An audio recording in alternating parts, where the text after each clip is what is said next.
take us about 20 minutes to get to what our have we been having Z-bias at? jumping off 20? point. All right. Yeah, I had it So at this is a 19 great yesterday. time Whatever you left it at then, yesterday if was we're not really able nice. to do close-ups or collections, to do I introductions. was also very lucky. So 'cause good you morning, stood up everybody, and from the turned it a few Okeanos times. Explorer. Today we are diving at a site known as Long Mounds. This is an area that falls within a proposed habitat area of particular concern that was proposed by the Gulf of Mexico Fisheries Council. And this dive has big management implications, you know, depending on what types of habitats and what types of communities we see. That'll be able to inform some of the decisions made in the future. We are hoping to see a range of substrate types and therefore a range of communities, hopefully a lot of corals and sponges as well. So my name is Diva Raymond, and I'm a research fellow in deep sea biology at the Natural History Museum in London. I tend to specialize in chemosynthetic habitats, so wood falls, whale falls, hydrothermal vents, and cold seeps, and also human impacts in the deep ocean. Really, I feel like I'm seeing much more of it. And left I'm is definitely Chuck Messing. I'm at Nova Southeastern University in Fort Lauderdale, Florida. I'm an invertebrate zoologist, and my primary focus is the crinoids, the sea lilies and feather stars. But I'm also interested in all sorts of deep sea habitats, particularly rocky bottom, hard substrate habitats, deep sea coral environments, and the like. My name is Mike White. I'm a physical scientist with NOAA's Office of Ocean Exploration and Research, and I am the guide to all georeference data on the ship here. Watch leads, yeah, we're happy to do our intros. Well, welcome to everyone out there. The ROV has just hit the bottom. This is Bobby Moore, your pilot speaking. We just made it down and we're getting set up. The ship is moving underway to waypoint 1, so we'll be moving along pretty quickly here. I'm going to allow my fellow co-workers here to introduce themselves, but we are all engineers from the Global Foundation for Ocean Exploration. To my right in co-pilot we have Sean Kennison. To my left, Chris Ritter, Nav.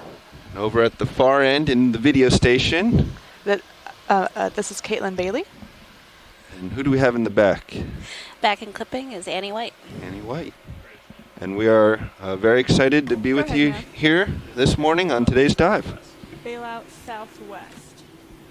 Roger. And we have about 100. Great, thanks everyone. So as we covered previously, we're going to be traversing the seafloor for about 20 minutes, a little bit quicker than usual, so this will mean that we're not able to stop. But hopefully this means we'll get an awesome flyover of a lot of cool things as we traverse to our original waypoint. And what is this? Oh. Now that is an ilex squid resting comfortably on the bottom, raised up on its arms so its funnel doesn't get clogged. Roger. Video, you can take the skids out if you'd like. Okay, sounds good, pilot. And there's some bioturbation here. You see low mounds, very low mounds, some small depressions. Pushing out, co-pilot. Yeah, let's just keep them on for this survey. That looks like a deep-water cardinal fish, perhaps, so from the family Epigonidae, as well as a squat lobster. Yes, there's a squat lobster over there. Oh, sorry, bud. You're good. Start auto head on. Claws up and ready to grab anything that passes by. Oh, never mind. Yep. And moving on. Okay. A little brittle star. Coming out. Okay, okay. Do you want me full wide pilot or? It's up to you. Right. For now. I'm going to come in just a little bit. Let's look at this white thing. Another the white thing? Epigonid. Okay, coming in. We're just going to have to snap these. That looks like a tusk shell with a hermit crab in it. And that hermit crab is I'm sorry, go blocking full on the zoom, name. that's what I I want to meant. say Pilopagurus, but I'm We're not losing them in sure. the dust. That's okay. But that's one of the straight hermit crabs. It does not have a coiled hind end like most hermit crabs do for fitting into a coiled gastropod shell, snail shell, that has a straight hind end, a symmetrical one, and it goes around, finds a tusk shell, which is a narrow, straight conical shell. Tusk shells, or scaphopods, are one of the major subgroups of the mollusca, of the mollusks. So you have the gastropods, which are the snails and cowries and whelks and so on, the bivalves, clams, which are clams, scallops, oysters, etc. Let's go in here, video. Cephalopods, which are the Lasers. octopus, Okay, and coming in. squid, and See what is cuttlefish. moving away from us. Ooh. And there's a little shrimp with very large eyes. Keep going as you have. And the scaphopods are another major group of mollusks. That was an interesting shrimp. Look at that. Look at the eyes on that. So we are actually quite shallow relatively here, about 410 meters. And so at this depth, there is light that does penetrate still. And so perhaps that's why this shrimp has such large upward facing eyes, so that it can see what's above it, whether that be predator or prey. And this looks like a Penaeid shrimp because the He does not sides wanna of the stay second for us. abdominal doesn't. segment do not overlap the first and the third, It's on the move. as they do in Caridian shrimps, All right, let's let him go. which we Okay. saw yesterday. Coming out. Okay. Thank you for that great video.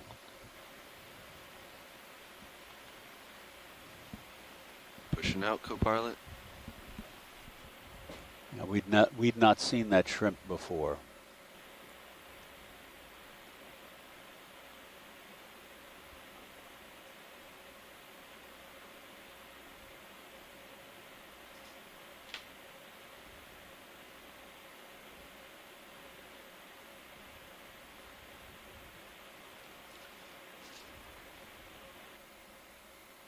I think this is another one. Just a quick snap.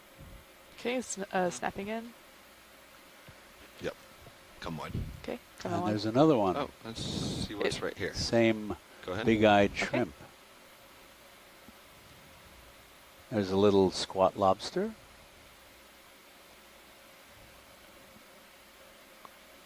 And those little triangular white objects, more or less triangular white objects, as we've seen before, are the shells of planktonic snails called sea I butterflies think it has something that in have its, their Is that full zoom? that is. foot, the looks foot like of it's regular eating something. crawling snails, and these sea butterflies Or maybe is not. modified as two paddle-like wings, and they So- flap their way through the water. It looks like it's eating a gastropod. No, that is a, you know what that shell is? That is a heteropod. It looks like, it is a gastropod, yes, but it's a planktonic gastropod, little transparent thing. Let's come wide then. I'm pretty Okay, sure that coming is wide. a heteropod, which is a planktonic gastropod, another group besides the pteropod sea Alright. butterflies. I think I'm out in front of my co-pilot now, and I Good can slow eye. down a little bit. I feel like I've been kind of hectic. And this is another classic case Alright, of let's it. go in The here. seafloor looks pretty coming barren, in. but once you stop and really get a good eye in, there is a lot. And this is Ooh.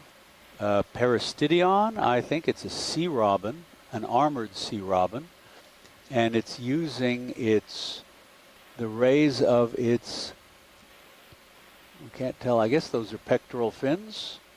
They're so close to the pelvic fins to crawl along the bottom, and now he's sort of snuggling down. Found a nice place. Maybe he's thinking, they can't see me here. Oh, look at that mouth open up. Now he's displaying a little bit. Maybe that was a yawn. Or perhaps, hey, I can be bigger than you if I try. That's right. I'm going to get you nice and stable.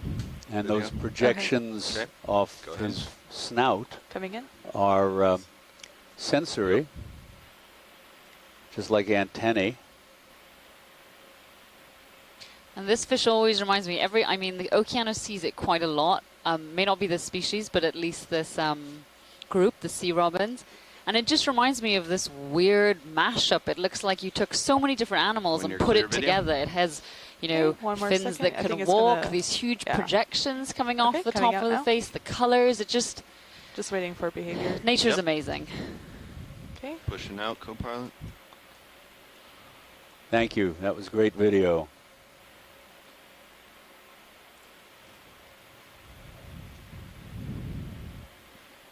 Push squid.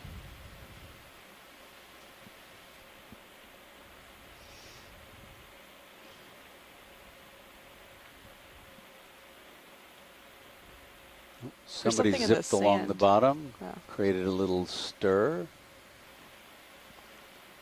Snap on it. Coming in. It's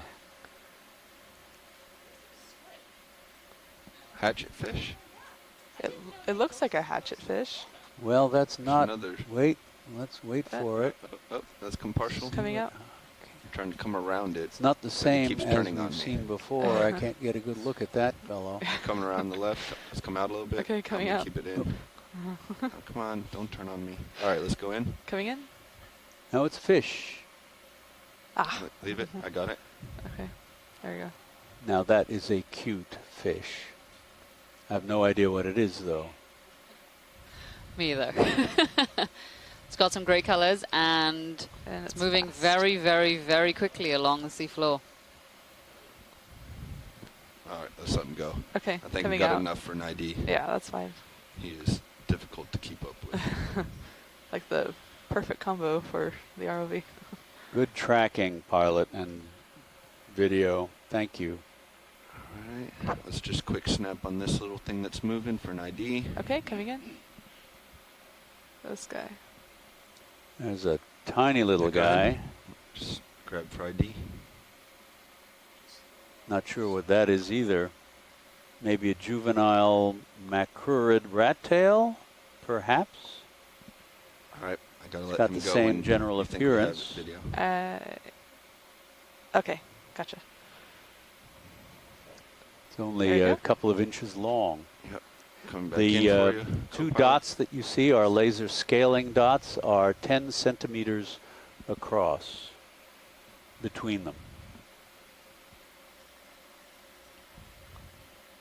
There's something on the. Oh, right there. Another one of the Another squat squat lobsters. lobster. Oh, We've seen squat. that before. What's this? First, we'll go to this dark item here, and then go to the white object off the back, and then there's a line. I think that's another sea robin, but we can snap into it. Yeah, let's snap. And Correct, you are. another sea Ooh, armored I like sea the robin. front view of it. It's cute. Looks angry. I'll try to settle you up, but Giving us the big I'm mouth. drifting in. That's okay. That's me.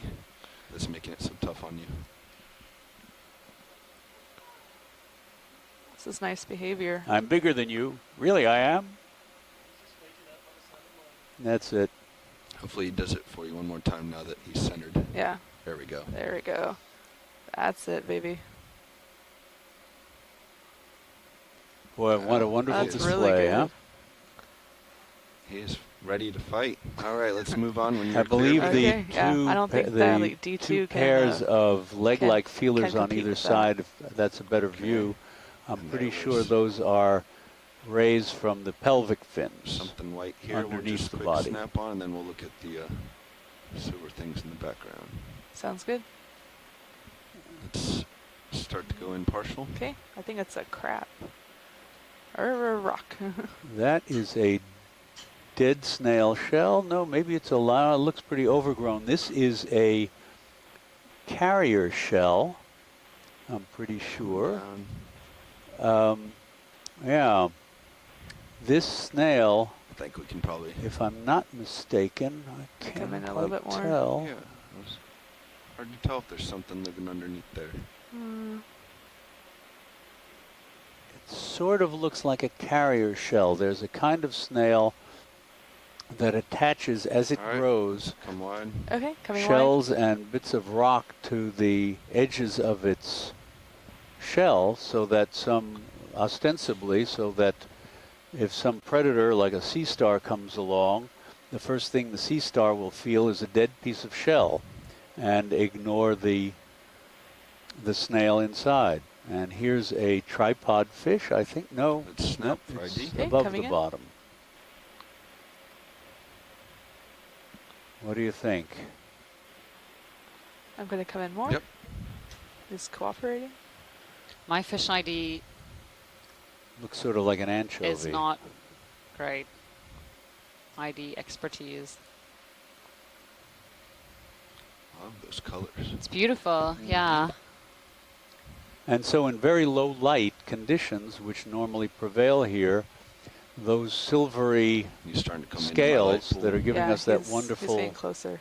reflective Awesome. coloration would Okay. just reflect the Coming out. dim blue light around it and And take a act look as at this effective guy. camouflage. Cool. Coming in. Hold. Oh, 1 second. holding. I'm gonna try to get you closer. You have time for a nice one with this one, I think.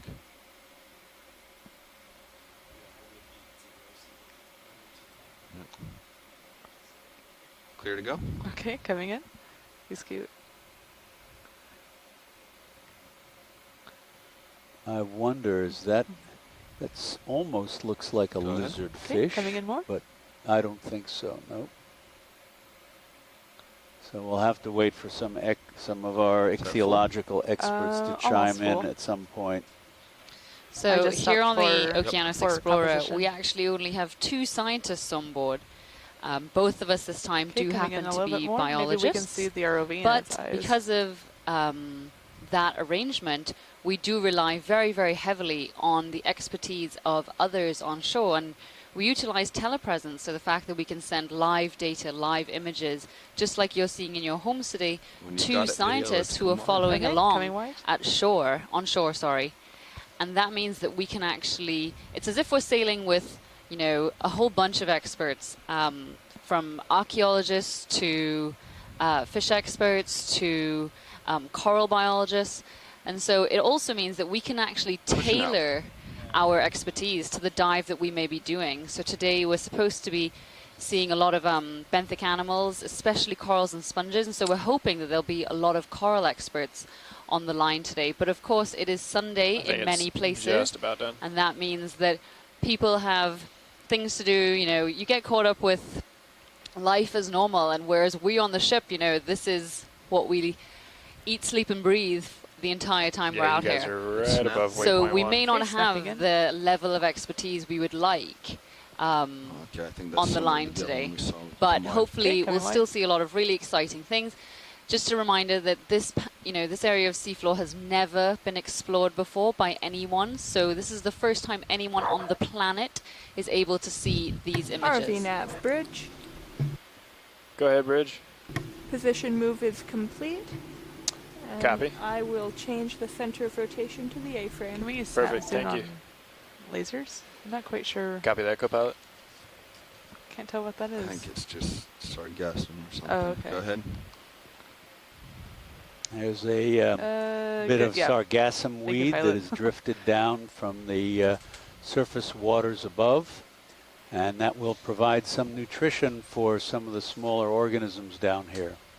And in this area, you know, the eastern Gulf of Mexico, as well as the Caribbean, as well as in the West Atlantic, so close to Bermuda and so on, we do actually see a lot of sargassum in the surface waters floating by. On the ship, you know, when you're on deck, it is there, and that RV will nav eventually, bridge. as Chuck said, drift down About, to the deep the sea center and of provide rotation is some about the lucky A-frame. animal, or maybe a few, with some meal, which perhaps will last it quite a while.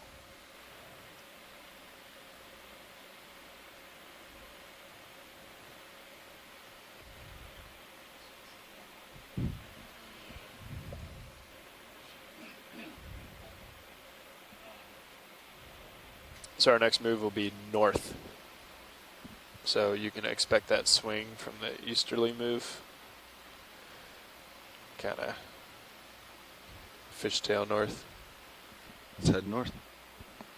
You want to get a move going? Yeah. 400 meters. We're not going to be drifting that far on that last move. Copy that. Yeah. How do you feel about 30 meters? I think that sounds fine.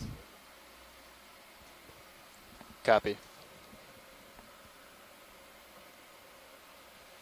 Today's dive is probably going to go from about 410 meters to perhaps down to, 415, 420 meters. But then we're going to traverse up an escarpment where we should end up at around 380 meters. And for me, this is much shallower than I'm accustomed to be working in. I usually work, 2,000, 3,000 meters down. So this is an environment that I'm, 30 meters bearing due I wouldn't say north uncomfortable, but less at familiar decimal with. 2 knots. And a lot of these animals that live in these depth ranges are going to be adapted for some light. So we'll see some big eyes, I keep thinking coloration of the body that is used for counter shading in the mid-water column, a lot of very bright colors perhaps. So it should be an interesting contrast to the deeper areas we'll be exploring later on during this expedition.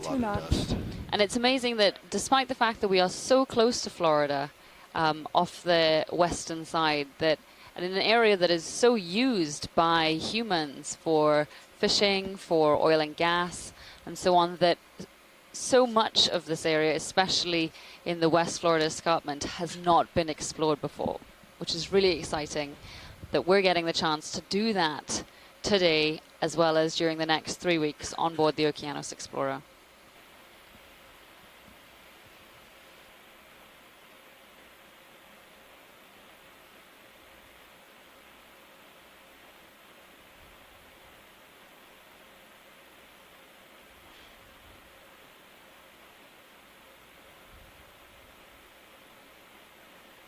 So while we have a moment, I'd like the scientists on shore to introduce themselves if they're on the line.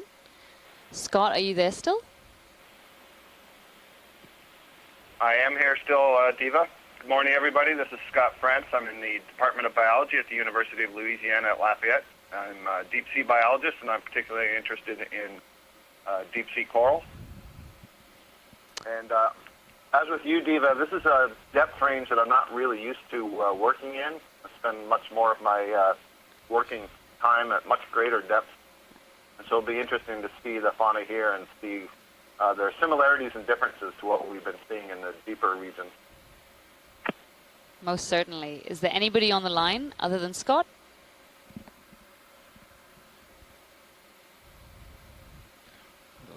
Thank you, Scott, for joining us. Well, Scott, we do appreciate you being with us on a Sunday morning. But in the chat room, where many of our scientists and other stakeholders on shore prefer to relay information, we do have a couple other people. So we've got Asako Matsumoto, who's based in Japan and is a Cnidarian expert. Chris Ma, who was a science lead on board the Okeanos a couple of expeditions ago. He's actually a sea star expert and is currently in Paris doing some work at the museum there. So we really appreciate him joining us, both Asako and Chris, despite being in totally different time zones. We've also got Megan McCullough, who's in the US, as well as Bob Carney and Bill Keeney, both also based in the US. So thank you all for joining us on Sunday morning. Coming in? Or going? Yeah.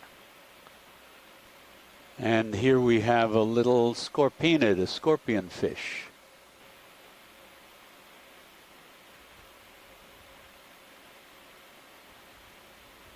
That little tube-shaped white object right in front of the scorpionfish's mouth is also the shell of one of the planktonic sea butterflies.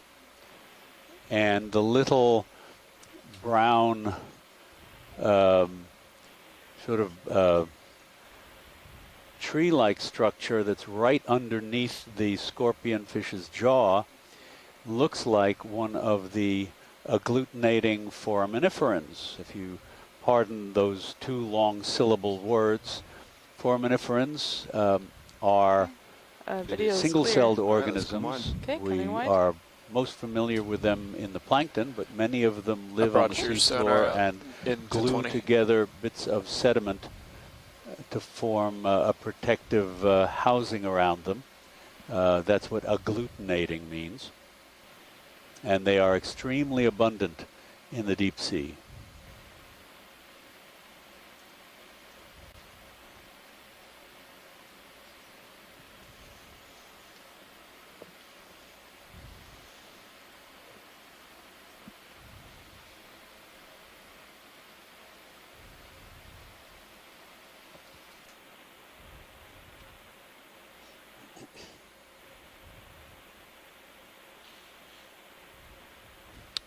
So while it may appear that there isn't much to see in these habitats, that doesn't mean that there isn't a lot there.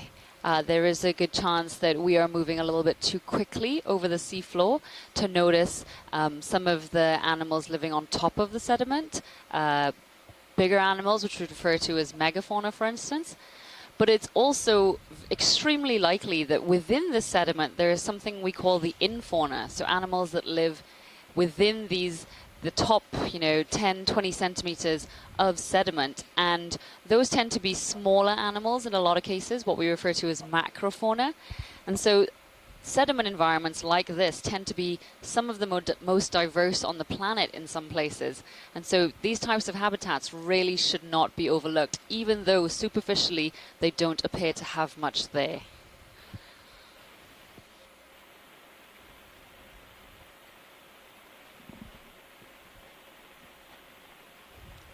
And one way you can tell in some areas where there's more activity than others, you see these coarser grains, these little white shells of the sea butterflies on the seafloor.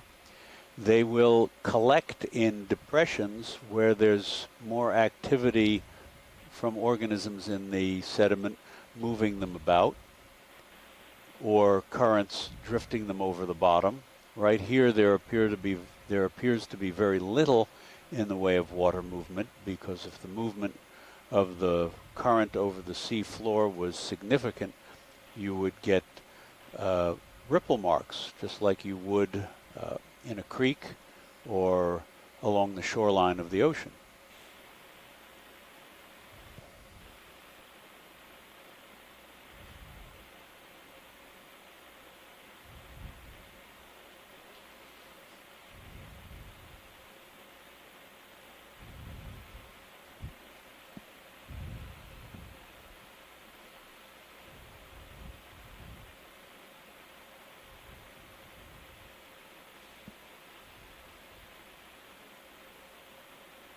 There's a nice active burrow, a deep tunnel that the resident, perhaps a blind lobster, has kicked up a mound of sediment as it's dug out its tunnel. RV nav bridge. Yesterday we saw quite a The number of position blind move lobsters, is and complete, interestingly many of them and we would were like away to from their make burrows. About a On 10 the degree earlier dives we heading saw them change to right at the starboard. entrance of their tunnel burrows. Coming to And yesterday we saw 080. quite a number of them with no burrow in sight. You're welcome. Okay, pilots, ship move is complete.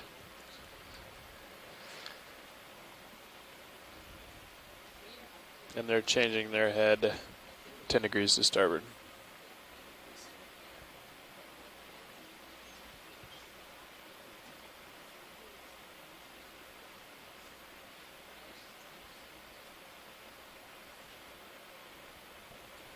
So over the last several days, you have seen us busily collecting organisms at intervals. And what we do with those once we get them on board, we first photograph them. We take the data that was Anything jumping out at you there, associated video? with their depth and Haven't really seen anything location, yet, for pilot. example. I've seen a lot of And, repeating, at least to my eyes. Yeah. Our crew, Lauren, makes labels for us with all of the data. And the first thing we do is we take the specimen out of the ROV's bio box, put it in a cold water bucket. We have water chilled in a Is this refrigerator. one of those shrimp think so. in anticipation. Just a quick snap. And Okay, we yeah. It's moving slower than pour the that other water ship was. into buckets. Yeah, it is. Okay. And put the specimens into these cold That's water so buckets. good. Try to keep them I got a at moment, so their try to temperature as long as we do can, this because right one of the without picking things up that too much. Try to back most up and get rapidly this guy kills for us. deep sea Okay, yeah, organisms when sounds you good. bring up Be to nice. bring them up to the surface is the temperature change. It's not so much the pressure, because Nope, most of that's these, not gonna work. well, No. all of the things we collect are Oh, the no. invertebrates. Put a We're not big dust grabbing cloud fishes in, out of the that's it. water, and so virtually all of the invertebrates have no gas space in them. They don't have an air bladder, so there's no pressure change directly to affect them. Of course, in the very deep sea, many organisms 5-0. have Copy. metabolic Go ahead, Bridge. molecules, enzymes that have been modified to deal with the deep sea pressure, and of course that would affect them on the way up. But overriding is the change in temperature. So when we collect these things, we put them in the bio box, which is insulated. So when we come up to the surface and we reach into the bio box to grab the specimen, of course we use gloves. Yeah, good copy. But that water I think it's is because we have an very oscillating cold, current. The ship, and we gets put confused with what it immediately wants to do and it immediately put the overcorrects. specimens So I'm trying to find a into heading cold that water lets it buckets, bring them correct into our and laboratory, maintain the current push, and even the if first it, thing we do is photograph oscillates. them. We And, photograph but, like, them just doing that little heading with change a we just label did, we just hit power for limits identification for a second. and with a So, ruler. And still we gonna continue the also heading chain. We're add gonna see how 080 a little feels. vial. I'd like to maybe We have a couple eventually bring us almost of to different kinds of 090, vials 'cause the wind's almost dead with on our bow, so chemicals providing any in them resistance that push. will preserve the DNA very well. And so those Copy, I'll keep vials you are updated. numbered, so all of the Understood. data associated with the specimen will be photographed. Then the next thing to do is to take a little subsample of the I think specimen, they if can it's do it, large Jimmy. enough, put it in that vial, and Another prepare 30? it for the future Copy molecular that. work. And then we may take a portion of the specimen, depending on how big it is. If it's a coral, we can break off a little branch, for example, and put it under the microscope and photograph that with its label. Everything has got to be carefully, let me get back to you till we the finish data our has heading got to be with carefully this, and then, recorded we'll for do some- every image we take. Copy, I'll let you And then we Pilot, will there's something look at the specimen, like if it's to a the coral left or of a lasers, sponge a or little bit something down. like that, It's like round. for Purple thing? Gray, organisms yeah. that may be Great. living on it or associated with it, It's really close commensals to perhaps, lasers. maybe little crabs, Go ahead. worms, Okay, snails, coming in. and we separate those, give them a separate label, Oh, I think it's a photograph fish. them with their host, Coming in. and sometimes under the microscope, and there is Aw. a tiny Aw. little goosefish. Look at that. That's about, that's a good eye, pilot and video. Thanks to Thank you video. very much. Don't. I'm digging. Don't ignore me, please. I'm So not here. that might be It's okay. Sardinia schurfersi, which we saw yesterday, but perhaps this one could be a juvenile. It is very, very small, and you can see the coloration is a little different to the adult that we saw yesterday, but adorable. That we had to, is come out of probably service. Wait no just a more second. than 2 inches We're going to hold long, here at 084. if that. I'm back in I auto come position. in You can again? see our now, lasers and I'm going to sit at down and see what the intervals current below. conditions are doing. That's Um, full zoom. It's so tiny. Wonderful. Coming Wonderful, back in. wonderful. Yep, as soon as my vehicle stops rocking. Sorry about this video. It's okay. The rotator is not responding. There we go. You have control. Brilliant. Okay. So just to wrap up that commentary that I was giving about the specimens, then we separate whatever's living on the coral or the sponge or whatever, a little crab, little worm, photograph that with its label, that full? sometimes under Yes, the that's full microscope, zoom. preserve it Yeah, separately. it's very Let's come tiny. wide. Preserve the Okay, coming coral wide. or the sponge or whatever we've Okay, that's full collected wide. in a Ziploc bag with its label, of course. And we set that aside, and many of these larger creatures, the corals, the Gorgonian sea fans, things like that, their pigments are alcohol soluble, and we preserve these, almost all of them, just in 95% Okay. ethanol. And so frequently the pigments immediately leach out and turn the alcohol a color, maybe yellow, maybe purple. Sounds good. And so we have to repeatedly, sometimes several times over the next 24 hours, change the alcohol to get rid of that those pigments and make sure the alcohol is at full strength to keep the organism well preserved. And finally, after a couple of days, we will put those each organism, the larger ones, into a heat seal envelope to make sure that there's no leakage, and we'll store those in a cooler. The smaller organisms go in plastic or glass jars or vials, each, of course, with its own label. And they will all go back to the Smithsonian Institution, first in Washington, D.C., the National Museum of Natural History. Obviously, these will go into the Department of Invertebrate Zoology, where they may be loaned out to the expert scientists around the world who are expert in that particular group, sponges, or in my case, crinoids, or anything else. And then we have also collected a rock sample. This is also, we are also interested in the geology of this environment. So we collect a rock sample, and the first thing we do is take a photograph of it with a label, and then look for any organisms that might be growing on the rock. So the rock sample we collected yesterday had a small sponge on it. It had a couple of worm tubes. It had a very small colony of bryozoa and moss animals. And so each one of those we took off the rock, prepared a label for it, photographed it, and preserved it separately. The rock, meanwhile, after we've removed all of the organisms, we rinse that off in fresh water and set it aside to dry. And eventually, when it's dry, we'll put it in a bag and store it that way until the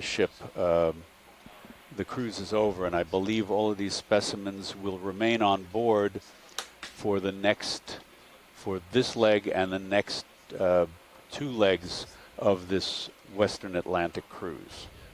So after we're done with the ROV during the day, we have lots of work with the specimens. And I can tell you the sea lilies... Pardon the interruption. Sure. The conference contains less than 3 participants at this time. If you would like to continue, press star 1 now, or the conference will be terminated.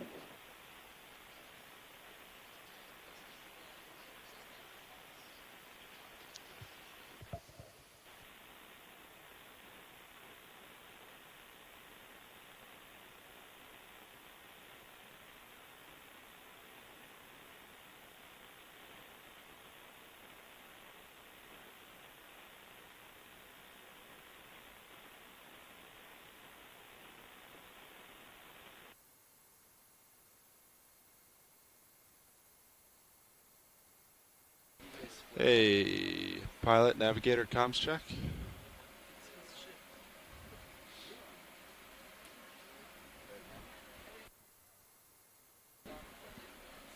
Just doing a comms check. Great. Last we heard, ship's adjusting heading. So we're just holding off on any moves. So I'm just gonna kind of drive around for a little bit. What's the direction of movement? You have activated the participant help menu. Press star 0 for technical assistance. Star 1 to reinitiate this help menu. Star 3 for private roll call. Star 6 for self-mute unmute. To move to a subconference, press the subconference number followed by ##. To return to the main conference, press 0 ##.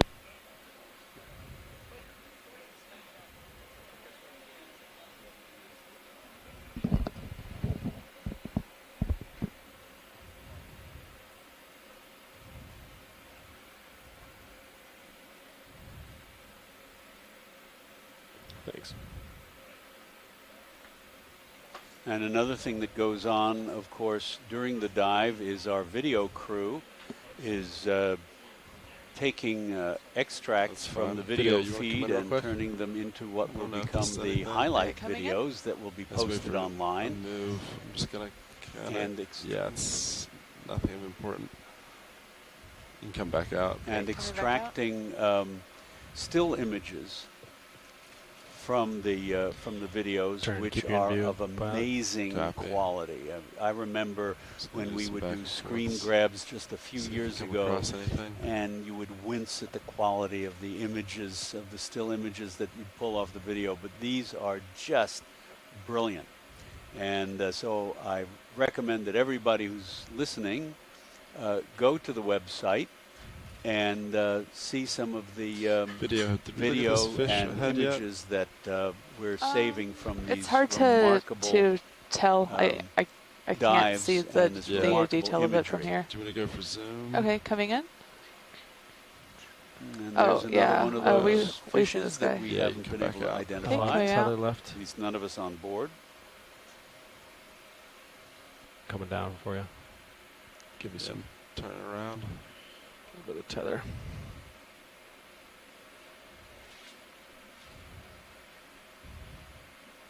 And Scott France just reminded me that OSU is the repository for rocks.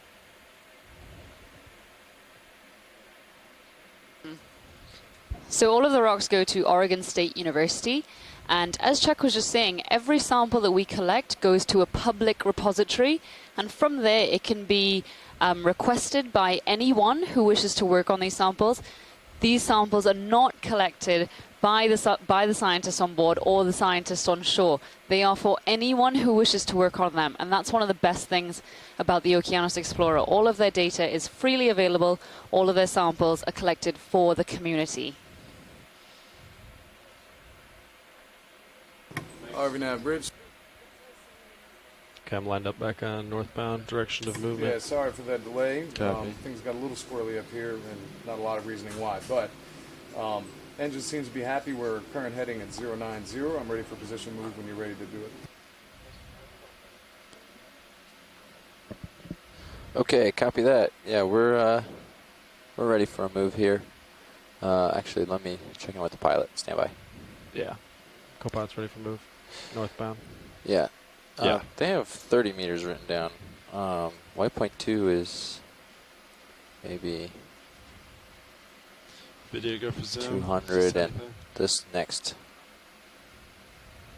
is maybe 100. And there's a Maybe little we'll do bit of like plastic bag 60 trash, meters or another something. reminder How's your that sonar no distance? environment on Earth There's nothing. is free Yeah. I'll just get a from move in. Whatever distance. shallow. it is. human Stop interference at quickly if some we need to. level, Yeah, 30, Copy. 50, Yeah. anything in between I think is fine. even though that's just a Co-pilot tiny agrees. little Copy. piece of bag in a very broad area. The other day Adjust your we port saw lower swing arm just a little bit there. at least a Copy. few That's dozen Bridge, RV nav. circular Go ahead, rubber RV nav. gaskets. They look like We're ready for that mini ship move. All right, go bicycle ahead. tires. We'll do And we 50 encountered meters them throughout due the north dive. at 2/10 of a knot. Copy, that is 50 meters, bearing 000 at decimal 2 knots. That's affirmative. Thank you, Bridge.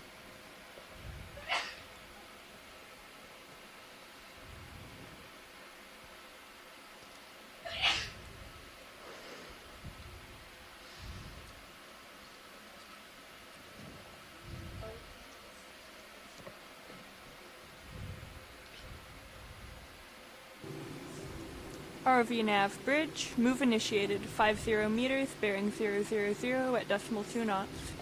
Thank you, Bridge. Now, how many waypoints do we have today? Right now we have the 3 that you see, Video go for but there's zoom. an option I heard somebody else just dial to in. head up into this area instead. That looks along like the a ridge. small glass The sponge. Okeanos is back on here. Said they can't Or stop is position move, connected ramping again. everything up. Stand by just a second. Copy, Bridge. Video, you can come back out. Ground faults look better, but not gone. 1400. Okay.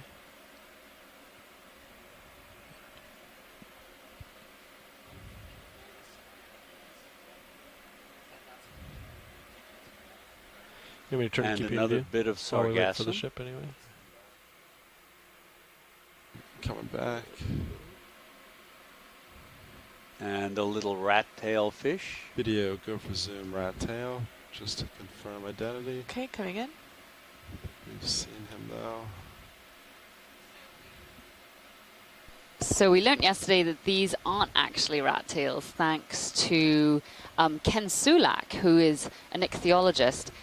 He actually said, while it may appear superficially to be a rat tail, it in fact is not. It's a very closely related, let me see if I can pronounce this correctly, Steindachnaria argentea, and this is the juvenile, and it's actually a midwater fish.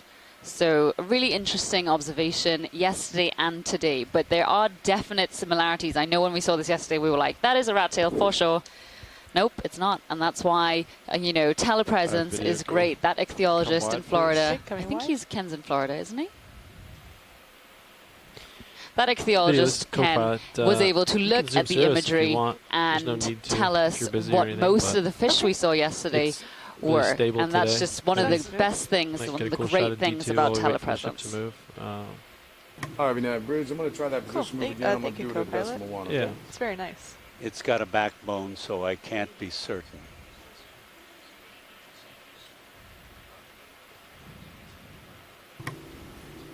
Harvey, now, Bridge, you copy? Yeah, I copy bridge. 0.1 knots. Yeah, we're going to give this a shot and see what she does. Thanks. You can work your way over to my port, and we'll line back up due north, Sean. Copy that. So the specimens we collect here, of course, as Diva said, gets ready. Go to public institutions and are available for study by scientists from all over the world. The tether would blow. But I wanted to add to that that these scientists who study these different groups, whether they're deep sea organisms or coral reef organisms or whatever, can access specimens either, of course, direct collecting themselves or getting them from colleagues or from expeditions like this. But another way you study and learn about the diversity of life is looking at specimens that are already in museums, sometimes for decades. So, for example, I had the good fortune to work at intervals at the Natural History Museum in Washington, D.C., part of the Smithsonian Institution over the years.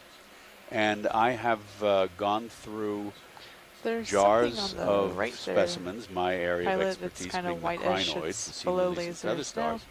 And I have actually found new undescribed species sitting in jars on a shelf in the museum that had never been examined by an expert. Good eye, though. In some cases, they'd been sitting there for decades. And those sorts of things just sit there and wait for people. I just looked at a large collection of crinoids from Smithsonian and discovered 2 specimens that looked very strange. I said, I've never seen anything like this before. They were from the Bahamas, from the Western Atlantic, and that's where I've done much of my work. And I know the crinoids of the Western Atlantic. And I said, I've never seen these before. You can pull my and so I went back through the literature, and it turns out that those 2 specimens were probably something that was described 100 years ago, poorly, but those specimens were lost. And so when I get back to my laboratory, I have those 2 specimens sitting on my desk, and I'm going to examine them in detail and work up a much more detailed description of that species and add it to the published record of the crinoids of the Western Atlantic. You never know where you're going to find something new. And one species I described from both scuba collections and museum collections back in the 1990s was a new species and deserved a new genus. I found some of them in jars in the Smithsonian and collected some myself in the Philippines and Papua New Guinea. And okay, so fine. It went and I described it and published it, and the jars went back on a museum shelf. But then in 2013, I came across an article written by a group of Japanese who had taken, quote unquote, my species and discovered a compound in that species of feather star that had some activity against hepatitis C. Now, whether that will ever turn into a pharmaceutical product or not, nobody knows, but that's the way discovery begins. And certainly there are a number of deep sea sponges, for example, and shallow water ones that have produced compounds that are now in use in the pharmacological industry. In, the ship, for biomedicine. unknown reason, is having trouble holding or making these moves without redlining at 2/10. Copy. So they're trying to sort out what's going on, but at the moment we can do 1/10. So we are in motion then? We are in motion. Oh, okay. Yeah. Nice. Or we were in motion. I'm not sure how much farther we have in this move. Let me zoom in and look. But it seems like... All right, now, Bridge. Go ahead, Bridge. Yeah, I just wanted to reiterate. The ship is not having trouble holding station. It's working harder than it should, but we're still holding station fine. Oh, yeah, good copy, Bridge. Thanks. It looks like we have 28 meters left in this position move. We have increased it to decimal 2 to see how she moves. Looks like she's moving fine. I'll keep you updated as I know. Thank you, Bridge. I think the forces are just lined up in a way that's confusing the DP. Okay. So I think someone may have just joined us on the line. If so, would you please introduce On yourself? the move, headed north. And I don't know if you guys caught, the Bridge said they've increased to 2/10. Yeah, I was listening. I got it. Or perhaps that was wishful thinking. Video, quick zoom. I think we saw him earlier. I heard it too, Diva. So it turns out it was us, Scott. We were reconnecting. We joined ourselves on the line. Got it. Well, welcome back to yourself.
Can we zoom in on center, pilot? Yeah, go for center.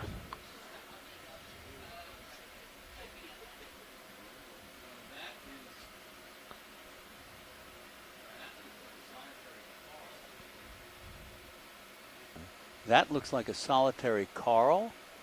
Perhaps it does not look like a burrowing anemone. There are some solitary corals that live free on the sediment surface, and there's a little squat lobster sheltering next to it. I can't quite tell what it is. I've never seen these guys alive, so I'm not sure. It could be an anemone of some sort, but not certain. I like your first guess there, Chuck. Go pilot. Okay. Can you take a peek at CTDs on C-Safe? See what the deals look like? I think the Try to see noise if we can see any of the septa. in serials didn't start until like a depth. I mean the sclerosepta. I'm watching.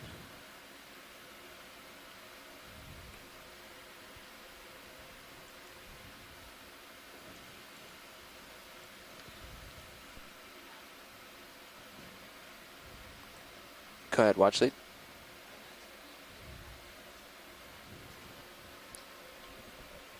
Hold on, let me turn you up a little bit. You're a little quiet. Try again.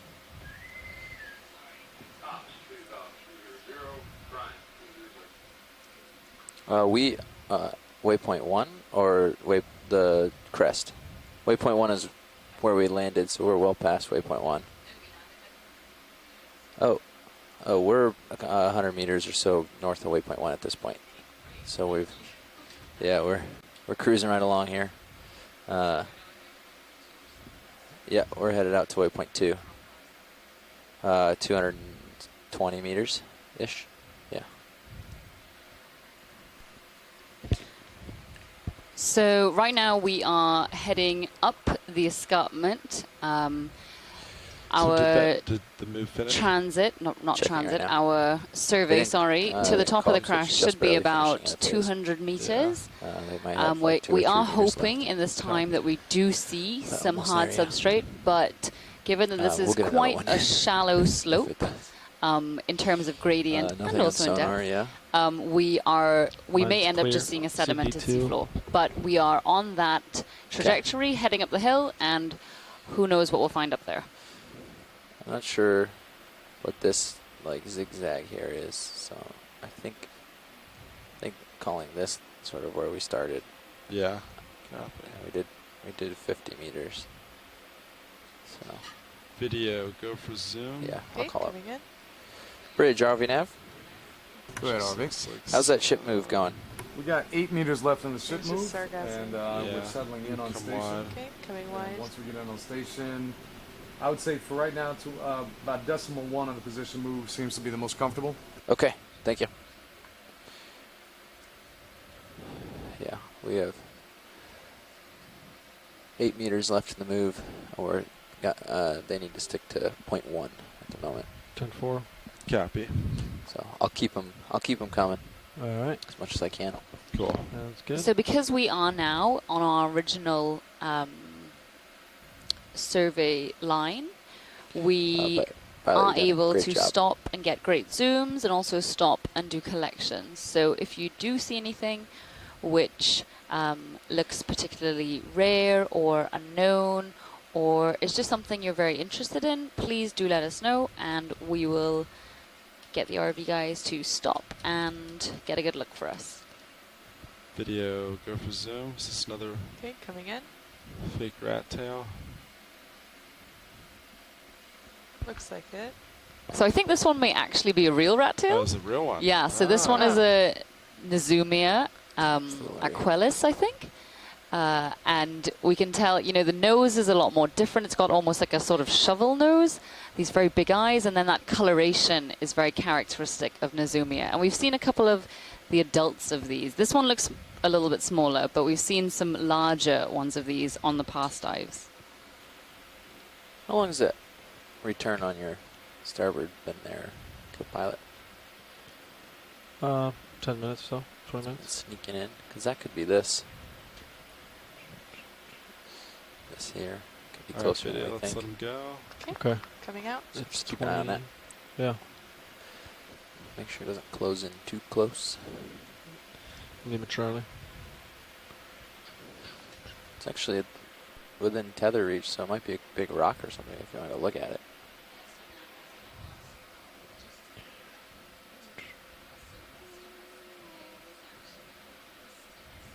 See that, Sean? That's what he's talking about over here. Yeah. It's not. En route. It's not super hard, but we're going 0.1, so you can take a peek there, Sean.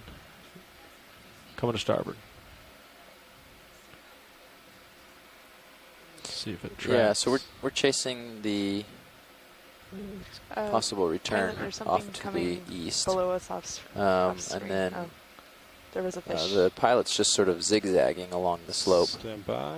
as There we you go. go. So I don't know if that's the same or if that's different. Yeah, go for zoom. It looks kind of like a from green eye. the though. bathymetry, so we were on this little, I don't know what you would call this, channel.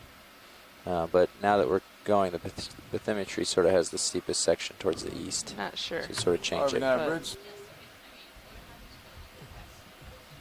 Okay. Bridge is calling you, Jeff. Okay. All right, well, we see some returns on either side, so we'll reach Harvey, out and see Bridge. what's most interesting. Go ahead, Bridge. Yeah, just Thank let you you. know we're finished with the move. Thank you, Bridge. All right, video. You can come wide. Okay, coming wide. I turned 90 degrees, Jeff. I think it went away. You're I'm facing. Yeah, I'm facing. And the target went away. Yeah. So it's probably just a false. Okay, so then see the one on the west that's similar? So we want to backtrack to west. Yeah, just head over that way, I guess. Turning to port. Anything steepish that we can sort of travel along. So we want to. So right now we're in this channel, and we want to pick one side or the other so that we're sort of on steeper terrain. Copy. So if the sonar can help you find something interesting. See something? Is that in front of D2? Is that see that? Is this? I'm lined up with right now. I'll head that direction. Yeah, I'm almost lined up with it. Yeah. Not really picking anything up though. So the sonar, so right now we're in a little channel, and right now we're dead center on the channel. Yeah. So these returns might just be the slope on either side of us, but we want to be on that slope. So just pick a side, go to it. Let's hang out on that. Copy that. So we're just preferable for further up a side or east or west. We want to hang out. But it doesn't matter. So right now it's doing this. Up. Yeah. And we just don't want to be in and this. There's no we preference for sides. Oh, there's a squishy pilot, like right straight. Whatever looks like good straight on ahead. sonar, whatever you just go feel like west going. then. Okay. Unless there's any reason to go east. I'll do a sort of northwest run go then. for zoom. Can we have a snap from here? Yeah, thank you. Tell you got, Sean. Copy. I can try to use some more, but How about I give you guys a northwest, like a 315, and then. Sounds great. yeah, so come around to that. We'll go that way. Well, yeah. Okay. Just keep on, keeping on. Bridge, RV I nav. think that, Go ahead, RV. if I'm not another ship mistaken, move, please. is Copy, what do you the got? remnants 50 meters, of bearing 315 a degrees Larvasian at 1 or 2 house. tenths, whatever is comfortable. I don't think it's too All right, diaphanous read to that back. the We are going to decimal one, but I've got 50 meters. bearing Medusa 315, called Deep decimal one Staria. speed. Is that All right, good copy? video. That's good copy. Thank you, Bridge. So I I'm stand by for guessing input. that's Unless you want any more footage of it, but- remnants of RV now, Bridge, something belay like that. a We're going to try Cordea's house or .2. something like that. There's you, several Bridge. other So 315. sort of umbrella-like You want to line up 315 with me? Yeah. deep sea Going to larvaceans, deep sea larvacean houses, View. but I've not seen that one Be before. moving with you.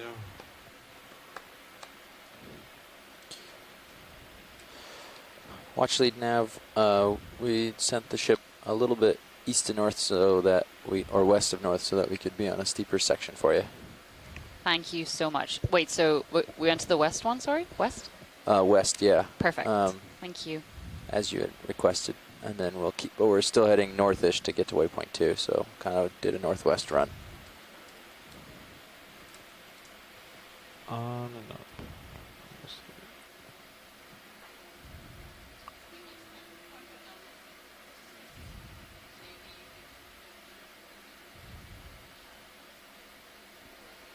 Okay, my set point's at 3. Here we go. 315. 315, copy.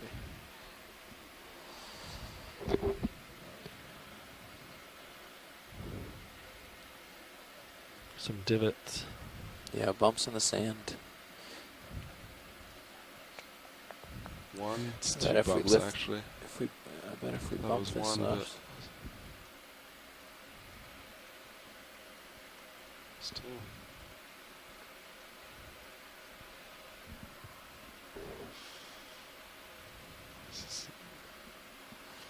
Or at least now it has to be a little bit firmer a little bit harder to. Just in the sonars? Yeah. Okay. Just Video, go for zoom. Okay, coming in. Is this anything?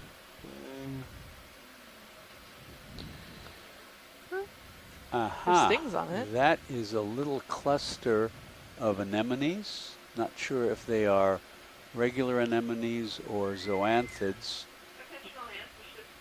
I think there may be one or two just so you guys small know, the ship zoanthids is facing forward. making an effort to do. There's a little two round turns. one bridge and a little withdrawn one that looks like a little knob, like a little finger. And Sorry, then there are ship move three stopped at this larger ones with white tentacles. Completed or stopped? And Stopped, I've seen something early. like that on the east coast of they're- Florida. Can I come in some more, And Pilot? Yeah, so sorry I if think you those do. are anemones. And you can see the difference as we zoom in. The little one in the middle has got a smooth central oral disc, and the larger ones don't have the same structure. And they all appear to be clinging to, let's see, looks like perhaps seagrass detritus. I'm not sure if those fibers to the right might be plastic.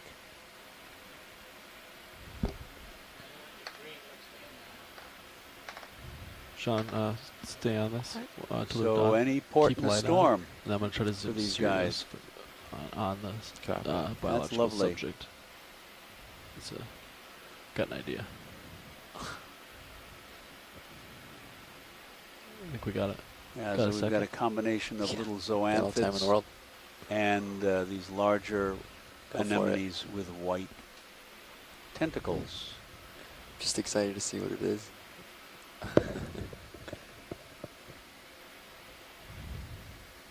Thank you. That's wonderful. Hey, video, feel free to zoom on Sirius again. You don't have to by any means, but Okay. I don't want to distract you from your products, but we got a second. So I was thinking maybe zoom Sirius all the way in. And you can see all those sea butterfly shells lying on the sediment.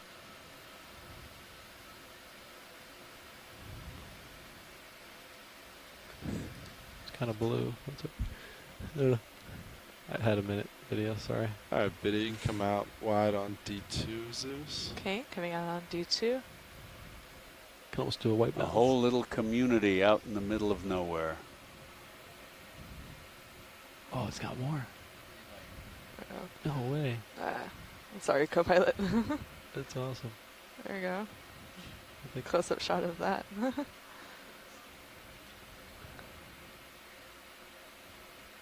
Okay, I'm going to come out and get all the D2. sounds good. There you go. Can I leave it there? Sure. That's not full wide, or full wide yet. I'll call you if I need it. Okay.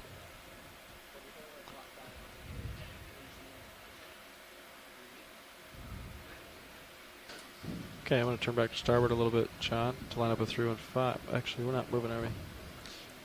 Correct. We are stopped. All right, I'll stay with you then.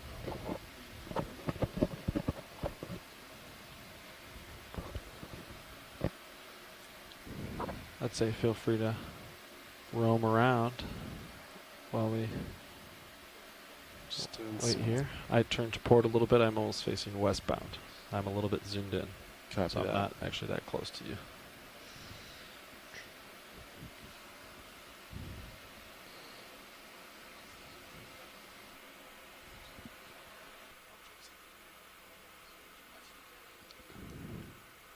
That's correct. Can we zoom on that, pilot? It's not moving, but it looks a little fish-shaped, or maybe not. And that just looks like a little bit of detritus of some sort. Oh. Uh-oh.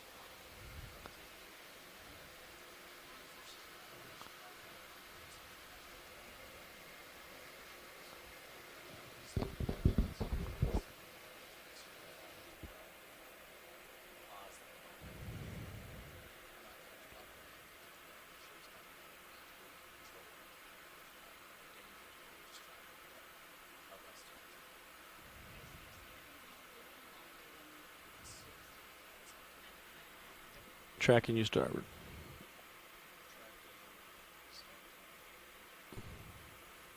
I think I see a crab ahead, pilot.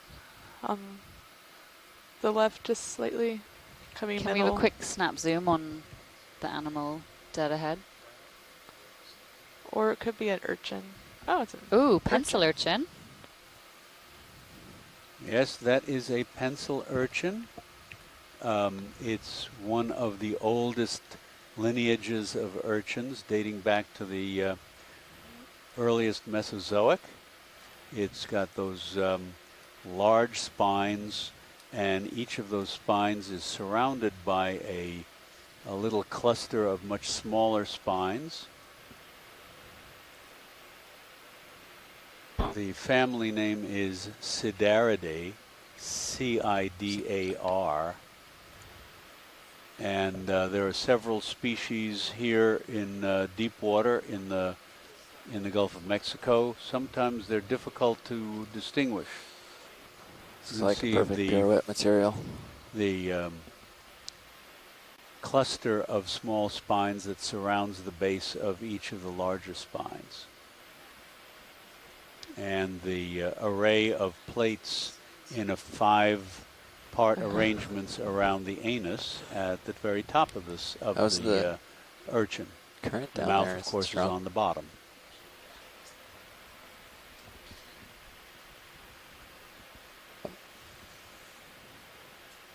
Judging by the tether, I don't think there's a lot of current here. We're just able to get such incredible imagery with these cameras, and you know, this type of amazing imagery is not what we're necessarily used to getting in the deep sea. It's such a difficult place to work.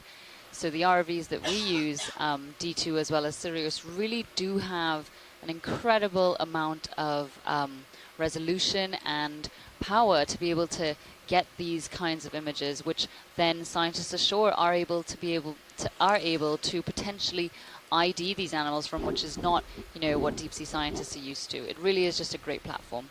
And there's a little barnacle on the spine at 9 o'clock on this urchin, and you can see its feathery cirri taking advantage of the flow. Okay. Slow but distinct flow of water. You can see the particles in the water moving from left to right. Maybe after this subject. And that barnacle is cupping into the current. Thank you, video. Thank you, pilot. Okay, coming wide. That's full wide. That sounds wonderful.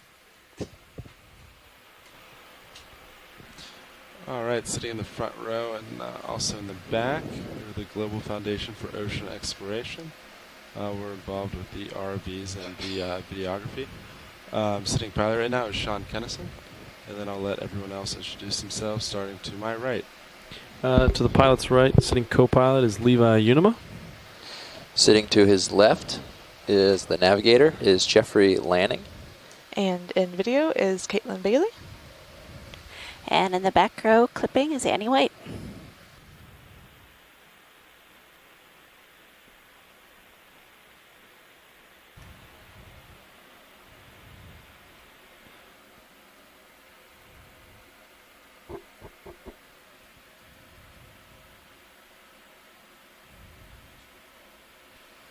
Can I zoom on the dark object that's coming in center? Yeah, go for it.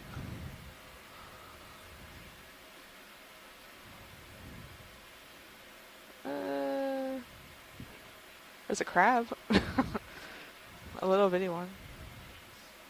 Oh yeah, good eye. Have here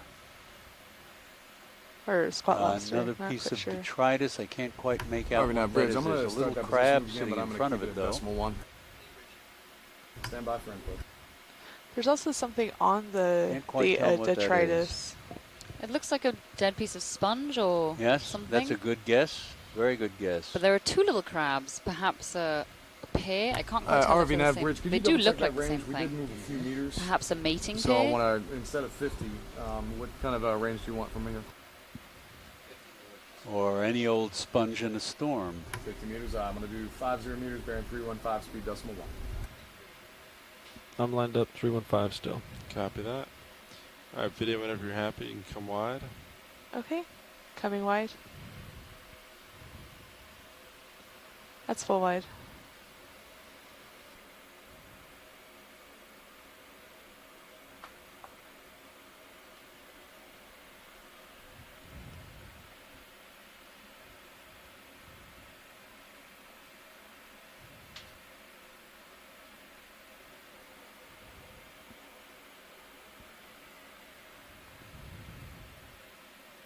RV nav moves initiated 50 meters bearing 315, speed .1. Is this anything video? Okay, guys, we're on the move Quick again. zoom. Great. Okay, coming in. .1. Copy XF. Yes, that's And correct. just a bit of detritus here. It looks like maybe plant detritus. Yeah, not Can't quite tell. Okay. All right, yeah, that's good. And more of the same beyond.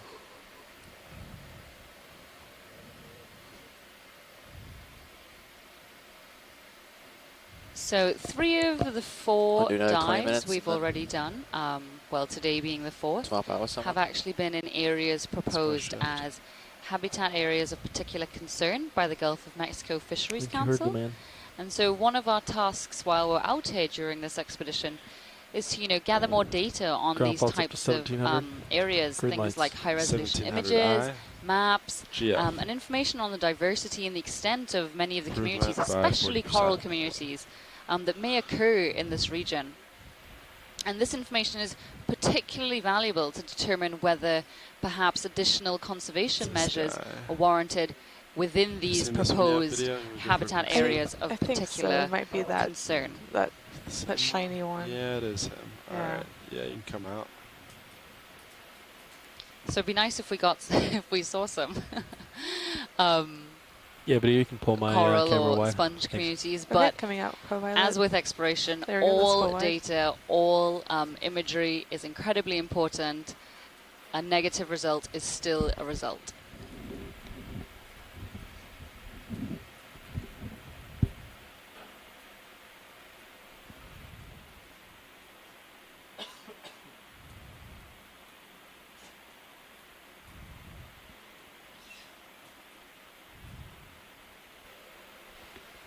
Come down, give you some more.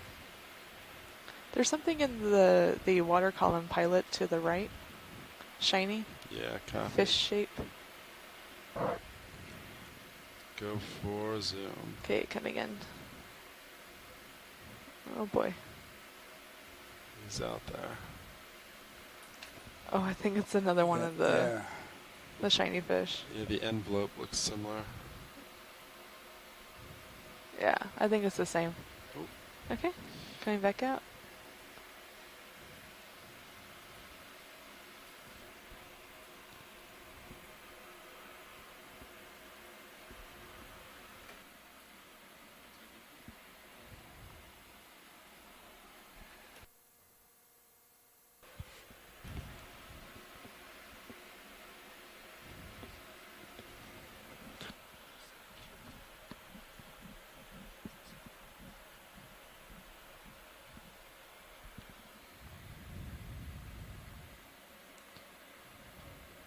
Have you seen this one video? I think it's... This fish? I think it's the same one. Yep. Got it. You can come wide. Approximately 10 centimeters length. Come down just a little bit, give you some more. Copy. Let me know if I tug you at all. Yeah, let you know. If I start chasing cars. Yep.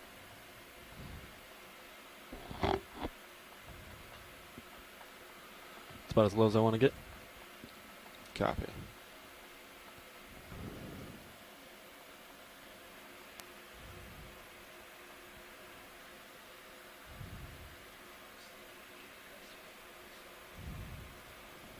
I know. Sorry, say that again? We're talking about turns.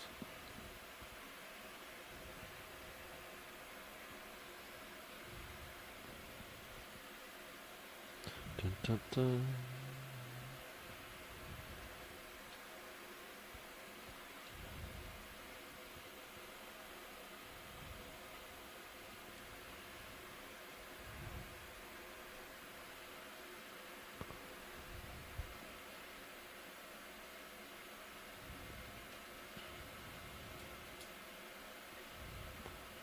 That was a nice shot, co-pilot.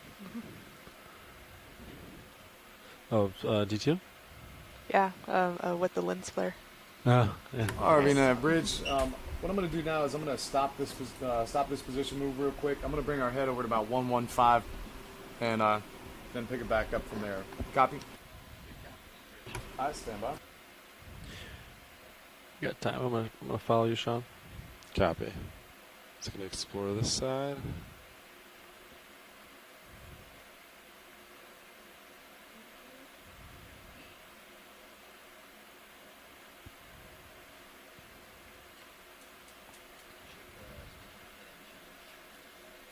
Copy that. Heading change. I heard 115.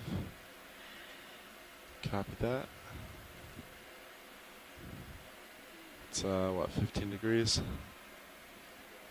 Roughly ish.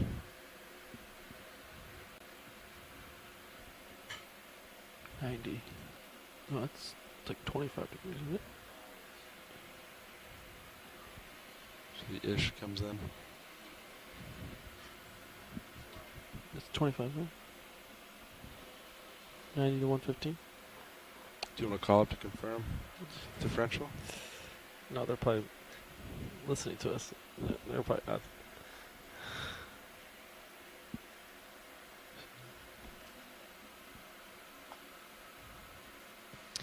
As with a couple of the other dives, I'm pretty surprised at how little obvious fauna there is in an area where there's so much sediment, and a lot of it looks like, you know, there's a good deal of phytodetritus and other food within it. You would expect to see more deposit feeders, those animals that shuffle around on the deep sea floor, you know, So yeah, eating a bunch of the sediment and removing whatever is useful and nutritious out of it, and then expelling what is not. And so that would be things like sea cucumbers, sea urchins, brittle stars, sorry, I'm talking slow. and so on. But there really just isn't much. I know Scott France also made a point that in these types of soft sediment habitats, we'd expect to see quite a couple sea pens.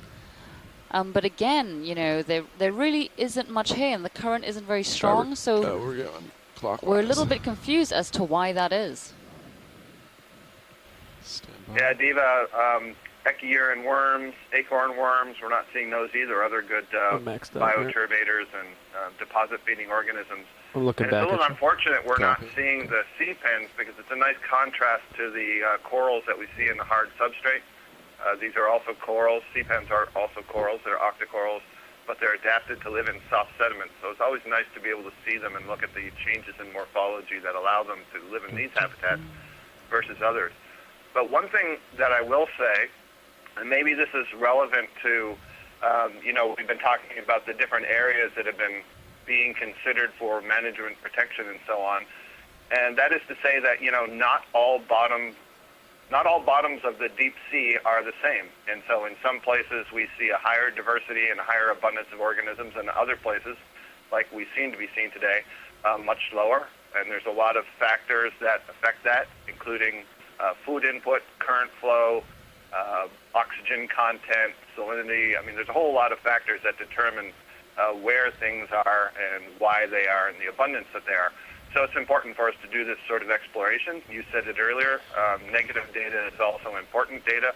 It shows us that when we do find places of the seafloor that are particularly diverse, they may be something that we should consider more strongly for whatever sorts of protection might be appropriate for them. Is it the same one we saw? Yeah, thanks very much, Scott. And, you know, just because, as I said before, this area doesn't appear to have much life as we see it, there may still be a lot of animals living within the sediment, a lot of smaller animals. And that could be, I mean, in some places like the Clarion-Clipperton Zone in the Pacific Ocean, which is about 4,000 meters depth, it doesn't appear that there's much, but the macrofaunal community in the sediment there is actually one of the highest on the planet per meter squared. So just because we're not seeing much doesn't mean it isn't there. And it just, even though we cannot investigate it by doing cores and other things, it is still very important, and it is something to be considered in the future. It looks like an onion. Yeah, Dave, I'll back that up as well. You just said cores, so you know, the biologists who are studying the fauna of the soft sediments are using different instruments than we are, and I'll let you talk about this before I go on further. Thanks, Scott. There's a nice pale orange brittle star, and that looks like one of the solitary corals that is contracted. and you can see through make sure my the heading doesn't confuse tissue. you. You can When I'm see piloting, its it confuses me radiating when my- partitions, you know. which are called septa, Yeah, no, you're doing a good as job. well as I'll leave it directly soft westbound tissue, the sort of for now. slightly lavender-colored streaks, which are the tissue partitions called mesenteries, and there's a little shrimp sheltering it next to it, and you can see a few of the tentacles of the coral peeking out through the contracted center there.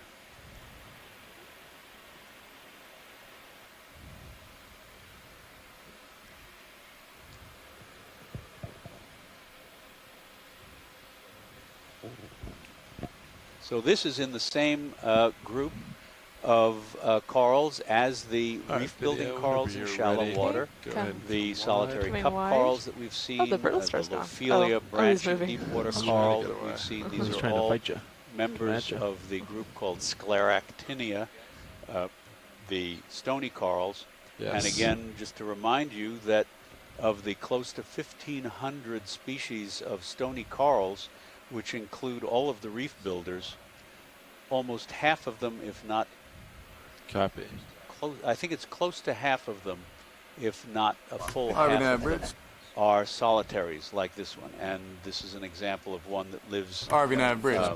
Free on the Yeah, seafloor go ahead and rather have than, Dan shoot me a call up here. We can let him know what we're going to do. hard substrate. Yeah, I think that's right, Chuck. To finish up that comment before we saw the that cool cup coral, nice contrast to the one that was open before. So the tools that are used to study the animals that live in the soft bottoms, the sandy bottoms and the muddy bottoms, are things like cores and grabs and sledges and dredges, all things that are taking a scoop of mud that you can bring up onto the deck and then sort through it for the infaunal organisms that you were both discussing earlier. Hey, and one of the we reasons got Dan up here. that we target hard substrates so much is those tools can't be used on hard substrates. You can't take a core, or maybe you can do a rock dredge, but you can't take a core and get a scoop of the rock with all the hard substrate organisms on there. And so these tools, the ROV with the skilled piloting and the high definition cameras, are a nice tool to use for those sorts of habitats, and it's one of the reasons that we spend more time on the hard bottoms than the soft bottoms. Doesn't mean that there aren't interesting things on the soft bottom, and occasionally we'll get to these areas like we just saw that has some interesting organisms, but it's harder for things to hide, I guess we can say, on the hard substrate. Bridge. So go ahead and got your Dan Rogers up here. Go ahead and come off the bottom to a safe distance. Once you are at a relatively safe distance, let me know, and I'm going to reset the DP system up here. Yeah, good copy. I'm going to stay in auto position right now. Copy. You want to get in token fig? Or I think we could just stick like this. all right, I'll get my rotator to 45. Yeah, I'll center. Do you want to let washlights know what we're about to do? What heading would you like, Sean? Just keep this west. I think it's easy. Coming up. Coming up. Let's come up to like, I'll go 20. You can go 35 or something. Deal.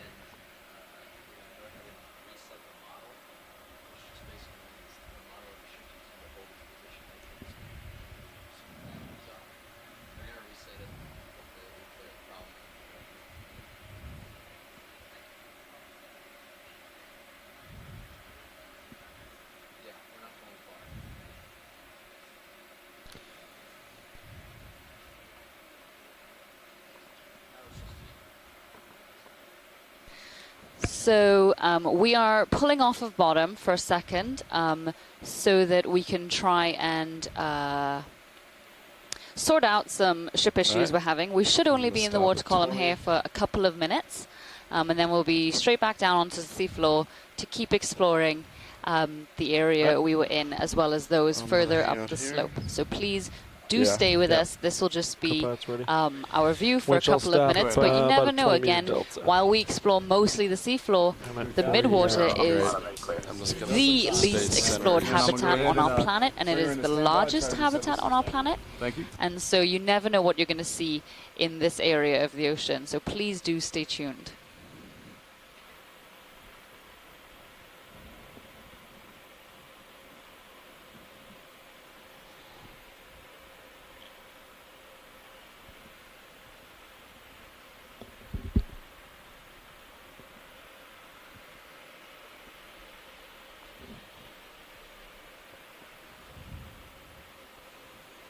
And I just did a quick literature check. Dave Pawson at Smithsonian published an article with several other folks in 2015 on the deep water sea urchins and sea cucumbers of the Gulf of Mexico, and the one we saw is most likely called Sidaris rugosa.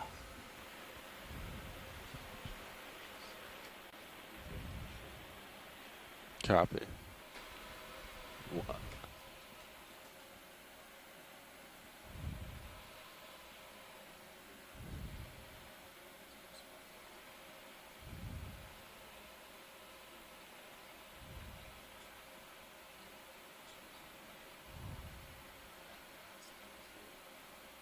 Copy.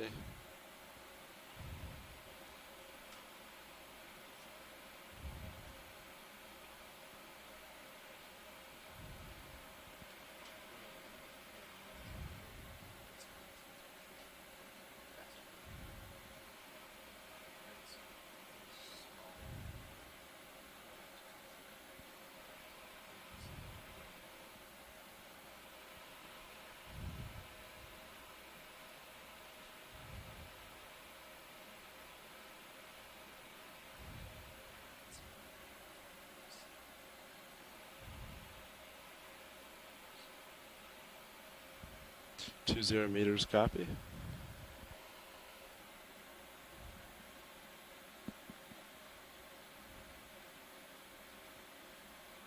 So something. Maybe it's ink? I'm Or maybe not. sure what that is, whether it's a wad, looks too coherent for a wad of squid ink. There is a kind of medusa that has, I think, one or just two tentacles, but I couldn't get a good look at that.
Might want to drop a waypoint where we hopped off bottom.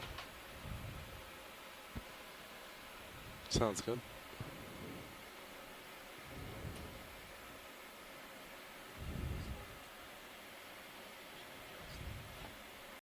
Okay. We have seen a couple of small Ground medusae fault's down to 380. jellies They just want to see drifting how they by, almost completely couple minutes to test it. transparent. copy. Do you want to drop a target where we left bottom? Or not? Yeah, so we can come back, yeah. Same spot.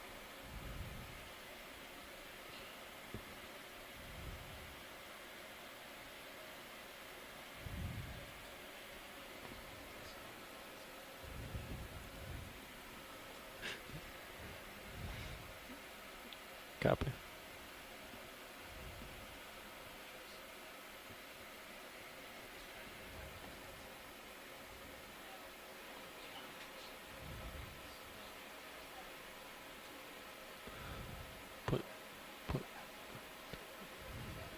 Copy. Copy. Northbound. Ivanab Bridge, we are drifting again for a second. Stand by.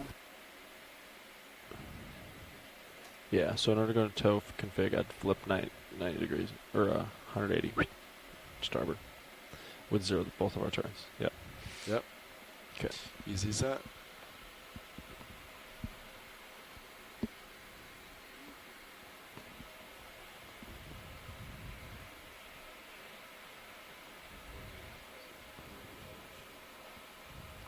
Pilot is a go.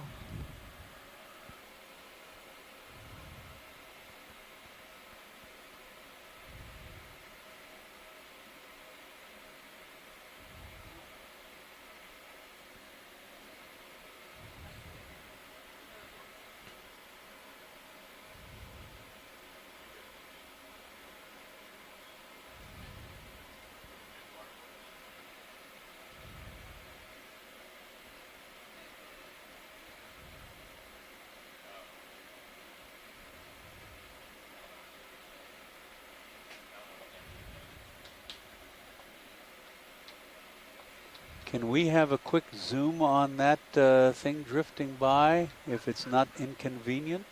Yeah, we can do that. See what that is. Video, go for zoom. Okay, coming in. I'll let you know. Yes, Sean. that's a comb jelly, a different kind than we've seen before. That's lovely. Great. It's a low bait comb jelly. I would push closer and again, as Yeah, I've mentioned before, back. when we've seen these, Copy. although these are bioluminescent, the light that you see flashing along their rows of cilia, their comb rows, is, and I'm not enough of a physicist to say, is either diffraction or refraction of the light from the ROVs, lights, on this animal. That's very neat. I moved my rotator. I'm gonna move it back. I'm sorry. Habits. There's Second, 41. might be worth noting to those unfamiliar with the ctenophores that the mouth is currently oriented upward. All right. There's 40. Right, did it just flip upside 44. down, I'll leave it Scott? No, I was speaking 7 seconds ago, so now it is mouth downwards. Well, it's doing somersaults, It's so just starting to tug on me, I think. you're right. Video, But fly out. Okay. I think the mouth is upward. Yes, when we last looked at it. Yep, between the lobes. Thanks. Just back to thrust. Nice to, yeah. Nice to push aft a little bit hard. Yeah. Copy that. And we're going. I could always change my head too. My heading. I changed my heading. Just back up to you. Fix that real quick.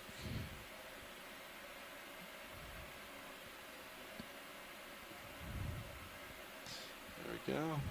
And backing up still. Back looking straight west. Yep, I'm lined up on westbound as well. Looks good. Looks like they're moving pretty slow now, 0.1. Little jellyfish going through Sirius. All right, now bridge to be advised, so we are drifting at decimal 2 to starboard over ground. Still drifting a touch, trying to get this locked in.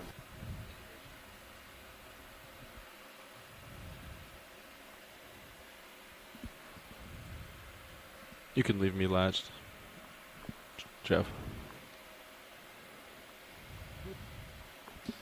Me too.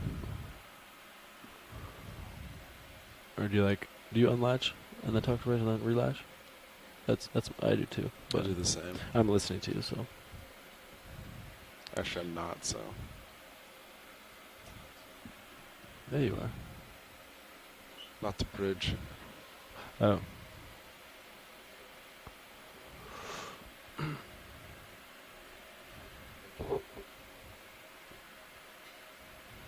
Co-pilot agrees.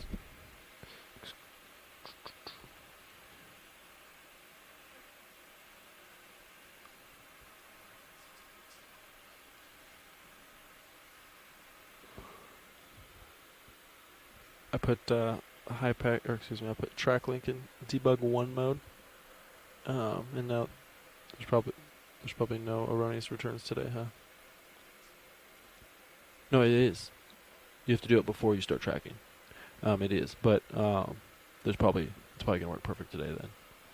Yeah, one of those dealios. It's all right. It's good.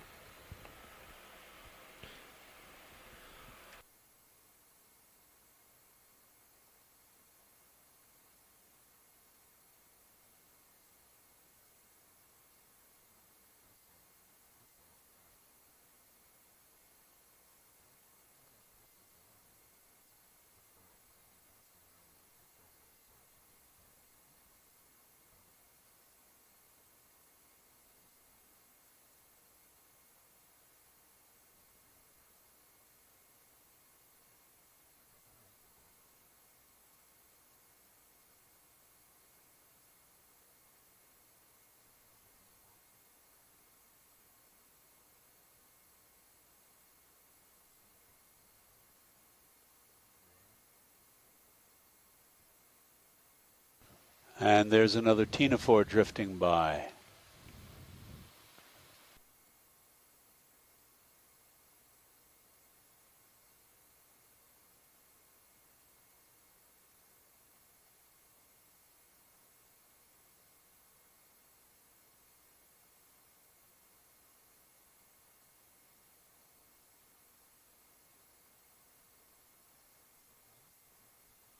I'm not sure what that one was.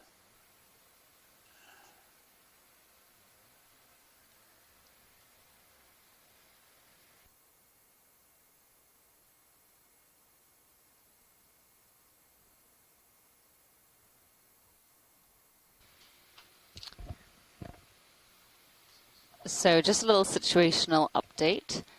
We are at 385 meters depth. We've pulled off of the seafloor because we are just trying to sort something out on our ship and don't want to endanger the vehicles during that process. We will hopefully be descending back to the seafloor in the next couple of minutes to continue with our survey at Long Mounds site. During our dive, we're planning to climb an escarpment and then run along the edge of that escarpment. And this expedition is the first expedition in the Gulf of Mexico this year, the first, in fact, in 3 years. Previously, the Okeanos Explorer had been working in the Pacific Ocean as part of its capstone project. But now it's finally made its way back into the Gulf of Mexico and Atlantic Ocean, and during this season we'll be exploring both of those areas. This cruise is the first Gulf of Mexico cruise of 3 from March 23rd to April 5th. There will be a mapping cruise so that we can map this area and poorly known areas in higher detail. We are also mapping on our cruise. That's what we do overnight, and that will help us to get really detailed maps of the seafloor so that we can make sure that we are not endangering our vehicles when we put them down, as well as to help us plan our dives a little bit better, look for certain features that may be of interest. And then finally, from April 11th, there's going to be a third ROV dive within the ROV cruise, within the Gulf of Mexico, and that's going to go from April 11th to May 3rd. And during these 3 expeditions, we're going to be focusing on priority areas where there is little or no data, and that will hopefully enhance our understanding of the Gulf of Mexico on the whole. And many of our sites which we're going to be exploring during the 2 ROV expeditions, they should be incredibly exciting. They'll feature things like high-density coral and sponge habitats, bottom fish habitats, chemosynthetic communities like brine pools, mud volcanoes, and cold seeps, and even a couple of shipwrecks. So please do stay tuned with us until December 20th, and where we'll be diving hopefully every day during daylight hours. So please do stay with us. We will be back on the seafloor soon.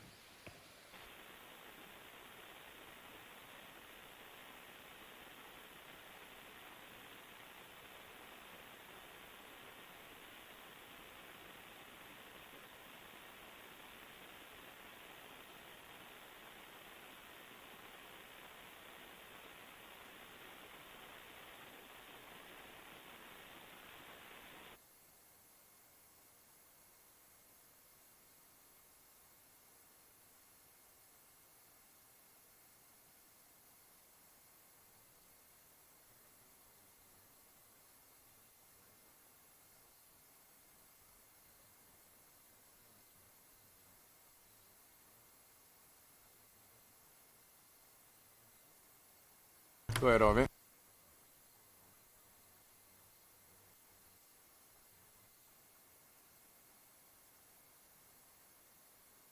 All right, it's a good copy. I've got 15 meters bearing 000. We're going to start out at 0.2.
All right, now bridge. Looks like we did not pass that test, so I punched out a sway and surge, and I'll bring us back at auto position. Stand by.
Well, I did a little digging, and the ctenophores with those slender, pointy lobes are likely in the genus Euramphea, which is a great word to say. It's got a lot of vowels in it. In the family Eurampheidae, of course.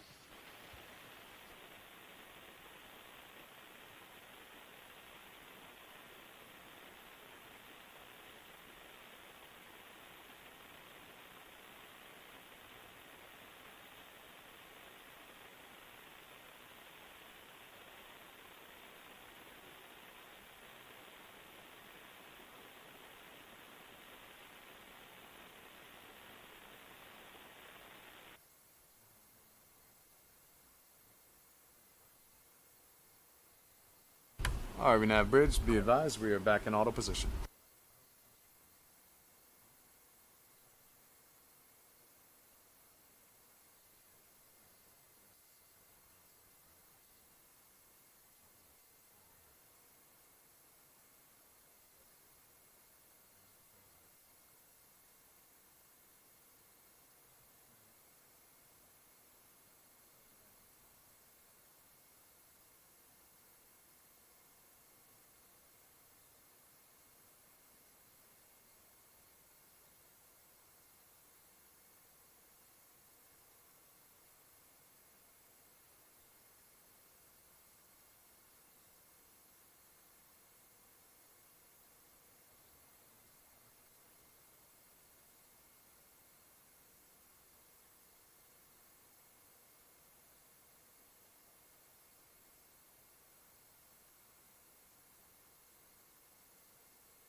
Pilot and video, could we take a look at that thing if it's at all possible drifting away from us?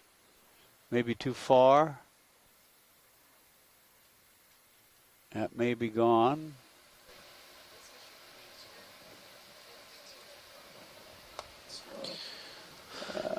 Let's see if we can figure out what that is. Sorry, Nav, you want to be? That, whoops.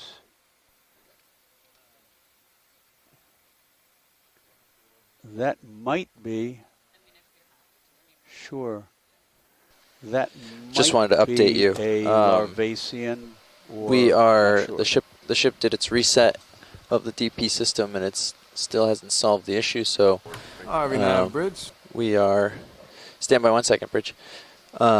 We are doing some additional testing. I'm gonna do that 15-meter move again back to 000, but I'm gonna try this one at decimal 1. All right. Copy that, bridge. All right, stand by.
All right, we now bridge. We are back out of auto position. Obviously, you heard the ramp up. Decimal 1 didn't work either. Stand by.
All right, we now bridge. We're going to try that one more time. 15 meters, bearing 000, speed decimal 1.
Sorry, Brian, go ahead.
Good, pilot.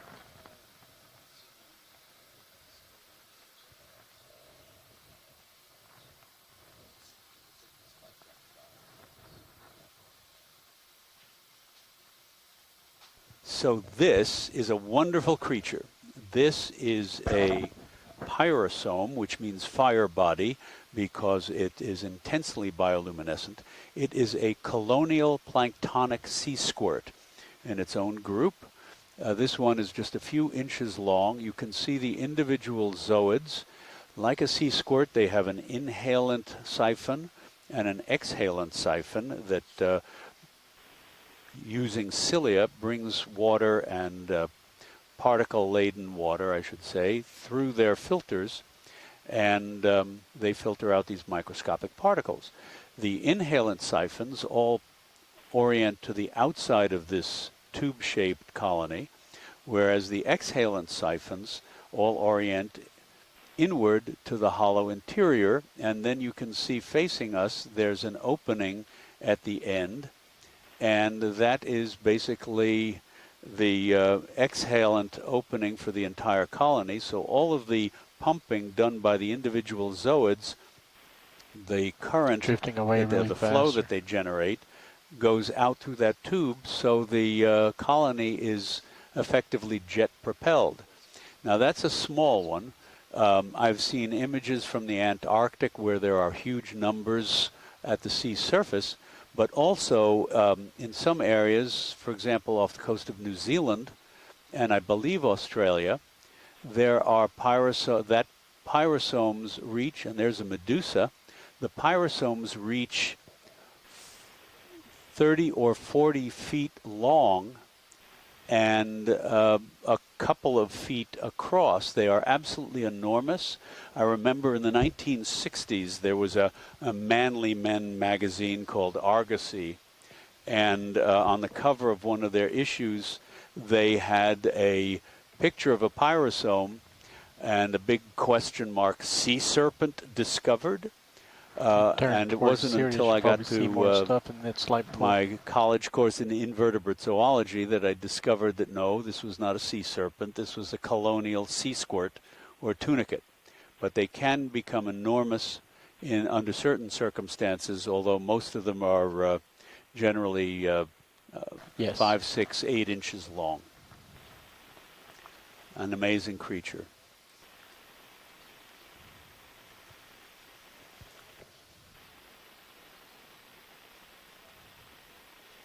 And I do believe pyrosomes are one of the favorite foods of many of the turtles that live in our world's oceans. I know there have been a couple very famous photographs of leatherback turtles especially eating pyrosomes.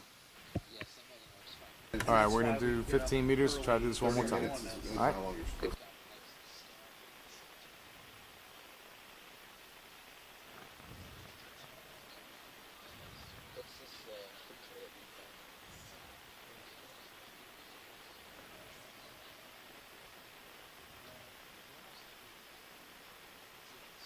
All right, we now bridge move is initiated. 15 meters, bearing 000, speed decimal 2.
I think I see a large jelly just slower, slightly right of center, maybe a flare.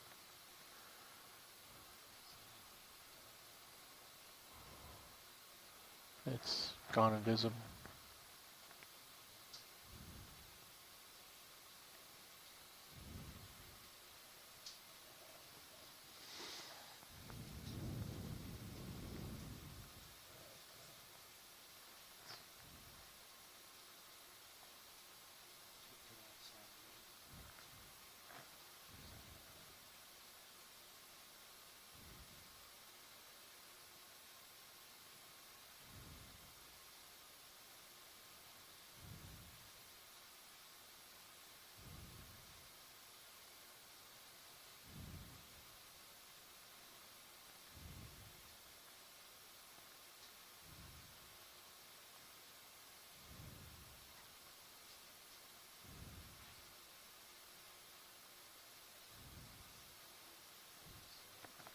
It's coming closer to you.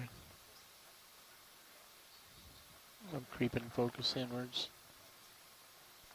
Here we have a small midwater fish drifting by from a weird angle. Now we have a better shot at it. Let's see if we can figure out what that is. Might be a lanternfish. It's almost inside your All right, lens. now bridge, we're going to repeat that position move. If you're comfortable with that, we're going to do that at decimal focus. Yep, that's blending in quite well with the background.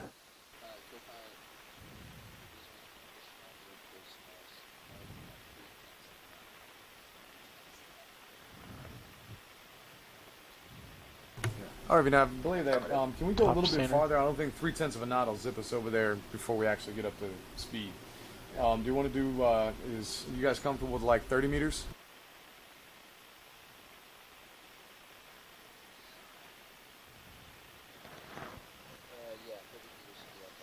All right, 30 meters of due north, 2/10 of a knot. Copy that. Stand by for input. That looks like it might be a larvacean. Yes, almost certainly, with the outer mucus house covered with bits of detritus and the paler interior, the fine interior filters.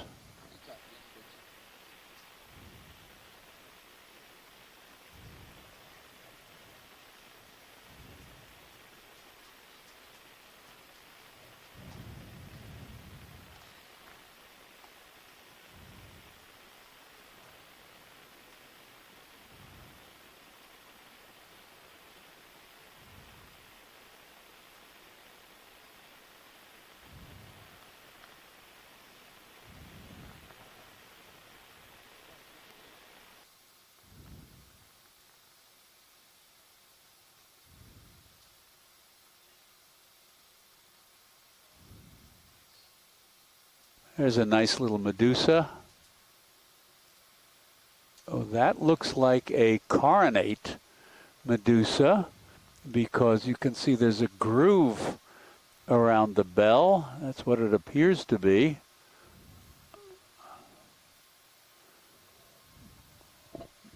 One of the, the tentacles look contracted.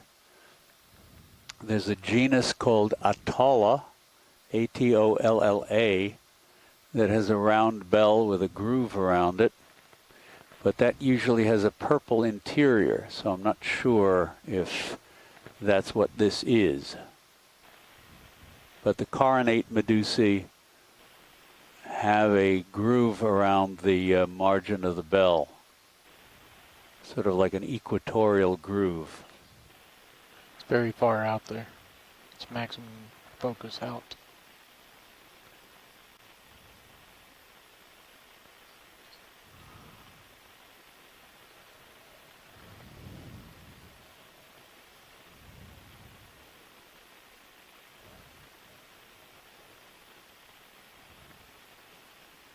There's a colorful one.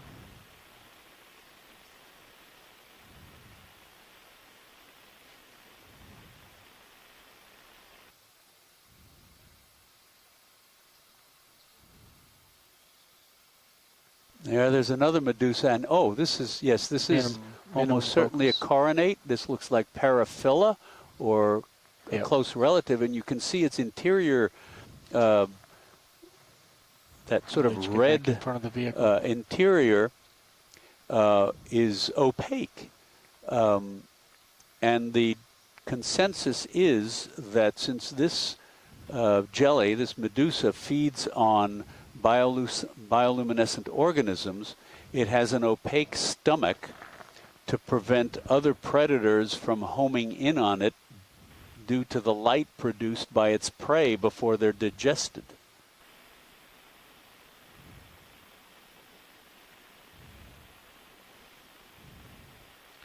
Did you say light balance or USBL? Yeah, thought so.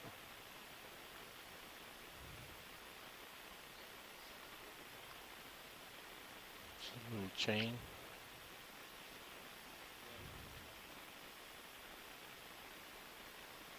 Mucus strand.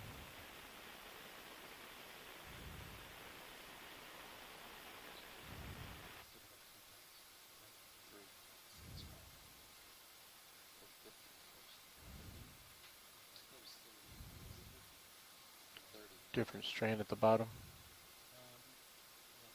And keep going.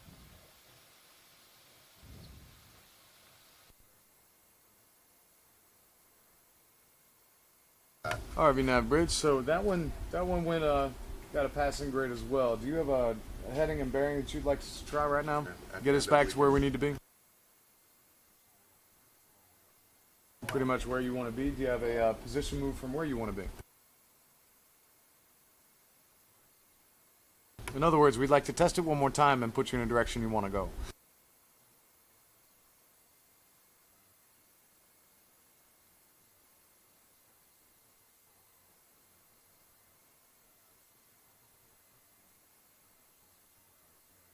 Okay. Is that all right with you? Yeah, that sounds good. A holding station would be a good test as well.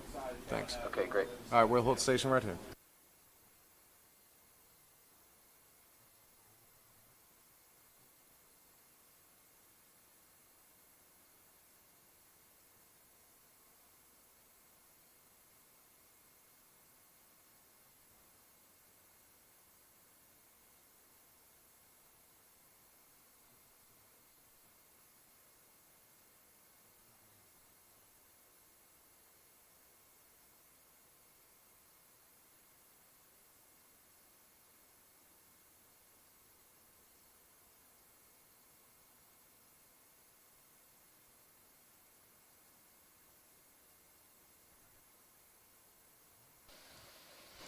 Okay, so we are back down on the seafloor at about 400 meters depth. We had a couple ship issues, so just pulled off of the bottom to ensure that our vehicles were kept safe, both ROV, Deep Discoverer and Sirius, while they tried to rectify that. Watch lead, Nav. Go ahead, Nav. Just as you have noticed, we're reaching the bottom. We're going to do one quick test on the bottom, but it looks like the ship's doing pretty well. And we're actually acquiring bottom 50 meters north of where we came off, so we've actually made a little progress towards waypoint 3 while we're at it. Sounds great. Thanks.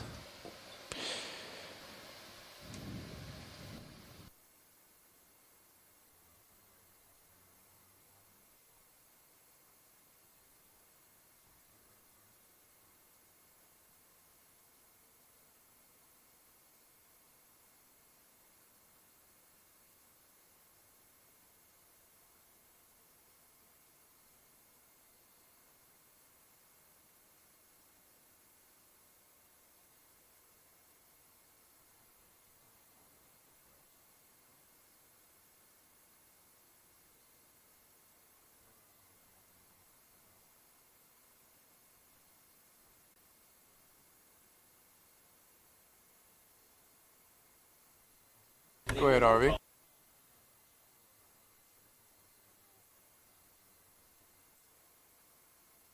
That's a good copy. We're going to do 30 meters 000 at 2.2. Is that a good copy? Copy, stand by. And there's another one of our little rat tail impersonators, Steindocknaria.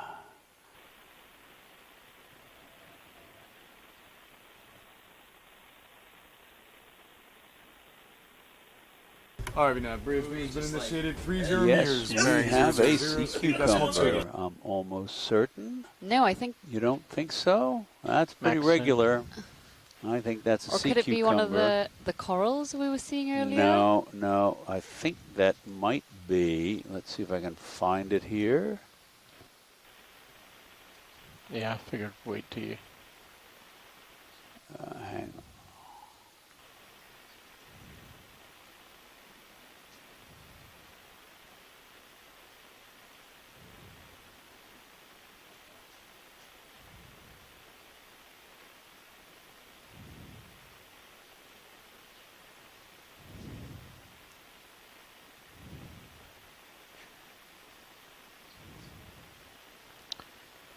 That sea cucumber could have been either Benthothuria or Benthodites.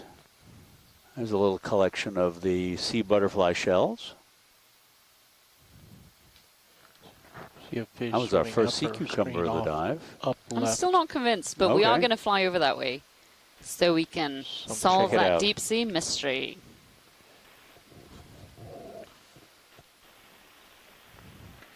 Looks like our light is not going as far as it normally does.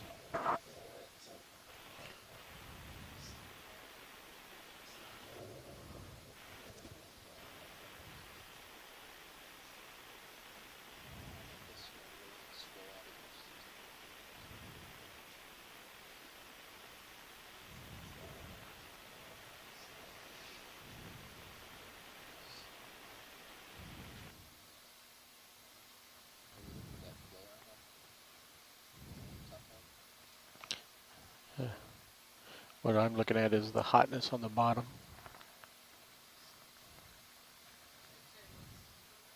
I think we can see that dark object now.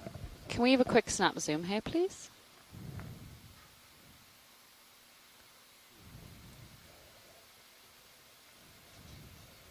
Diva for the win. Diva for the win, but a different species. This is a solitary Ooh. coral. Very nice. Yes, a stony coral, a solitary cup coral. So would this be one of those, yesterday during the dive, we saw lots of those little skeletons protruding from the cliff. Would that be what this would look like if those were alive, or would they be different? I think the ones protruding from the cliff, if they were extended, they would look basically like sea anemones. They would have long tentacles. This one does not appear to have long tentacles. It's rather inflated, and you can see there are rings and rows of very short tentacles around the margin.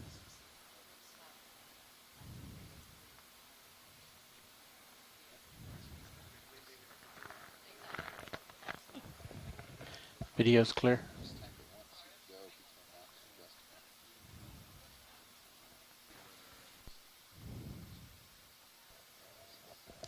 Yep, Diva, you were absolutely right. Good call. All right, VNAV Bridge. Stopping at the end We of the were thinking we were doing good, and then we just tried to stop off that move. So stand by.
White object diagonal up left from lasers.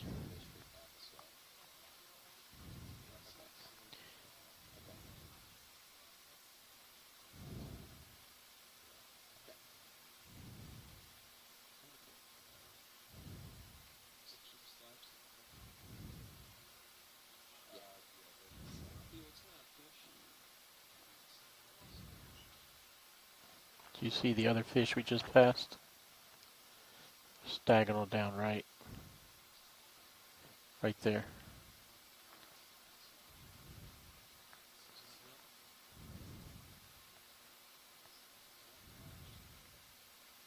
Another armored sea robin hunkered down in the sediment. Snail up above it. Or I'm sorry, fiddler crab. And there's a little hermit crab beyond it.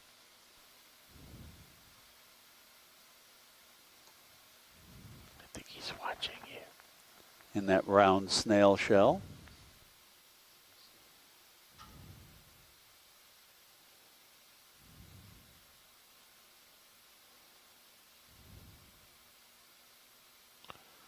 Okay, we're good on this.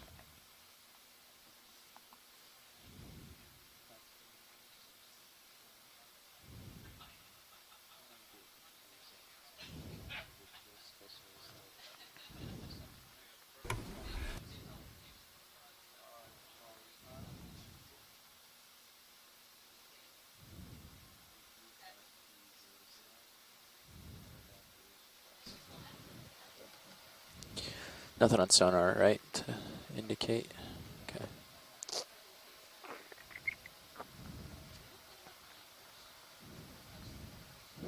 All right, now, Bridge. Go ahead, Bridge. Yeah, that's what I want to do. I want to shift our center rotation to midship, bring our heading around significantly to the southeast, probably to the heading of 140, 145. You probably want to come off the bottom a little bit while we do that. That way, once the center rotation is there, you don't get twisted. Okay, good copy, Bridge. You plan to bring the heading towards the southeast. Yeah, the southeast.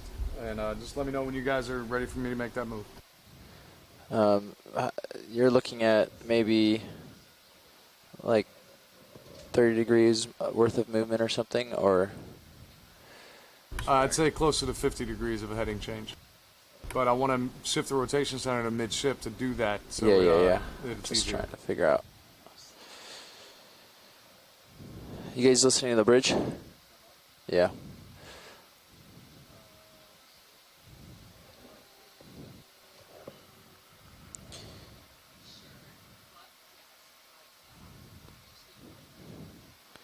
Watch lead nav.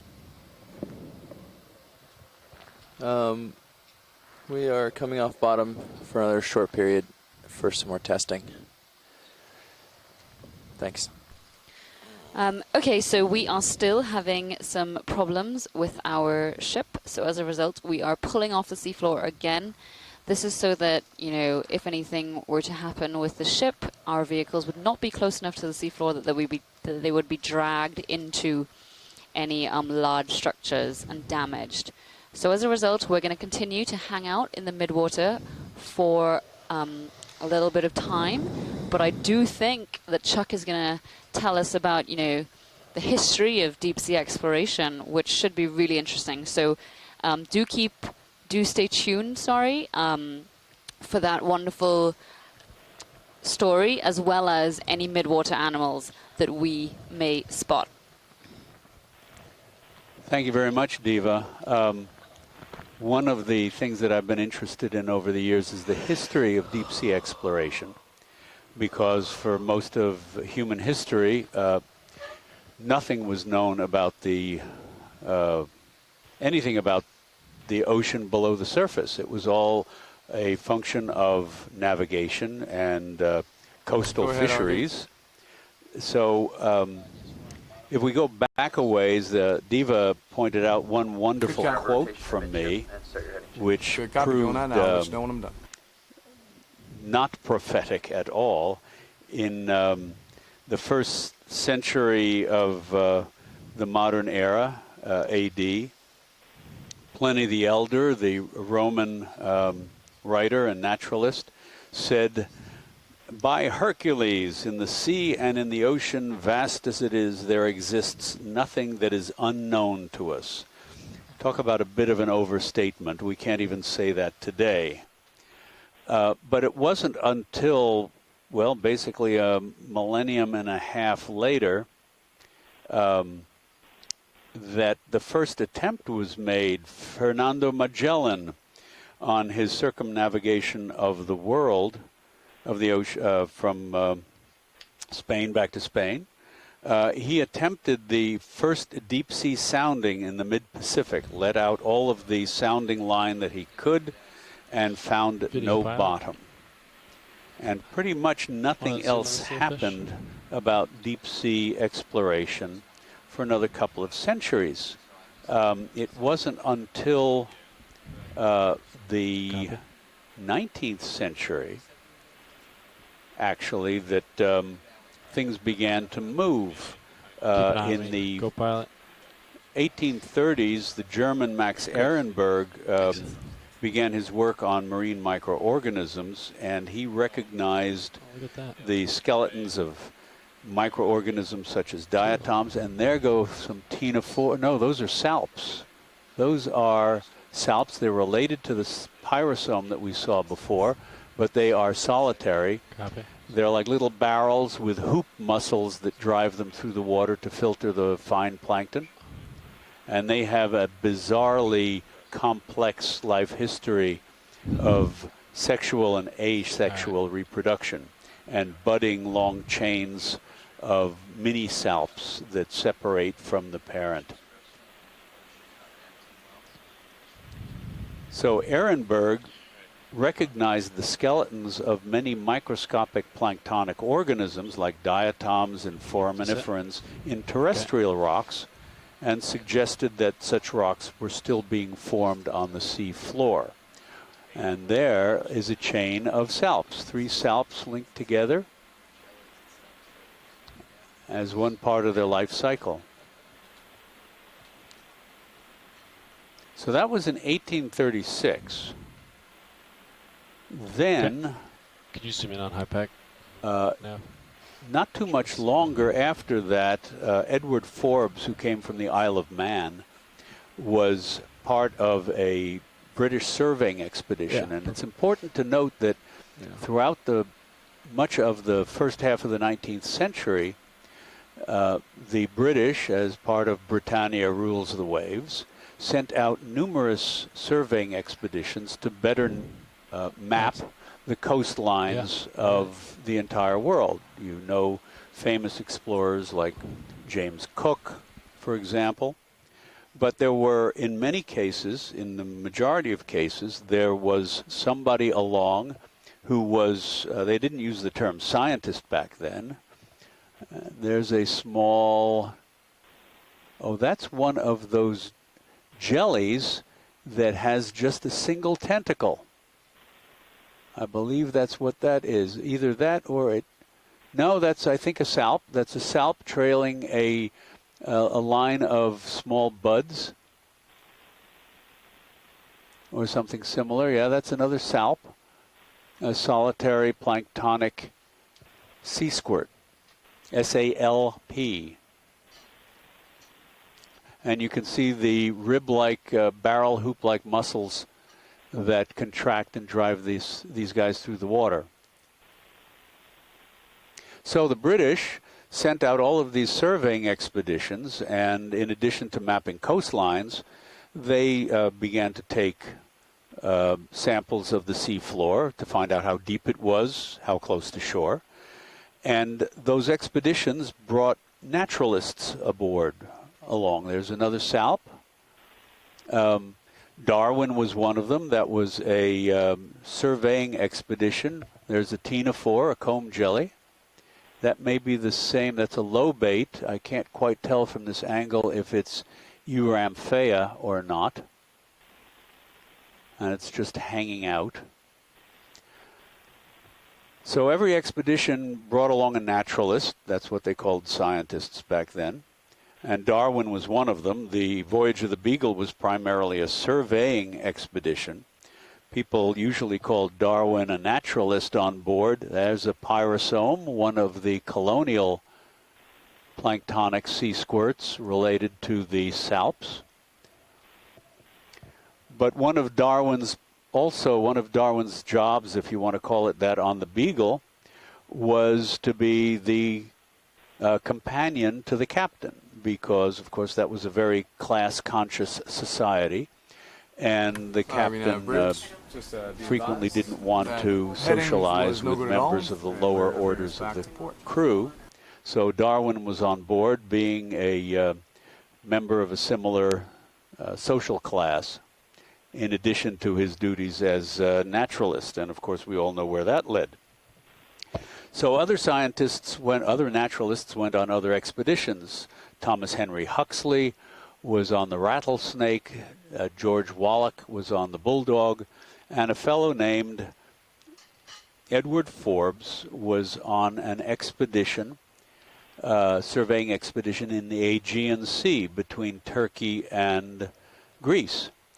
And the British Association for the Advancement of Science had established a committee for researchers with the dredge to investigate the marine zoology of British waters. But of course, the opportunities arose to go further afield. And Manxman, Edward Forbes, took a dredge along in the Aegean, and he dredged in successively deeper water and discovered that the deeper he went, the less he found. The fewer organisms, the fewer kinds of organisms. You're going to want to come off the bottom. And he suggested that there was a depth beyond which no life could exist in the ocean, or that it would not be very much in the way of life. Subsequently, that was published in 1854 after his death. Subsequently, people took that and said absolutely no life could exist in the ocean. They called it the azoic zone, the zone of no life. And that's how things stood for quite a while. In addition, people thought that because of the increasing density of seawater with the great pressure in the deep sea, things that fell into the ocean would not necessarily sink to the bottom, but would sink to a level at which their density, the object's density, would match the density of seawater. So, for example, later this idea persisted in the public mind. So some people were worried, for example, when Titanic sank, that the bodies of the unfortunates would not reach the sea floor, but would float for perpetuity in the mid-waters. Well, of course, that's not the case. In any case, Forbes' azoic zone held for a while, despite the fact that before he published that, several other survey expeditions, James Clark Ross, for example, there was a siphonophore that drifted by. James Clark Ross, let me see if I've got my expeditions correct here. Surveyed in the, let's see if I can remember where it is. John Ross collected some small living organisms with a deep sea device called a clam, C-L-A-M-M, that he referred to it, from 2,000 meters down in Baffin Bay in the North Atlantic. But his results were published in a naval journal, as I think an appendix, and nobody paid any attention to it. There was no internet back then, of course. But interest in the deep sea grew in the middle of the 19th century because of what was to become the mid-19th century version of the internet, and that was the transoceanic telegraph cables, which would link communications between the old world and the new world. And that was a very high priority. The first one across the Atlantic was laid in the 1850s, but it failed. And another one was finally laid in the 1860s. So, in developing this, people were extremely interested in finding out how deep the ocean was, where it was shallow, where it was deep, where it was rocky, where it was muddy. So there were all of these surveys that went out and took samples of the deep sea floor, mostly very small samples of sediment. One of the interesting things that popped up from that was that those deep sea samples included the shells of microscopic organisms, and there was a big argument about whether those shells were created by organisms on the deep sea floor, indicating that life could exist in the deep sea, or did those shells belong to little organisms of the plankton that lived near the surface and drifted down to the sea floor when they died? So this was a bit of a bone of contention. But the Azoic zone was still pretty much in force at this time until people started dredging in deep water. And one of the people that dredged in deep just let water you know, was a gentleman right now our named vector is George heading to Wallach. starboard, And George ahead Wallach and to starboard. was on a survey We're trying to keep expedition that under a aboard half the knot here, Lauren. Bulldog Helm across steering. the North Atlantic. And they did soundings. And in one area, they took 3 successive soundings with a weight to determine how deep the sea was. This was off the coast of Iceland.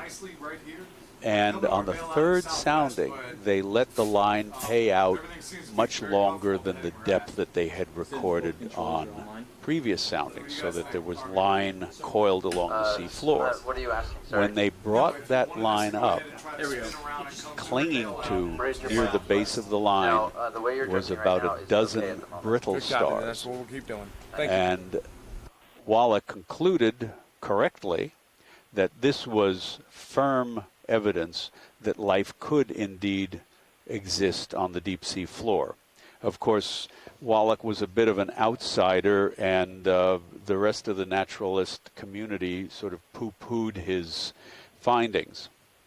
He also decided to downplay the discovery of the Rosses from previous expeditions.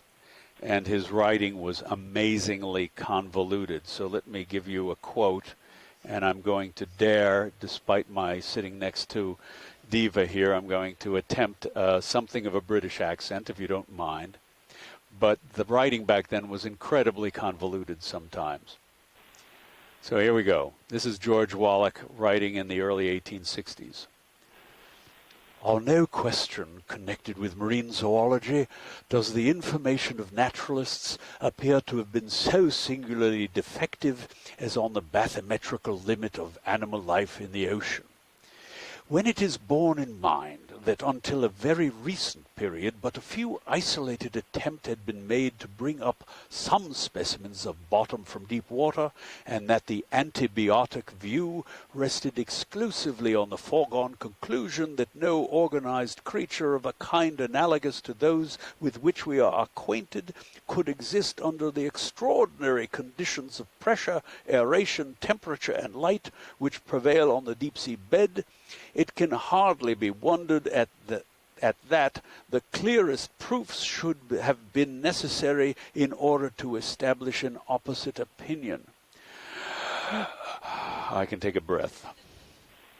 And so you can see that was a bit of a run-on sentence. I would never allow one of my students to write like that. He referred to the antibiotic view, the against life view, which was the equivalent of the Azoic zone. So that was sort of the standing. And then also around the same time, a Norwegian naturalist named Michael Sars and his son Georg did some dredging off the coast of Norway, off the Lofoten Islands in the north of Norway. And from deep water, very deep water, they dredged a small lily-like creature, or thing that looked like a little palm tree, just a few inches tall, that they named Rhizocrinus lofotensis. It was a sea lily, and as far as anyone knew at the time, this kind of sea lily had been extinct since the Mesozoic. So this was really one of the first supposed deep-sea living fossils. And this generated enormous interest because just a few years earlier, Darwin had published On the Origin of Species. And, of course, his concept of his hypothesis of natural selection said that organisms will evolve in response to a changing environment. Well, the corollary, of course, is that if the environment doesn't change or changes very little or slowly, organisms will not evolve as much. So here we have the deep sea, which is supposedly an unchanging environment, and lo and behold, here is a supposedly living fossil, an organism that has remained unchanged for millions of years in the deep sea. Well, this got a lot of people very interested.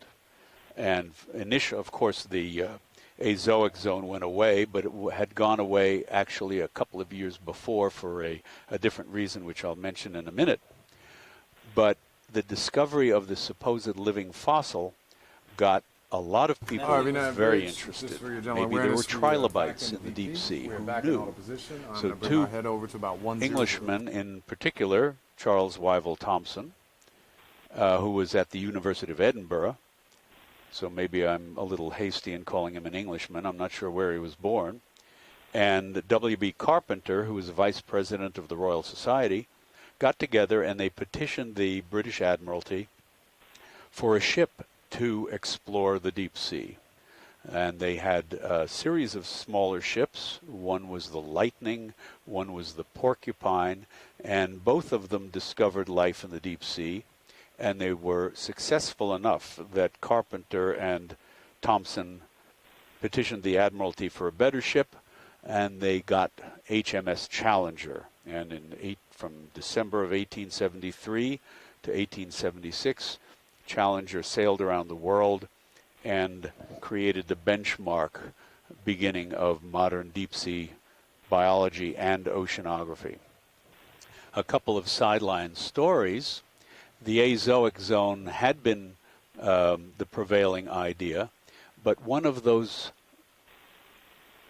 deep-sea cables, it was a cable, a telegraph cable, that ran between the island of Sardinia and Tunisia in North Africa.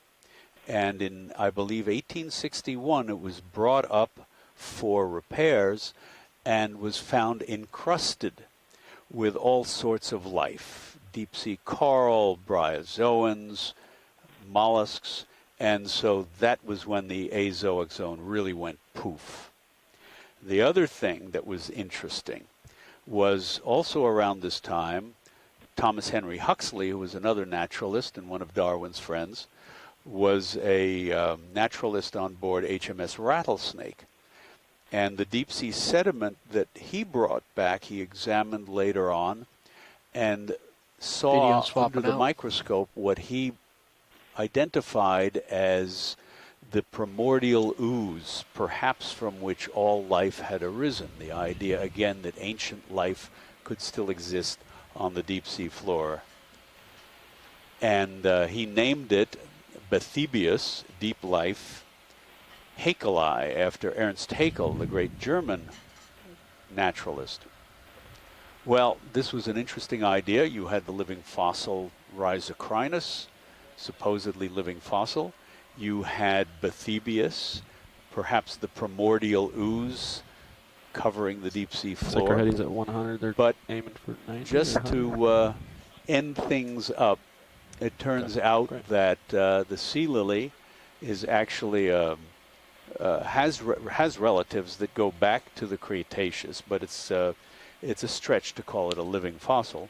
But Bathybius was an interesting story because aboard the Challenger, the chemist aboard the Challenger examined deep-sea sediments, and of course they preserved them. And it turns out that Bathybius haeckelii was actually a sort of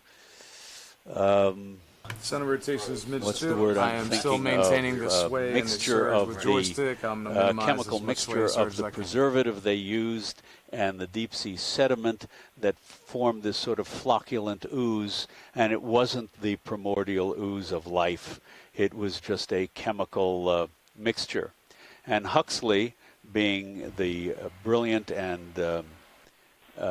scientist that he was, admitted immediately that he had been wrong, that Bathybius haeckelii was not a living organism. Around the same time, also, the American scientist, actually the Swiss scientist, Louis Agassiz, who had emigrated to the U.S. and set up shop at Harvard, did some of the first deep-sea dredging along the coast of the U.S., particularly along the coast of Florida.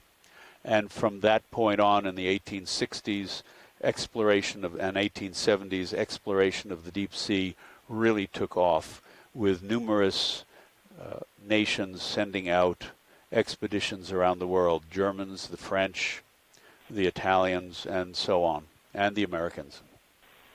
And I'll wrap it up there. I think that's enough to swallow for the time being.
I just saw an email from one of our land-based experts, John Caruso, who identified that cownax that we saw the other day. That's that puffy little red fish that sits on the bottom with the fringe of bristles or papillae around its margin. And he identified it as Cownax sutkusi, S-U-T-T-K-U-S-I, named after somebody named Sutkus. And the common name, according to FishBase, of the cownacids or of cownax is coffin fish. I'm not sure where that comes from. He also identified, at least tentatively, the goosefish that we saw. That was that big flat gray mottled pancake-shaped fish as Lophioides barrowi, but mentioned that the pigmentation was different than those that he had seen off the Atlantic coast of the U.S. So very interesting. The more we see, sometimes the less we know.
All right, VNav. We got to 020, and then it became pretty evident that that wasn't going to work. So we're going to bring us back to about 100 and hold it there.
That was another tracheline medusa, I think, that drifted by to our left.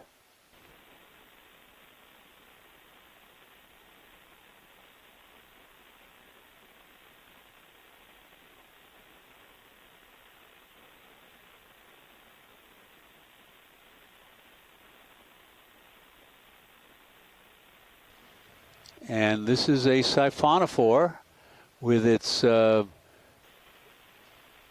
row of swimming bells at the top and the little white gas gland at the very tip, and trailing a long line of zooids that include stinging zooids called dactylozoids, long tentacles with stinging cells on them, and reproductive zooids.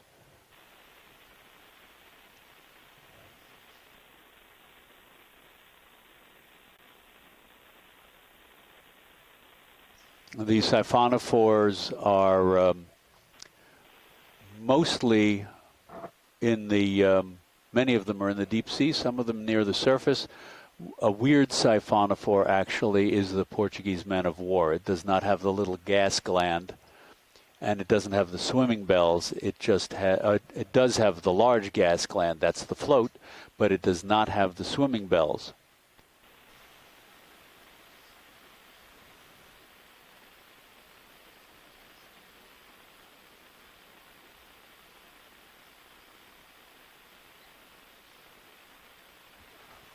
And Bob Carney relays to me that the FishBase website, which is a wonderful source for the identification of fishes and their distributions and biology, that's one word, FishBase, says that the origin of the word Kaunax is a conceited man.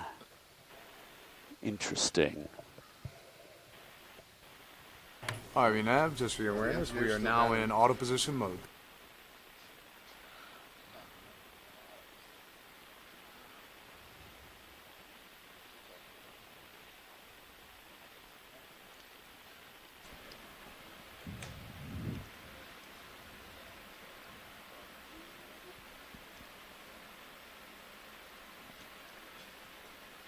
We have something up a third. On the right, there's 2 animals. This one? Well, yeah, we can try that one. He's too close. Okay. Most of the things I saw were right in tight. Oh, okay. But they were out of just a bit.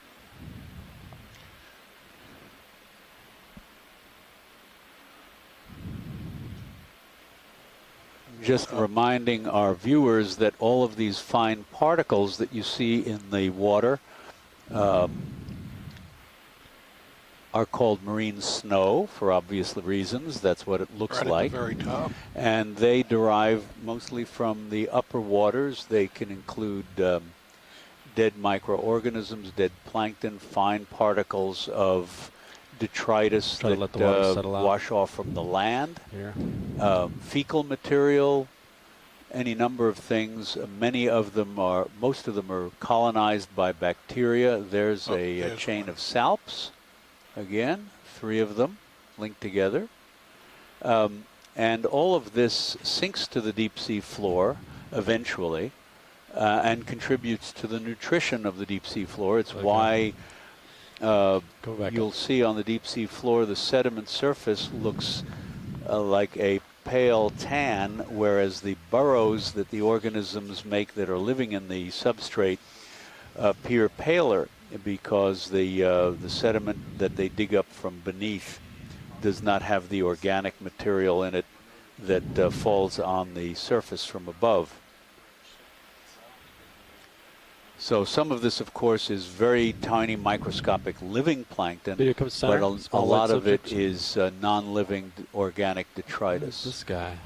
And that, I can't quite tell what that little yeah, it could be like a knob is. That was a tough one. It's in close. There is those 2 pale lobes. That's a larvacean, a planktonic sea squirt. We saw a beautiful one the other day.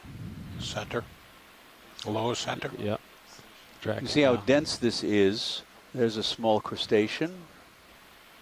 And another one. That's a copepod. Copepods are like the equivalent of the insects of the sea. They are so abundant and hugely important to the marine food webs. And there is a small shrimp. Can't tell quite what kind. You have more zoom, you can take it. So all of these little bits of detritus are probably colonized by various kinds of bacteria, and there is a whole cycle of the food web that really never reaches the sea floor. Bacteria, the detritus comes from shallower water. The bacteria feed on the detritus. Organisms feed on the bacteria-coated detritus. And they are they get larger. This guy's trying pretty hard, hey? Larger and larger organisms feed on them. Larger subject, right? Centering now. Yeah. And then they poop out there. Oh, that's a beautiful copepod. Look at that. Trying to track here. Sorry. That's marvelous. And it's using 2 of its feathery appendages to swim.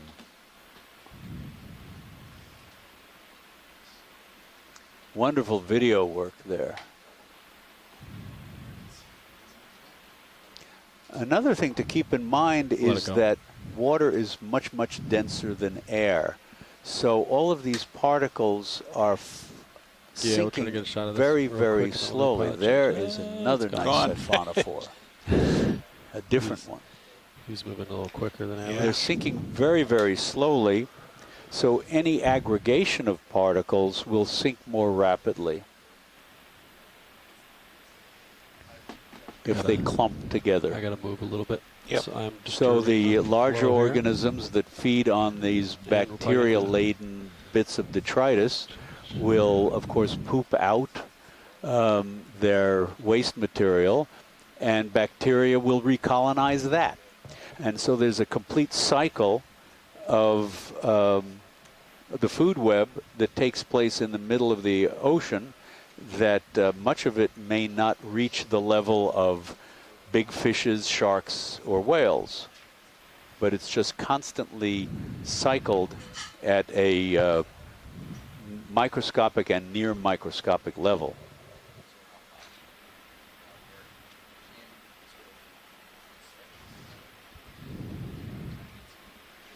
So yeah, Don, if we need to go into token fig, just turn. Okay. Yeah, yeah.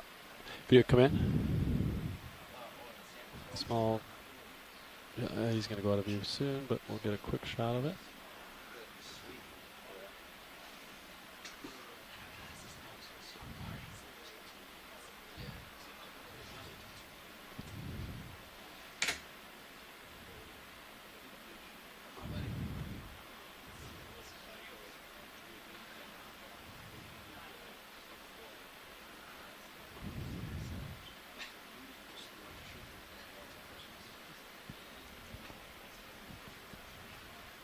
Pilot covers.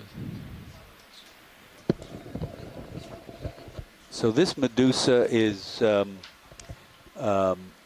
almost certainly a member of the Hydrozoa, because you can see what's pulsing there is like a curtain around the base of its disc-like umbrella, and that's characteristic of the Hydrozoan Medusae rather than the true Medusae like the big jellies, the moon jellies, and things like that.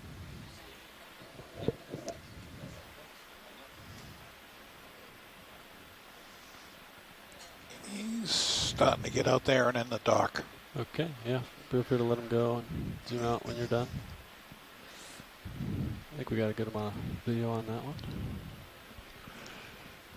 All right.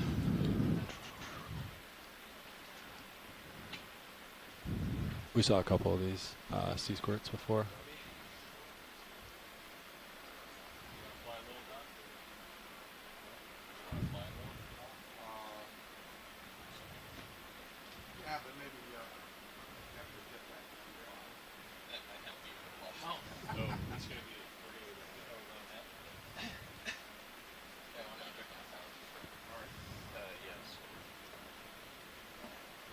All right, video.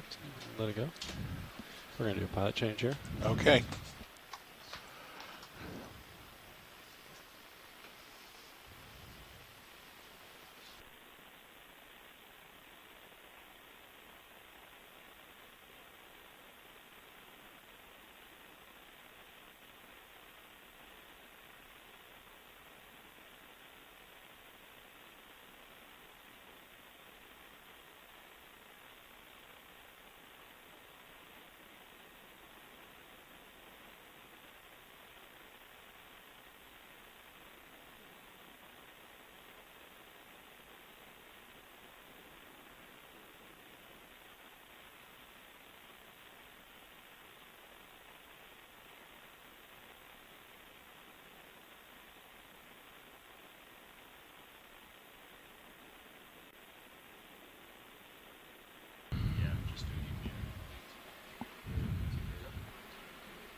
Okay.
So what was the plan? We're going down? Or are we waiting on instructions from the bridge?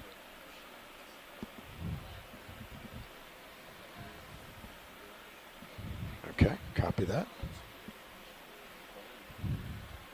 Mm-hmm. Go ahead, RV.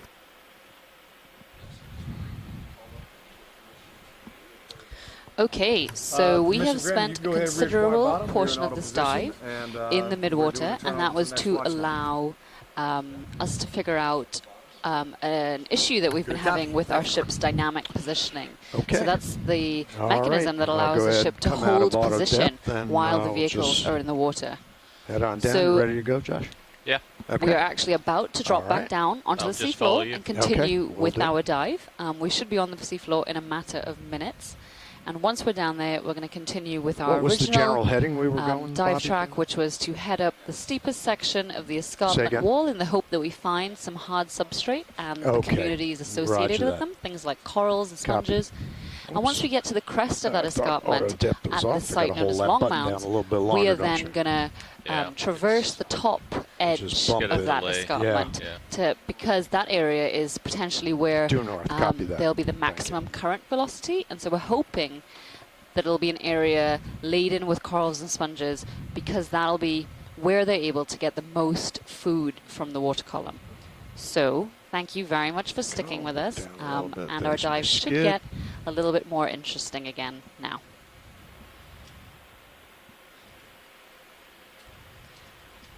I also want to point out to the scientists on shore that our mechanical problem isn't completely rectified, and so as a result, the ship and therefore the vehicles are going to be moving a little bit slower than usual today. So just bear with us.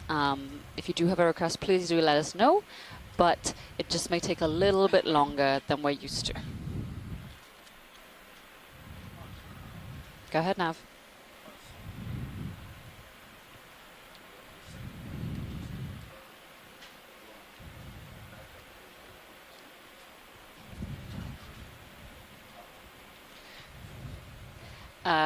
Right, okay, so the problem with waypoint 2 is that it's actually in the least steep section of the escarpment. So we were going to head northwest of waypoint 2, not quite that west. We didn't want to go all the way to 3, but we wanted to climb one of the steepest sections of the escarpment wall. You can use your judgment to see where it would be best.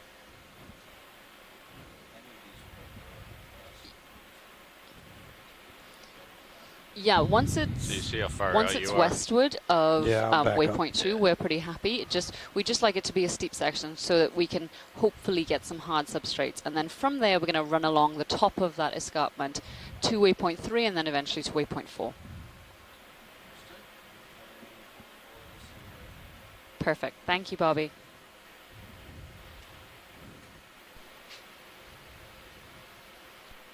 All right, 15 meters off the bottom. Copy that. Getting there. Okay.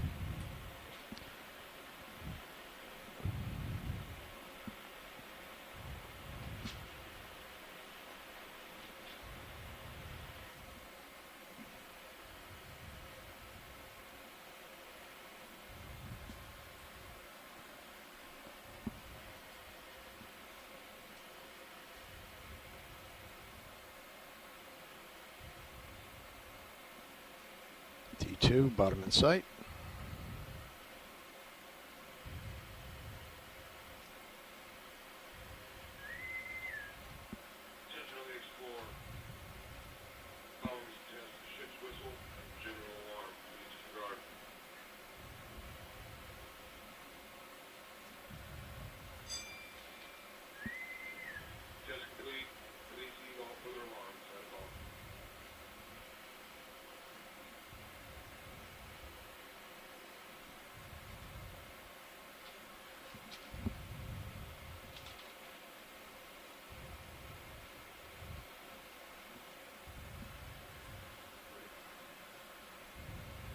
RV Nav, bridge, go ahead. Okay, just give me a second here, I think.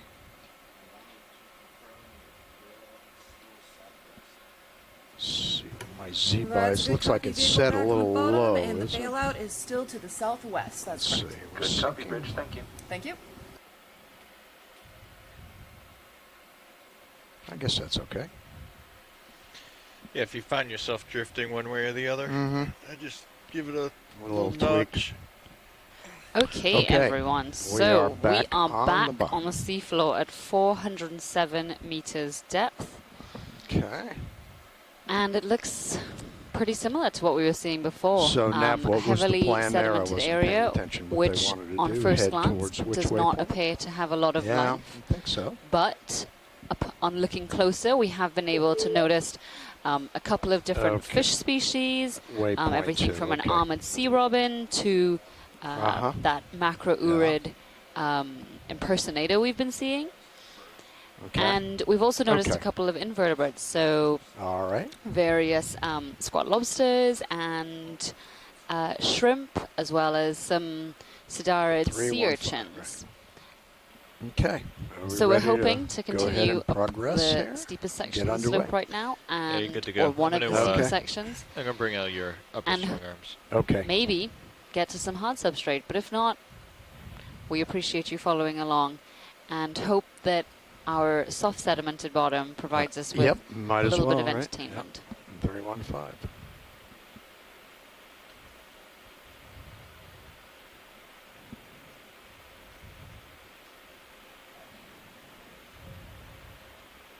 RV Nav, bridge, go ahead. Okay, watch lead. We're getting underway about 315 degrees, heading slowly across. thing.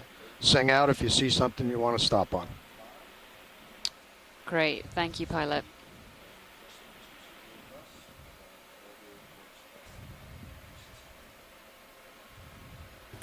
Bridge copy is 30 meters, 315 degrees, and we'll start out at a speed of decimal 2 and see how that looks. Might have to drop it down to decimal 1. Understood, Bridge. Whatever we need to do to keep the system happy. All right, sounds good. Thank you. Stand by for input.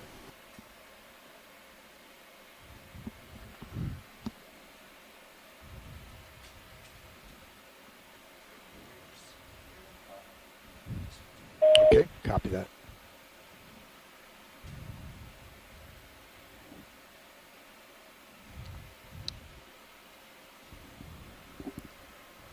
So our dive site does fall within a habitat area of particular concern that has been proposed. I'm just going to and so as a swoop result, back and forth our lateral until survey we start has moving. especially important management implications.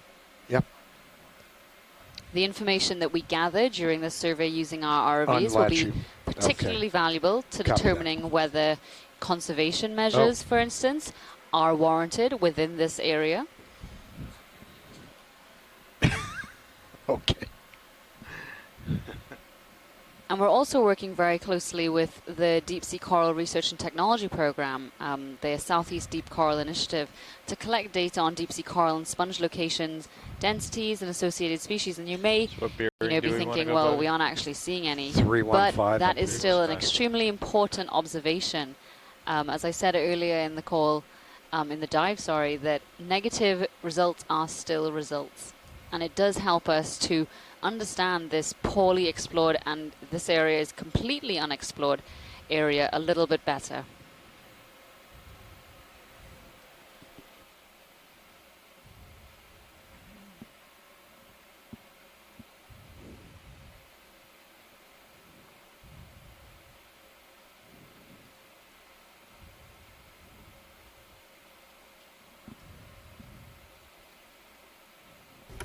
ROV Nav bridge. Move has been initiated 30 meters, 315 degrees at a speed of decimal 2. Copy, Bridge.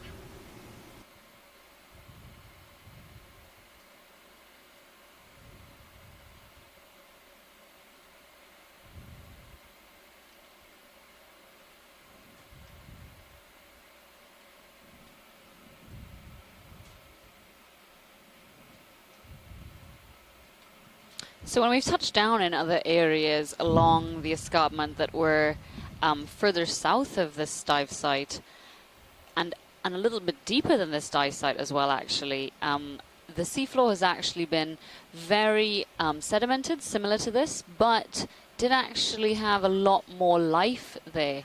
We saw an area in dive 1 where there were many Acanthocaris and Bathynomus giganteus individuals, 2 very large isopod and decapod crustaceans that had formed huge burrows in the deep sea floor that created these mound-like structures as well as depressions. So there was a lot more character almost to the deep sea floor areas in some of the deeper sites we were working at already.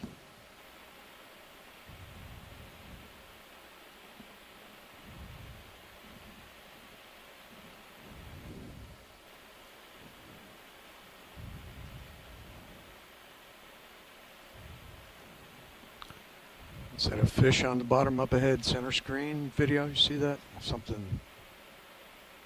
I'll do a quick zoom. Oops, where'd it go? Yep, okay. So this is another one of the juvenile Standacnaria argentea. And we were fooled yesterday by these because we thought, you know, it must be a rat tail, a macrourid from the family Macrouridae, but in fact, it is not. It is a midwater fish, and the juvenile tends to hang out a little closer to the seafloor. So that's what we're seeing here. Okay. ROV nav Okay, bridge. video, that's cool. Go ahead, Bridge. Back wide. We'll keep on moving. Yep, during that last move, we did get a ramp up just after we What's started the picking small up one speed, right so there? we did come to a Is stop. that We're something gonna you try want to look and at? Watch continue lead, the little remainder of fish? move, Lower, at let's see. Copy. So Decimal the 1. common name of that fish, I've just been told, is a luminous Zoom in. hake.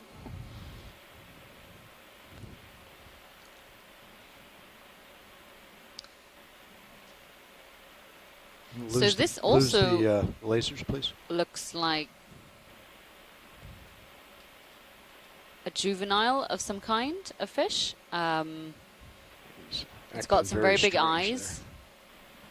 Its behavior may be because perhaps the RV is blinding it.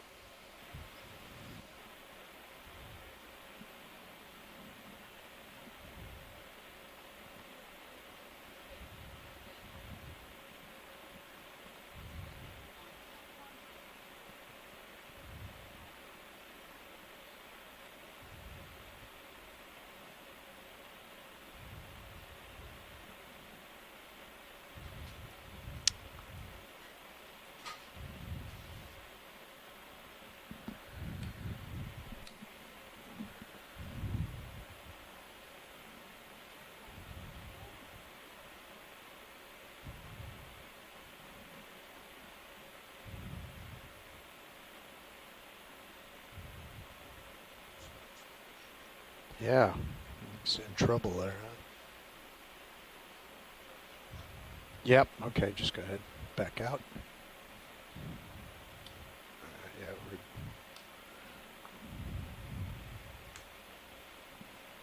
Okay, pushing ahead.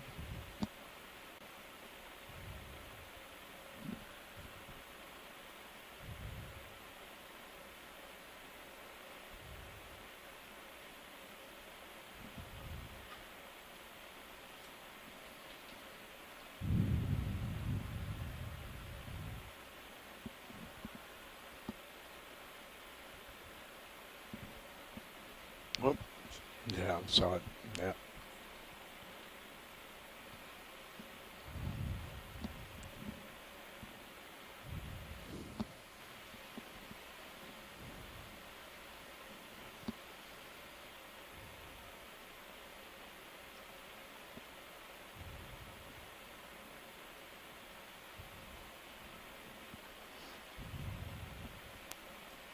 That's all you got for Taylor? Mm-hmm. I'm going to go lateral now. Maybe we should bump. What was the speed? 0.2? Yeah, we can't go any faster. Oh, okay. Correct. Roger that. Correct. 0.2, but we can't go any faster. Yeah. Okay. And in fact, they actually dropped it down to 0.1 Hey, because pilot. the system can't handle Go it. ahead. Watch lead. Do we have any hard targets on the sonar by chance? Does not look like it. Nope. Great, okay. So we got that going for So us. something you may want to do, pilot, is just kind of mow the Yeah, lawn, I'm just go gonna back and forth. yeah. Yeah. But now I've stirred it up a little bit here. Let's see. Get out of the dust.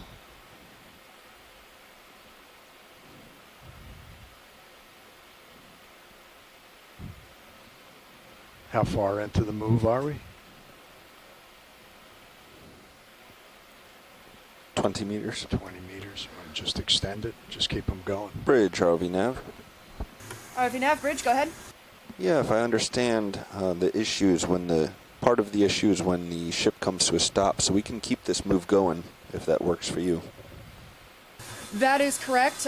Keeping the speed at 0.1 seems to be working pretty well for the ship, so we can continue the move too. Roger that. If you want to let me know when we have about 10 meters left in the move, we'll just keep tacking on extra distance. Okay, copy that. Just for your awareness, right now we are at 13 meters. All right, let's go ahead and add another 30. Copy, adding another 30. To the end point of the current move. Roger.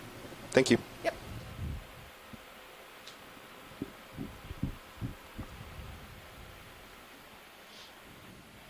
There's a flatfish right in center screen, I think. Hey, Zoom in Bobby. video. You got that already?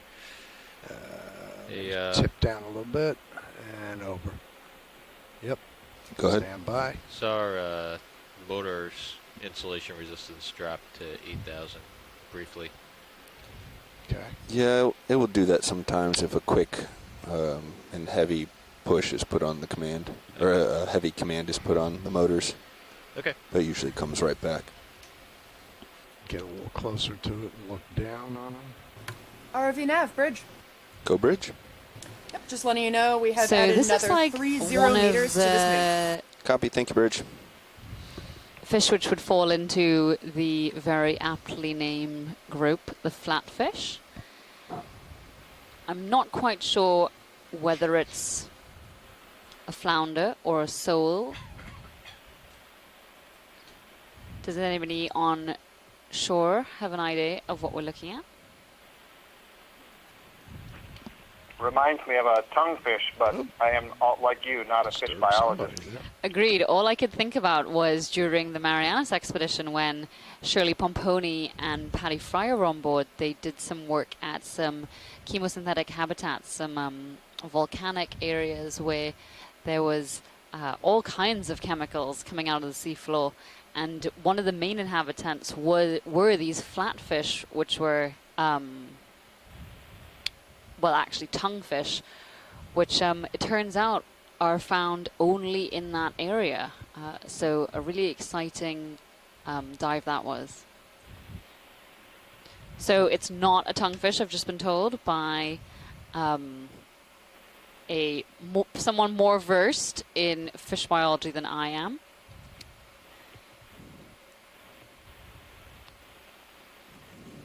Okay, video whenever you're finished with that. So Lauren Jackson is our sample data manager, and she has a little bit more knowledge about fish than I do. I was looking at the caudal fin since it's rounded, not continuous and pointed like the Symphyris, which are the tonguefish.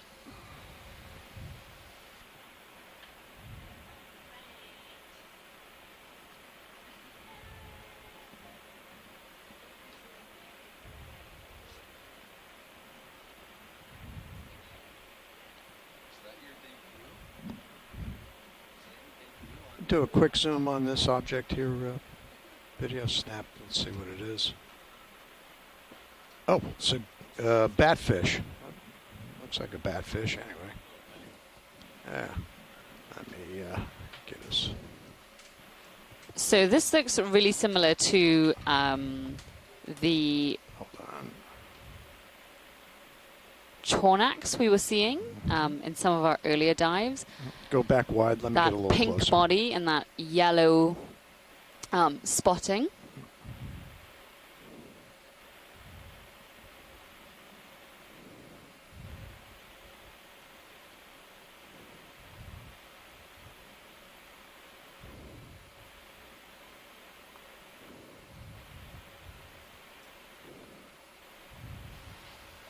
It might be a fish that falls in the family Ogocephalidae. I'm not quite sure. I can't quite see enough of it.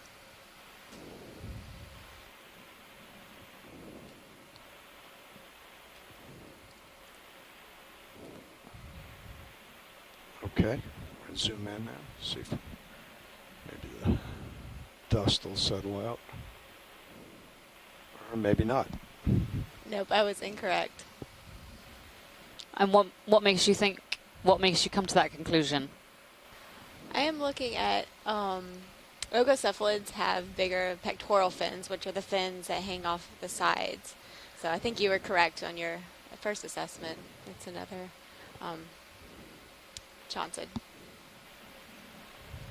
And so these actually have a tiny lure, which if the sediment clears slightly, this one it looks like it's quite reduced, but just between the eyes there's a little nubbin type feature.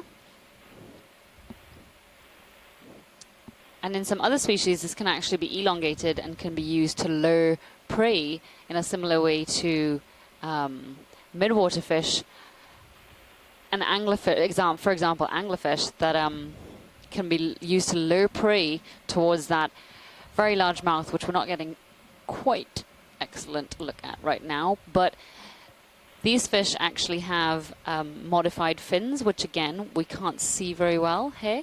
They're just buried underneath the sediment, and if we were to disturb it, you would actually see it potentially move along the sea floor, walking, which is not something we see very often for fish.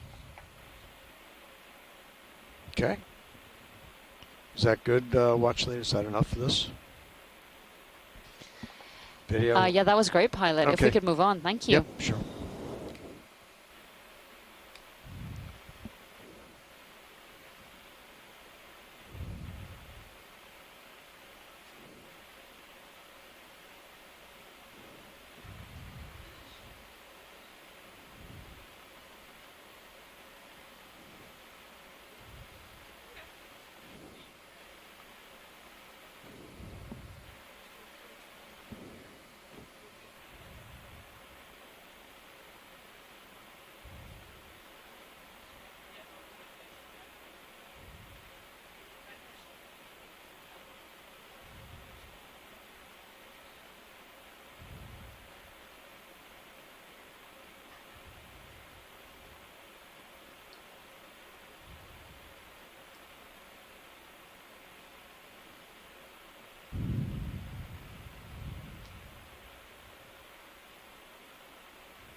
Quite a couple of fish in this area, but very little else.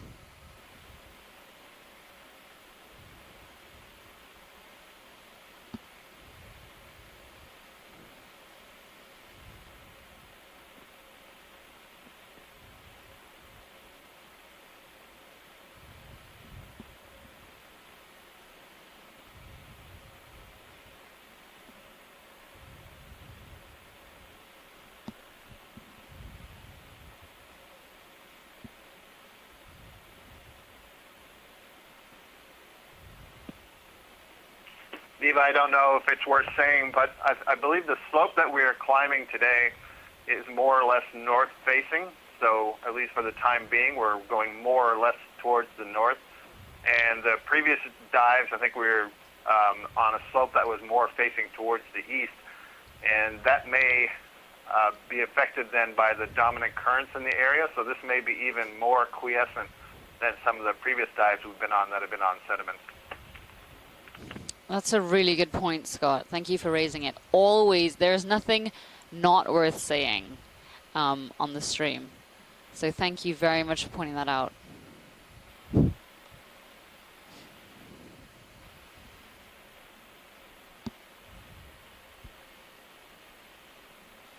Pilot, do you have a sort of feel for how much current we may have here? Is there any that you can...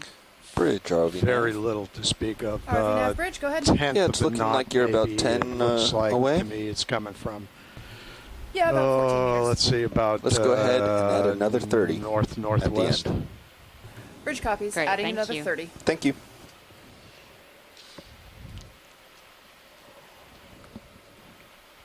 So as Scott was saying, the predominant currents in this area tend to flow from the northeast north to the south southeast, and this slope we're climbing is facing south, so we would be climbing northwards up it, and so because of that, if you think about it, this will be probably one of the most sheltered escarpments RV Nav that we Bridge. could climb, and Go. as a result that would mean Yep, that an additional there may 30 not be meters has that been much added to the move, and food being everything's still brought looking good in up with here. the currents, Roger, these thank you much, particles, the Bridge. marine Thanks. snow. And so it could result in less life than usual. What will Diva, be that was much better said than I put it. And totally agree. so what would be very A sheltered slope. so what would be what did you just say a shellfish slope? Did I No, catch that? sheltered slope. Sheltered from the main current. I thought you were trying to play on the word selfish. Selfish was shellfish. Yeah, I should have. But Yeah. yeah.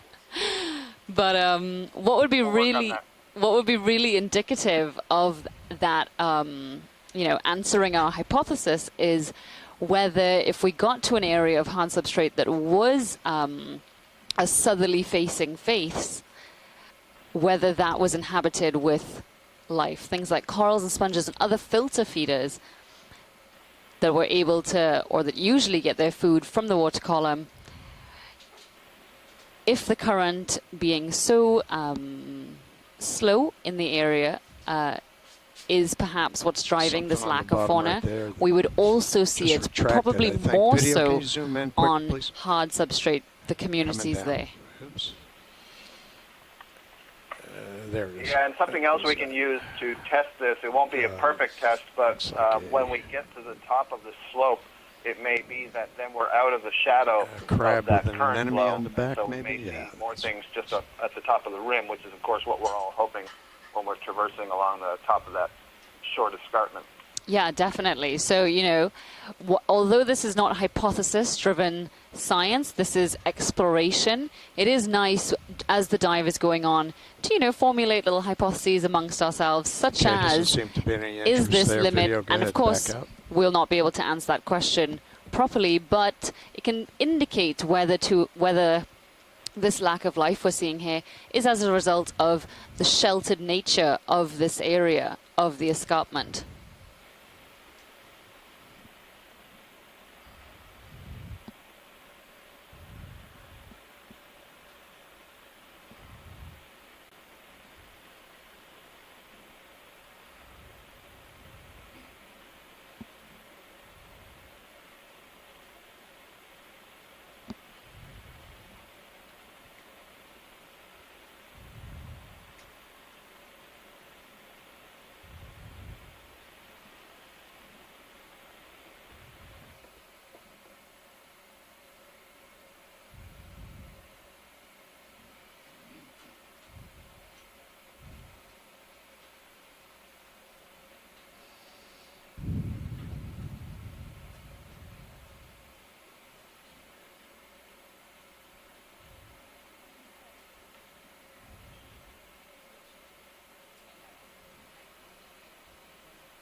Got something there. What is that?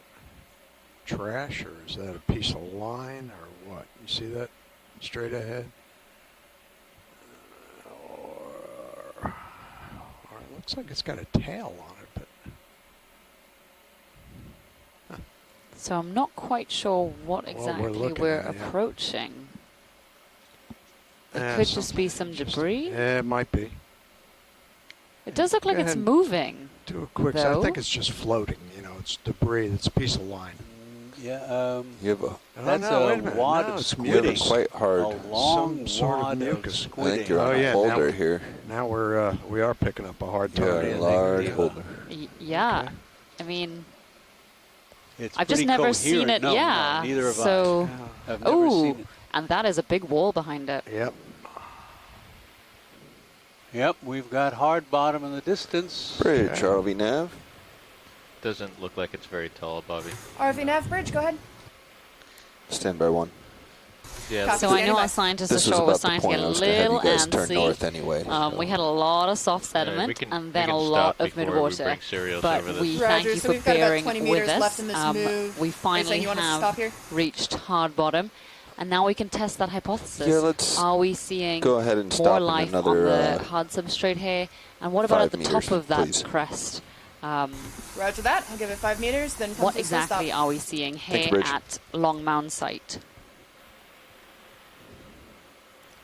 Finally, thank God. Okay, it's sitting down in a depression in a bowl, so there's a scour around it. Let's see how big this thing is. Bunch of fish down there. Yeah. So can we get a quick zoom on that on the fish? Yep. please? Okay. Video, zoom in, please. It's 2 of them, scorpion fish, maybe? What are they? Yes, it looks like a scorpion fish. That's right. Family Scorpionidae.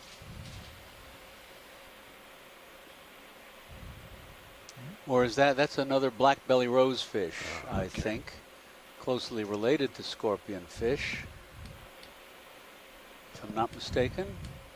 Same family, Helicolenus dactylopterus. That is fished commercially. Here's a variety of sponges on this on the base of this wall, and you can see there's another black belly rosefish, and you can see at the base of this wall there's a lot of coarse rubble.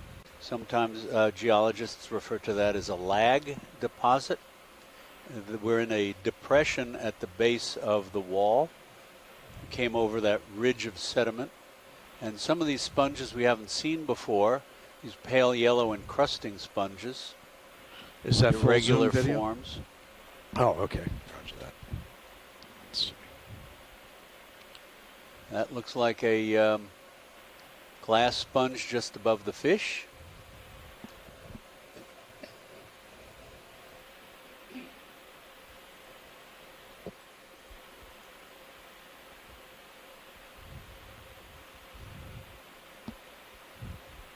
Did he just eat that thing? There was a little thing crawling under him. Nope, there it is. It's still there. Shrimp. Oh, sorry. And Christopher Perkins, Kelly, Chris Kelly suggests that some of those, RV nav one of those bridge. We have sponges now come to a was stop. probably Pisalastra. We've got these little Ship is all stopped. irregular finger-like sponges here. Okay, watch lead. What would you like to do? I think this is just an isolated boulder. And another maybe. rosefish. We would like to investigate this boulder. Just and work then, up and down or laterally around it? Or yeah, let's just head up for now and see how tall it is. Copy that. And after that, we would like to climb the escarpment at a relatively steep section, hopefully where there's more hard substrate. Okay. So watch leads. So this is now limestone again. And Just wanted to show you. I brought us over kind of to this got point that we're currently cavities, at, it's and fenestrated. we were just planning on moving north or turning north right before we saw this boulder, so it actually times very well. And so this is a sponge community that we have not seen before. All of these small, mostly pale yellow sponges, they're Dema sponges. Probably move us a little closer. Yeah, I was just going to ask, do you want to move at, say, 320? There's a sea star down 325 will come over on the right side of this. Yeah, you could do another 10, 15 meters. 15 meters high. Okay, you want to zoom in on it? Or just pointing it out? And is that one of the deepwater Okay. cardinal fishes, Diva? That's good. There. Bridge, ROV nav.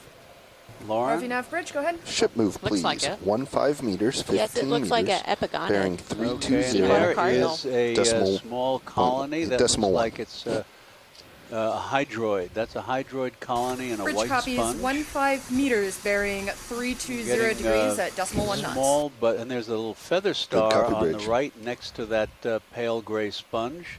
At the base of that sponge, small antedonid. There's another. That looks like another hydroid colony. The long, slender branches.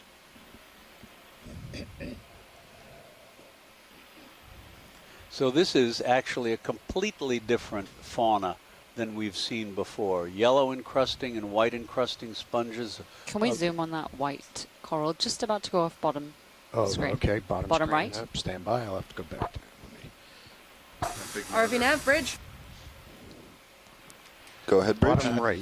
That move has been now it's initiated upper 15 left, meters just above bearing that 320 indentation. degrees I mean, sorry, at upper right. decimal 1 Upper knots. right. Sorry, Yeah, thank you, know Bridge. the other Good left. copy. To go to the right They're and immediately keep coming adjacent to that bright yellow in their sponge. center, right there. Yep, it's a little Oh, hard to okay, spot. I It's didn't see gray. it. Yep, okay, got it. Yeah, that's a small I'm gonna octocoral? go tighter. Soft coral, maybe? No. Can't quite see the tentacles.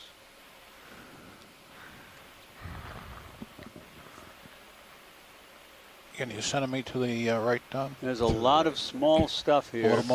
little more in the center. There you go.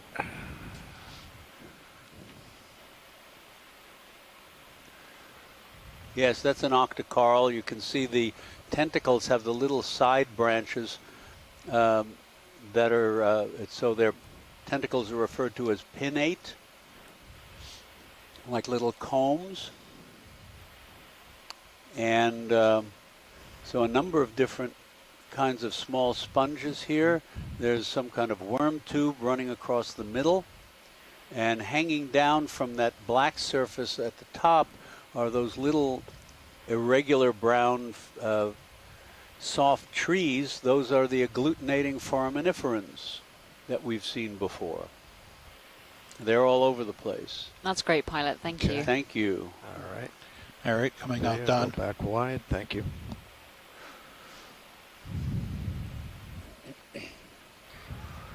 Got some nice colonies to the right. To the right. Coral. Take a look at that. Can we take a look at the white coral to the right? It's probably the brightest thing on the screen. Yes. It's got little Heading that way finger-like now. branches. Not sure if that's a sponge or a coral yet. And then when we're finished, there's some really interesting geology above. Mm-hmm.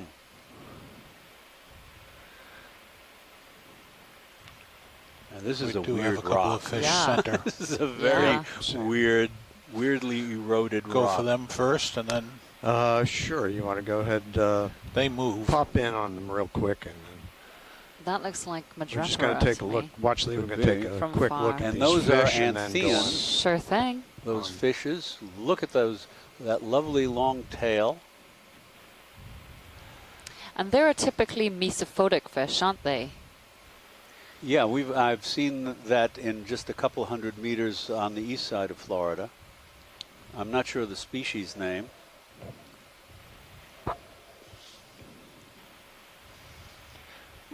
All right, we got them before they move, Don. Beautiful Shall we go fish. on to the coral? Yeah, please go back Glass to wide sponge angle. above it. And let me see where that is again. It should be right below. So those antheas are a real indication of There's the how big one shallow right we are there. today. Okay. That bright pink and yellow body. They're typically known from deep water reefs. Deep water reefs here in terms of, you know, only a couple of 100 meters.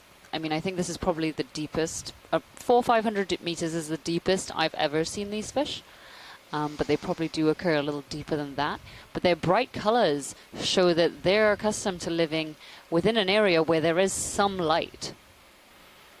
And if you look at the other camera, where you can see D2 posed against this outcrop, this outcrop comes to a narrow point. It's like it might be the extended toe of a larger ridge. It might be an isolated slump block. We'll just have to see.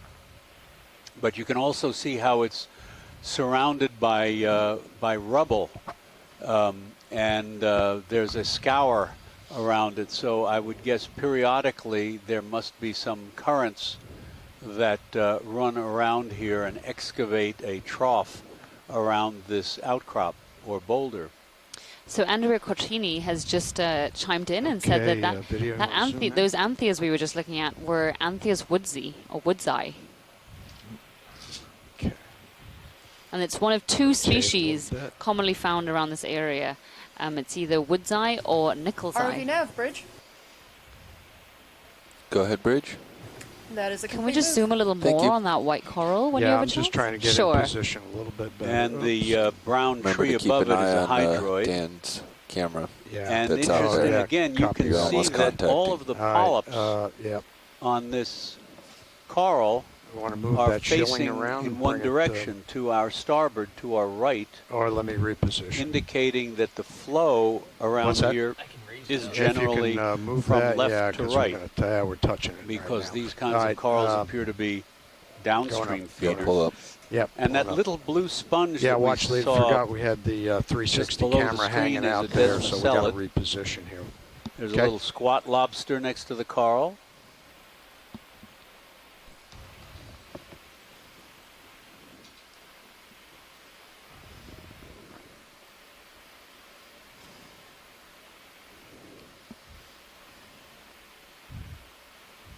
I don't know if it occurs here. There's a bryozoan down left, down right of center. I don't know if it occurs here, but there's another species of Madrepora, which occurs at this depth range called Madrepora carolina, and it forms monoplanar fans like this one. But I don't know enough about the distinctions between the two species, oculata and carolina, to say which one this might be. If it is indeed a Madrepora. How many hours does that camera have? Is it runtime, you mean? Yeah. But they didn't activate it. It hasn't been activated. They wanted to get it on the... Final shift is activating it. Yeah, on the ascent. And I don't know if Carolina has been recorded from the Gulf of Mexico. Just try to stay out here. Video, go ahead and zoom in. I'll see There's if we can hold some chatter in the log about whether this actually could be... It could be a stylasterid too, a lace coral, but we'll have to zoom in close enough. I've been misled before. And this looks more like a lace coral. What do you think? Yes. Yes, you see tiny little openings there instead of the typical calyces. They look too small to be an alapsamia. Wow, that really... Not 100% certain. I don't here. think they're Analopsamia. No. Can we have a laser on this by any chance? Video back out. Lasers on.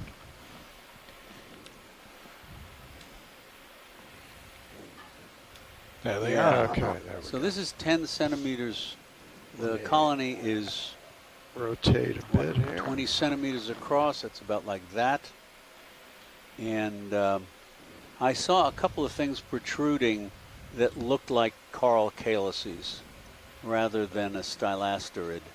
But Chris Kelly thinks it's a stylasterid. Let's see if we can zoom in once more and double check.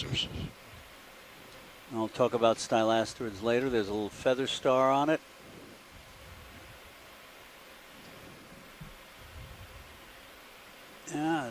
Yeah, you see, I see calyces protruding there. I'm not happy with calling this a stylasterid, but I'm not expert enough. Megan says no. So we think it's a scleractinian. But I'm not sure no, which Megan one. was referring to the fact that she just missed a bryozoan because she's a Oh, bryozoan okay. expert. Oh, I'm sorry. Sorry, Megan. But living on this perhaps stylasterid, we also have, as Chuck pointed out, a feather star, a squat lobster, a brittle star. I'll go back wide video, please. Thank you.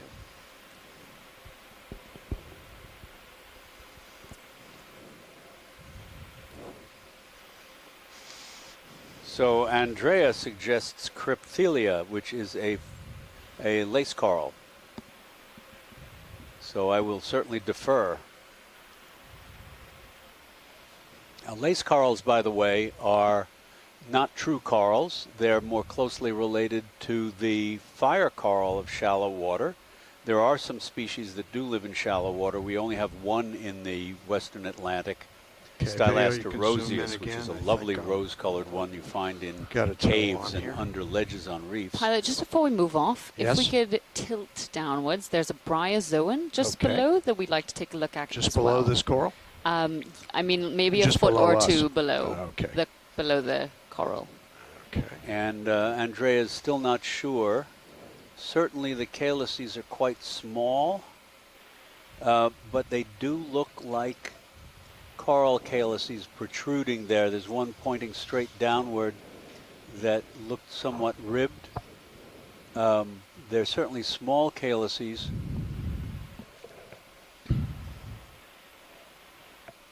So perhaps not Crypthelia, but difficult to tell, actually. Okay. All right, science, whenever you're clear, we'll go ahead and look at the other superficially one. looks like a lace coral. Yeah, we're good to go. Okay. All right, video, go back out wide and see if we can find, what was it, a bryozoan you said? Yeah, so it looked like a little piece of lace just below here, white. There you go. Just came into screen. Okay. Yeah. Just bottom screen. Okay, zoom in. So this is a bryozoan. Again, bryozoans are, the common name is moss animal because some of the shallow water species look like moss. They have individual units, it's a colony, tiny little units called zooids. And you can see some of the openings along some of the branches. A completely different group of organisms from the corals, a separate phylum, equivalent to the mollusks or the arthropods or the echinoderms. And each one of these tiny little zooids has a little horseshoe-shaped ridge at its anterior end with a ring of ciliated tentacles. So it's a filter feeder like many of the other organisms we've seen. And the skeleton is calcium carbonate like those of corals.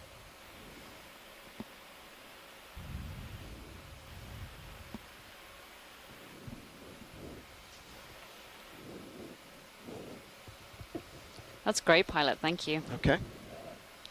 Whenever you're done, video. Yep. Pilot, are you in a good position here? For what? For collection. Of which? The stylasterid, a piece of it above. The one above? I think so, yeah. Yeah, just put on joy lock. Yeah. Should be good. See how we set them. Yeah, I think so. As our scientists ashore are unable to get this potential stylasterid down to a genus, it's been suggested that we should collect it. We don't do many collections here on the Okeanos Explorer. That's because our main focus is exploration, followed by getting really great imagery. So when we can manage collections, we do try to do them. It's usually a maximum of 6 for both biology and geology. As it comes up and goes like we this, have try none to go on so far for this dive, and we tend to collect things which are either potentially a new species or quite rare or a new record for the area. It's going to be very brittle. Or perhaps just very characteristic of the area that we are exploring. So we're going to try to collect this stylasterid to see get it up into the lab and see exactly what it is on board. Co-pilot, All right, you guys may have to help me a little bit. It's been a while since I ran this. So. Am I to do anything over here other than just write down the sample stuff? There's no metadata Pilot, did you get thing that? or anything? Yes, I copied that. It's quite fragile. Write down the It's probably going to sort of the shatter sample. rather than you having to actually, you know, rip it or something. Yeah, I copied that. Okay. Alrighty. Mm-hmm. So, let's see. My grip force now.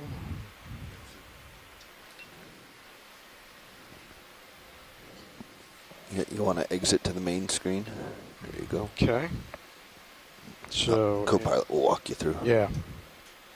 Once you enable the hydraulics on that arm. Oh, then we'll get that then screen you'll with get the. Okay. All right. So we're in good shape there.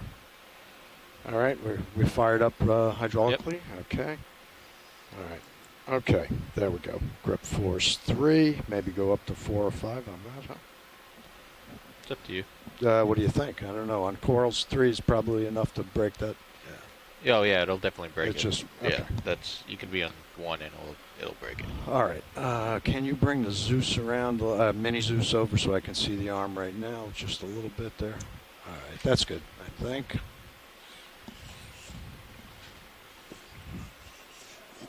Okay. Just a double check here. This is my index in and out. Okay. All right. All right. Going live. Indexed in.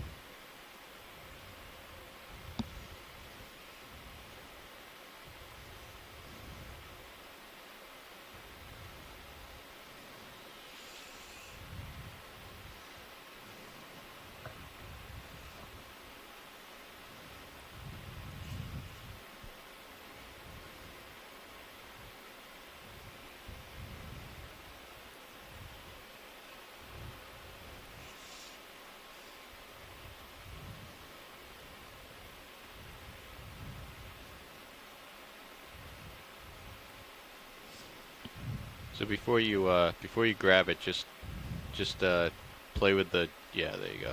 Just so you get a feel for the trigger on the jaws. Yeah. Nice. Jaw lock is the Left button one. on the left. Okay.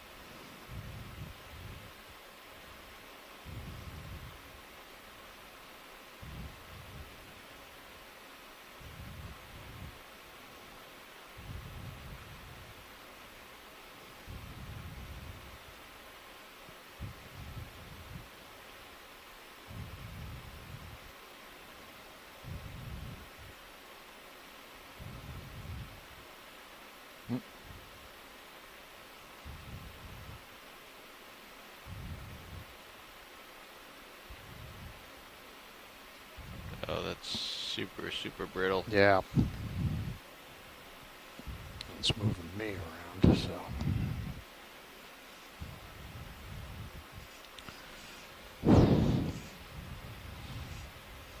A possible option now is use the scoop just to scoop up along the wall, but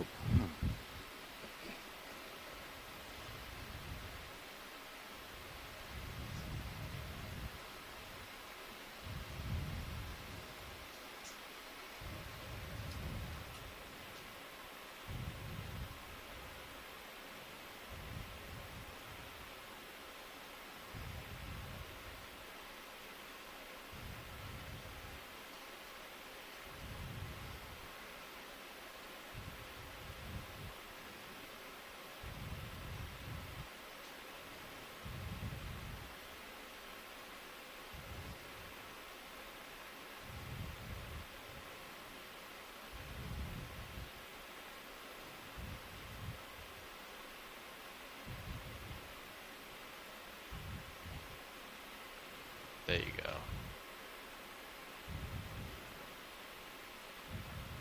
Yeah, just jaw lock right there.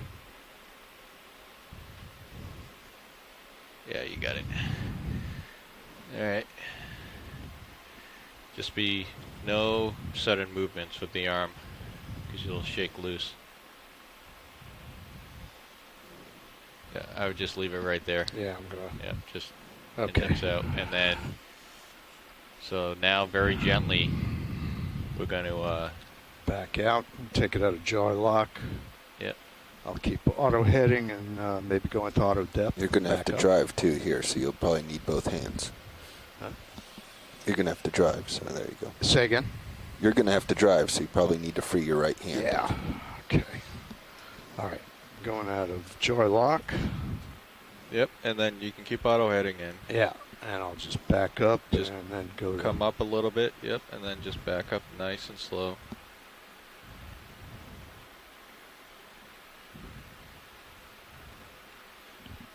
Yeah, and you could probably put auto depth in. Just, yep, that one. There we go.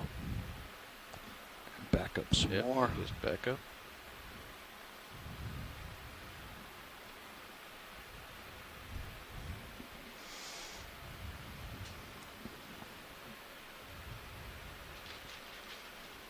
Okay.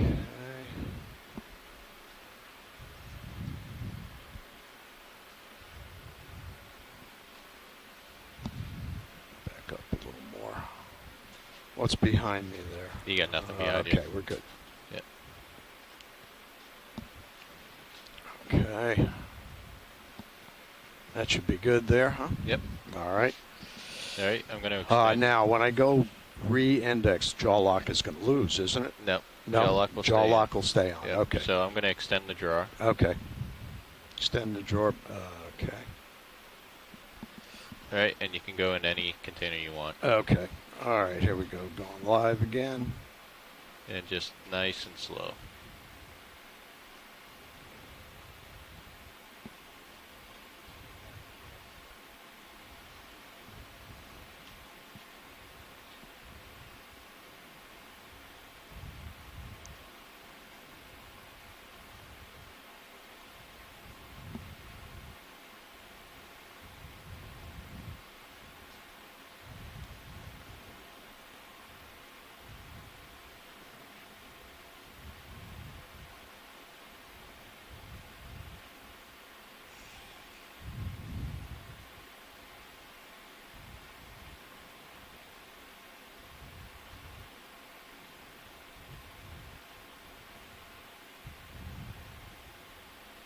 Okay. Yeah, and I would just rotate your jaws a little bit more. Yep, and then you can just hit the jaw lock and just let your jaws open. There you go. Oh, it opens quick though. Yep, which is fine. Okay. And now you can bring your jaws out and we'll close the jaw. Okay. Hold on. Hold on.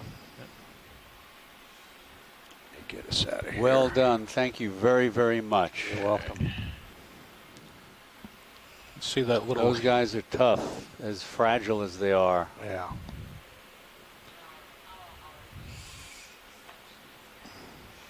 Okay, can you bring the mini Zeus around so I could see that arm again? Thanks. And let's see, the jaw will go in the right way.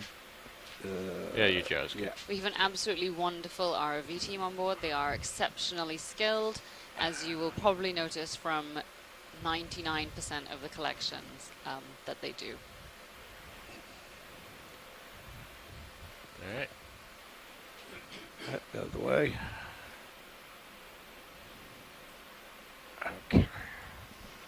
Okay. All right. Nice job, Don. Okay, thank you. Thanks for the help. Yeah, no problem. Okay. I don't think you needed it, but I think you had that. All right, all set on hydraulics? Okay, we're secure there. All right, watch lead. I'm sorry, you were saying something about, or was that you, video, said there was something you wanted to look at? No. Okay. No. Watch lead, anything? Further upslope, there was actually quite a bit of interesting geology, which we were hoping to get a look Okay, at. I'll just work up. Well, up the boulder. Okay. Will do. or the toe or whatever it is. And then you still have auto heading engaged. Oh, yeah. Just Thanks. that you got to hold it down. Yeah. Get used to it. The new boxes won't have that. Okay. Okay, going up.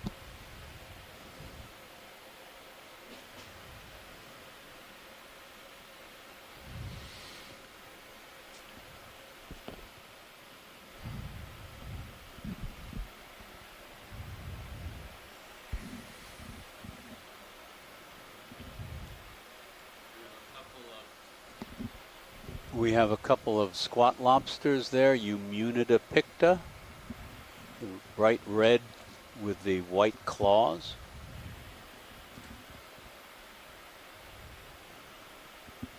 And there's a, that's A roughy. Ruffy, yes. Do A quick shot of the zoom face on would be the, good Ruffy, to please. confirm. Video quick zoom. Oricaform, Yeah, right? Okay, sorry. No problem. Done. Oricaform. He's And kinda those gone little back blue into the sponges dark there, are hasn't he? Yeah. Desmocelidae. And you can see Okay, the go back slender wide, tubes please. Thank of you. feather duster worms. There's one with its crown extended. That's a different orange Galatheid squat lobster there off left. Something you want to look at? So we were thinking The Galatheid. the roughy is Hoplostuthus mediterraneus. That Quick was an ID zoom we on got on a the, couple, I Galatheid think the center dive screen. yesterday.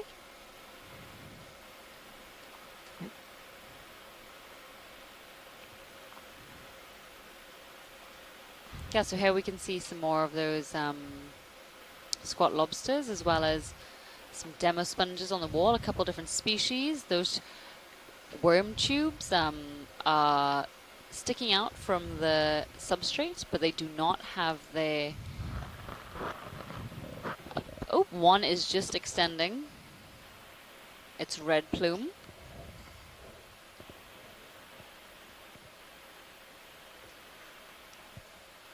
Perhaps the others will as well. Okay, I'll try to bring this up. Okay.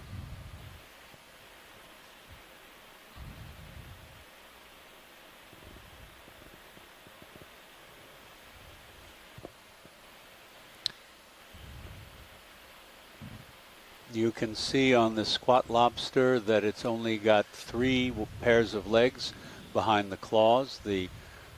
Unlike real lobsters, true lobsters, or crabs, the 4th pair is reduced and tucked under the carapace. These are more closely related to the hermit crabs. And there we can just see the 2 legs of a brittle star sticking out of the substrate. Center screen, yeah. That's great, Pilot. If we could just get a wide view of the structures that we were seeing up here, it looked like there were just go some back wide. really strange indentations. This carbonate is, Okay, I'll go you know, up a little eroded bit. in a very weird way.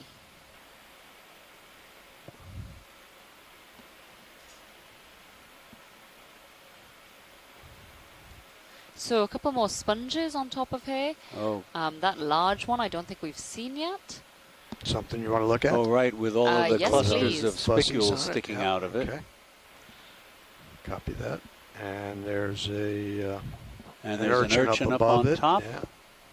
Another one on A the couple other of them, peak one over left, there, yeah. one right. Those are sidarid pencil urchins.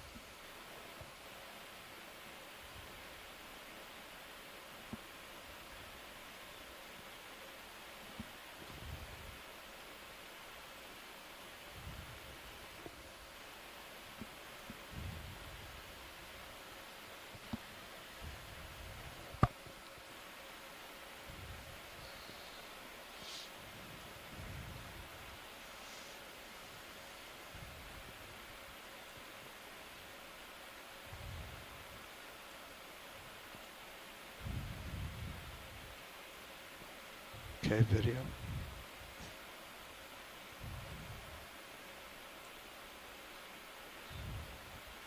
This is a glass sponge. It looks like a member of the Pharaohnematidae, if I'm not mistaken.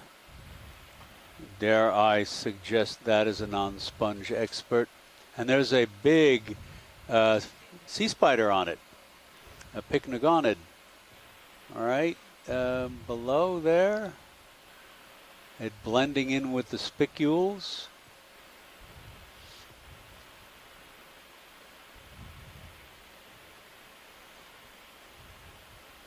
That's a sizable sea spider. And it really is very well camouflaged there.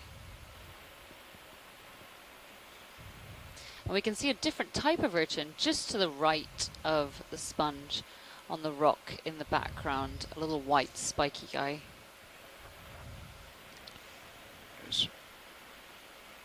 Looks like there's a polychaete worm sticking out of a tube below the opening of the sponge. Winding around there, yep, wiggling. Can't tell if that's exactly what it is.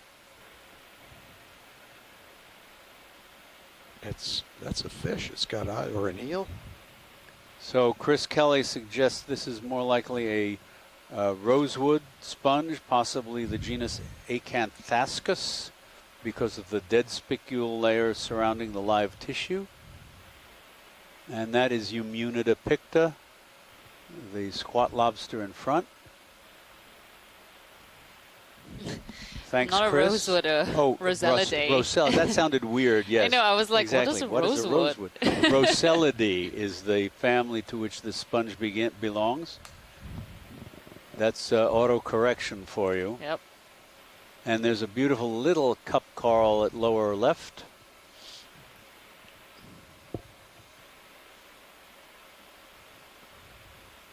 Very nice. So that sponge is only about 10, 12 centimeters across. It's not very large. Okay. A little something purple at 1 o'clock from the sponge. I see it there. Go ahead. Oh. Let me rotate around about a bit. 130. It's like a sponge, doesn't it? The purple thing. Yeah.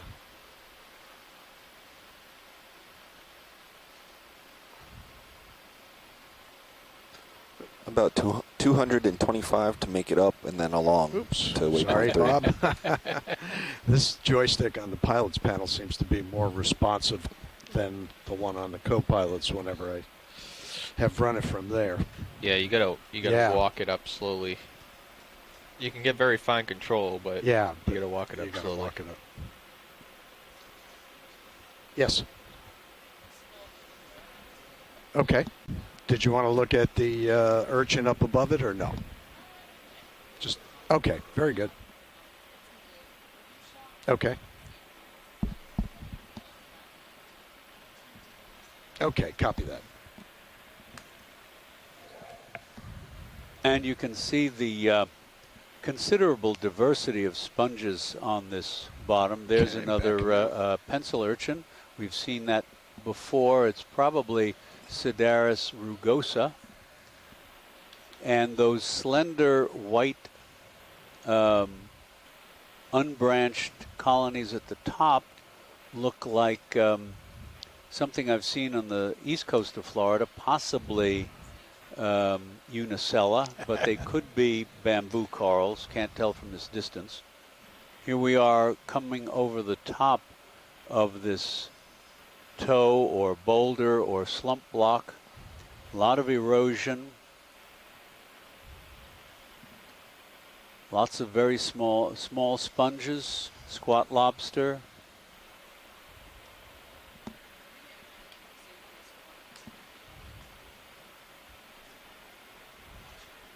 Where do you see it? Point it out.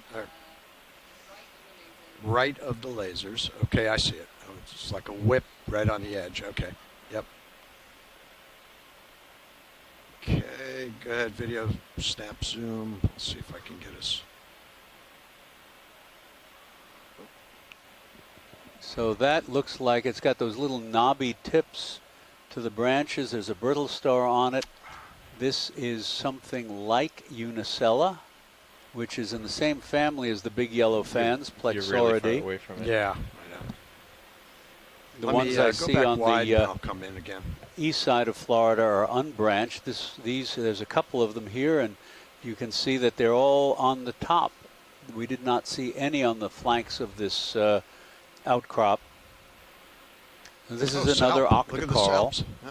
How about The that? polyps are all withdrawn, but it has this typical white color. It's white and a few branches, and the tips of the branches are sort of a little bit swollen like knobs.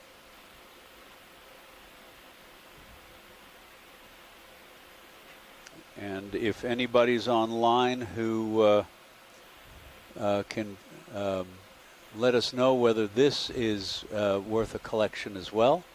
This is the first time we've seen this on this expedition leg.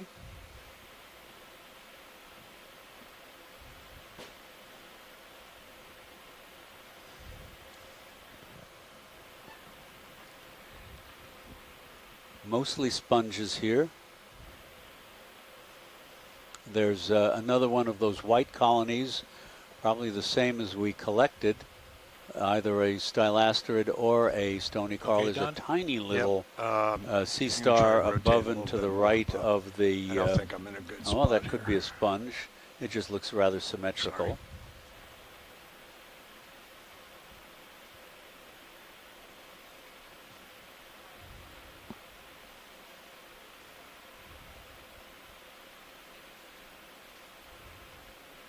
Yeah, we may see more of these.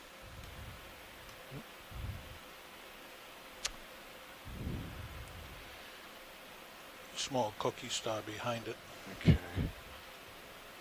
Now there's 1, 2, 3, 4, 5, 6, 7, at least 8 or 9 did you of say those carry on? Yeah, Unicella when you're good, we're Okay, good to go. I thought they were talking about collection here. Okay. All right. Keep going. All right. A small star behind it. So there's a sea star up in the Sea star, left corner. Upper left corner. Okay, I see it. Yeah. We've got a small star right behind that Right behind. coral Oh, we I were see looking it at. there. Yeah, the cookie star.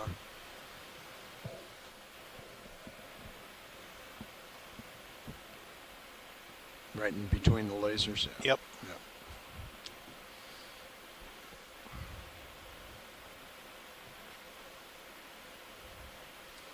About 3 hours remaining on bottom. Thanks, Nav.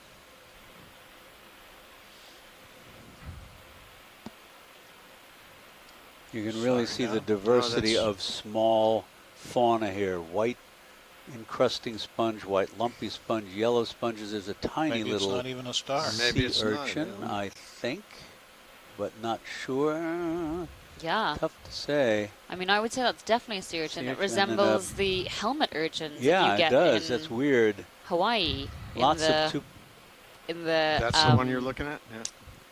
shorebreak areas, you tend to get these urchins which are very well adapted to the environment because, like the urchin we're looking at, the top section, the dorsal, or the aboral section of the urchin doesn't have any spines, and so that it can weather, the crashing waves better and stay adhered to the rock surface.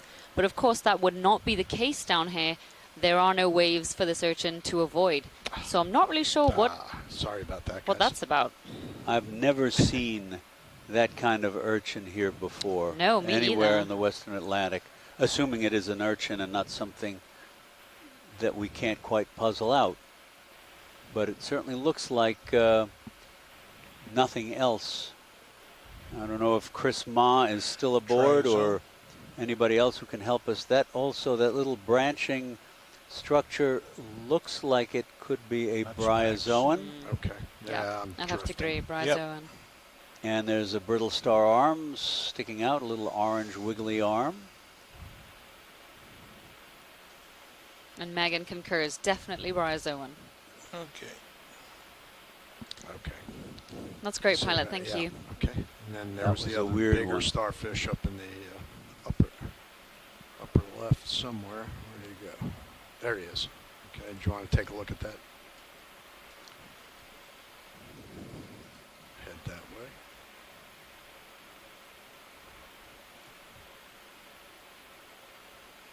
There's another sea star front and center, and another one of the little white octocorals.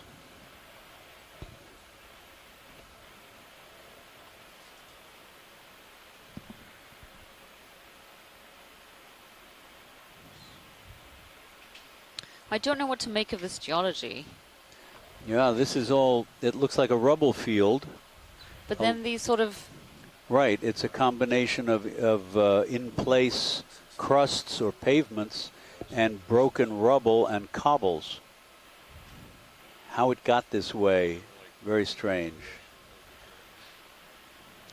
Interesting sea star, if Chris Ma is aboard. Megan told us that that bryozoan, that flattened tree-like white bryozoan, was a cyclostome, and its zooids were facing the sediment, which is kind of interesting. There's another one down below. This looks like an ophidiasterid, but I don't know my sea stars well enough to say. You can see the rows of plates in lines, very neat lines along the aboral surface, the upper surface here. And what's that next to this sea star? There is a looks like a feather duster worm or some kind of worm partly sticking its appendages out of a tube, and there's a small anemone-like polyp. And then all of those little tree-like structures, those little brown trees, are the agglutinating foraminiferans that are all over the place.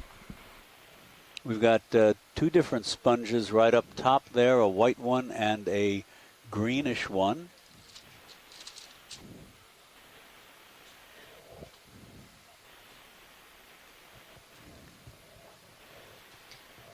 Okay, pilot, when you're ready to move along, we are too.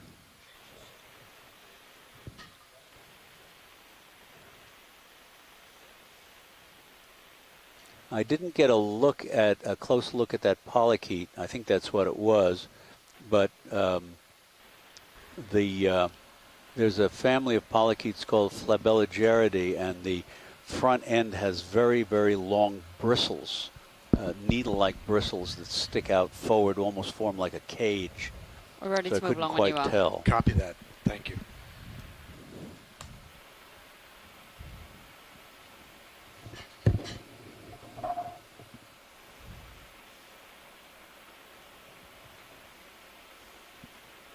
So Bill Keeney suggests that these cobbles, these loose blocks, may be constructive growths of the dark, the iron manganese crusts. And he says that the ridges of the dark crust seem to form interesting structures as well. He says he's speculating, but his opinion carries a lot more weight than mine does. But you can see how in this area it looks like it's a lot of these pieces are broken slabs, as if a pavement had fragmented in place, and they're all jointed and fitted together. Could we take a quick look at this bright orange sponge here? And there's a Euplectella sponge, a gray one, tilted over there, but I'd like to see this yellow one. Right? Yellow one, center screen, basically. If it's what I think it might be. Okay.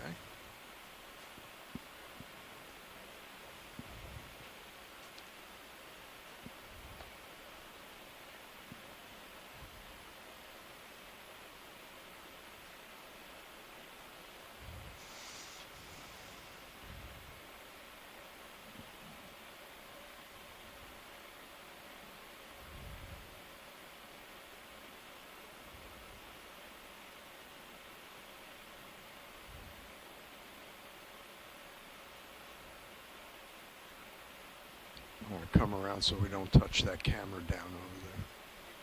Are we good, you think? Yeah, okay. Yeah, if you look at your nip cams. Oh, yeah, it's way up high. Okay. It's up high. Copy that. Yeah, the other view looks like it's about ready to touch. Yeah, it's the only time you got to worry about it is if you're right up against a cliff. Port side too, yeah. Or if there's big rocks poking up. Okay. All right, video, you want to zoom in? Oops. On that. Loose rock.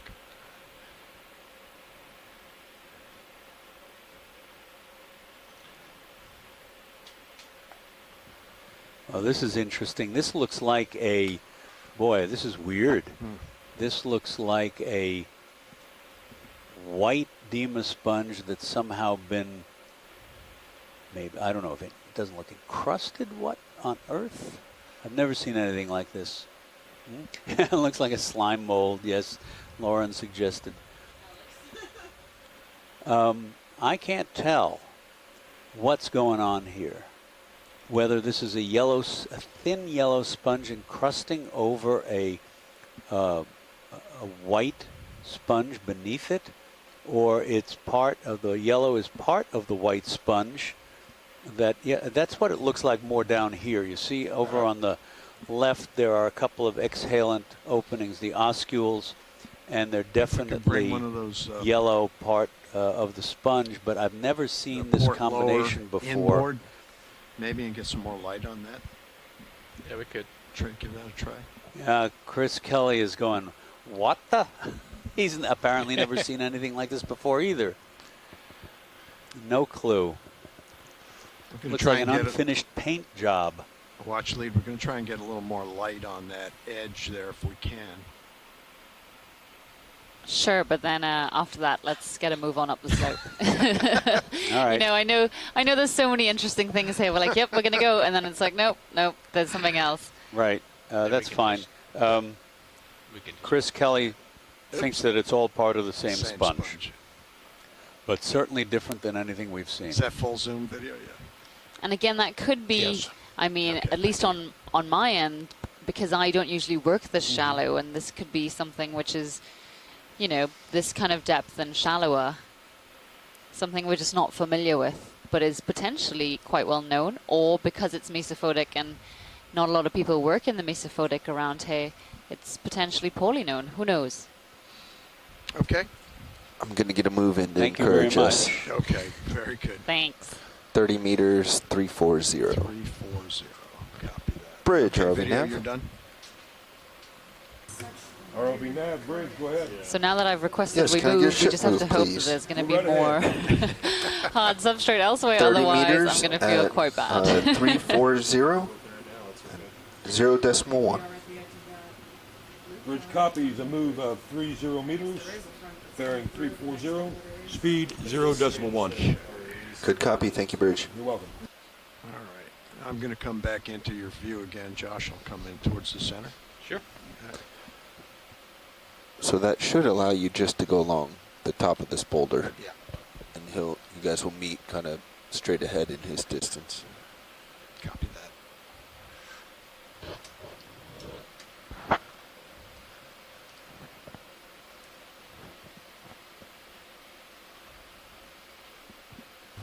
Nav, bridge.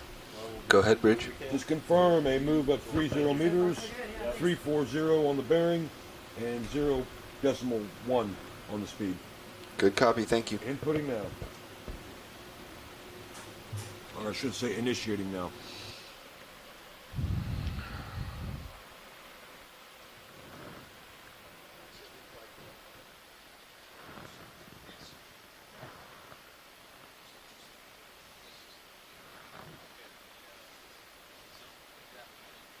Here, a lot of the seafloor you can see was a flat pavement that has been fragmented in place.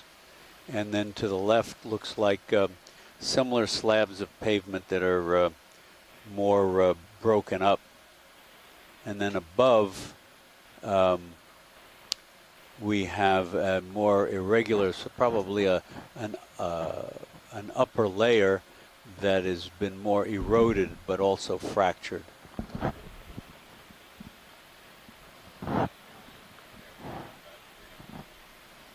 And there looks like higher relief directly ahead of us.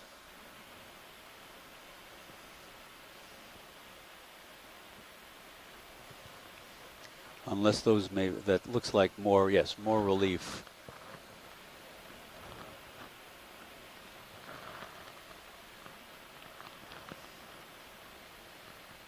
So we are at a depth of 394 meters on a perhaps toe. We're not quite sure what exactly this hard substrate structure is. Whoa, but there are a lot of roughies dead ahead. But we are at a site known as Long Mounds, which is within an area that is proposed by the Gulf of Mexico Fishery Council as a habitat area of particular concern. So we are here collecting baseline data, you know, things like what is the abundance and diversity of certain animals like, what are the general communities like in this area, what is the geology like in this area, so that that information can then be fed into making management decisions. And here you can see one of the reasons why this may be of particular concern. Right within this field of view, I can see Bridge. 1, 2, Go ahead, Bridge. 3, Yeah, be advised, 4, we've got about 10 5, meters into 6, that 7, last 8 move, and everything of way up. these fishes, So maybe we even just, there's a ninth, help all cover sheltering position within to this slow everything highly down. eroded And we'll continue with the other 20 meters limestone. of move. You want to zoom on the Roger fish? that. So even at point Sure. 1, it was Video, having trouble. go ahead and zoom in. Yes, sir. All right. See. Now we're going to try to tell whether about this guy on is the left right here? Darwin's Looks slime head or a roughie, Gephyra in a little bit. barracks or Hoplosthethus. They're superficially similar. So I'm actually going to say this one I think is barracks, given that the roughies tend to have more of a rounded face and also tend to have more of the structuring around the eye. I am not an ichthyologist, though. Oh, Well, nope, Chris Kelly's saying the exact opposite of what I did. Okay. ROV nav bridge. Yeah, see, I think... Go ahead, Bridge. Be advised, we are initiating the other 20 meters of that move to 340. I'm Copy, looking Bridge. up some stuff here. Of course, they've disappeared, but I noticed before they disappeared, there looked like there was a narrow spine coming off the back of the operculum. There's one up top left. Okay. Nope, and top and center. top- So we got center. Kevin We'll go for that. Rademacher saying, yes, it is Gephyra barracks darwini. And I imagine if, you can see when they turn sideways, you can see that long spine behind the eye off the operculum. However, I would imagine that if you got this served in a restaurant, they probably would not put it on the menu as Darwin's slime head. And that's the same story that happened with the Chilean sea bass. The original name of the Chilean sea bass was the Patagonian toothfish. So not too many people would probably, maybe we should go back to calling it that, and that would reduce the pressure on that fishery because fewer people would eat it. I'm not going to eat a toothfish.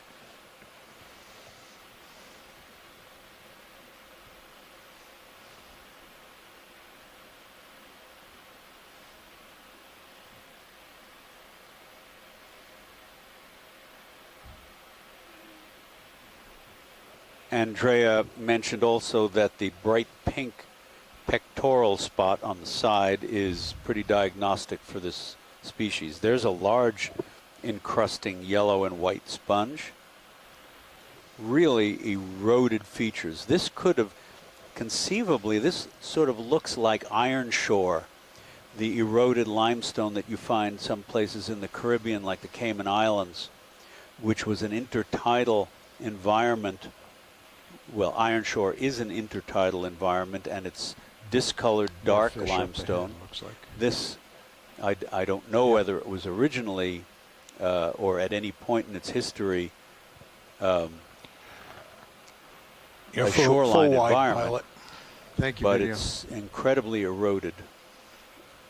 And I think the general consensus is that the erosion did take place at least in shallow water.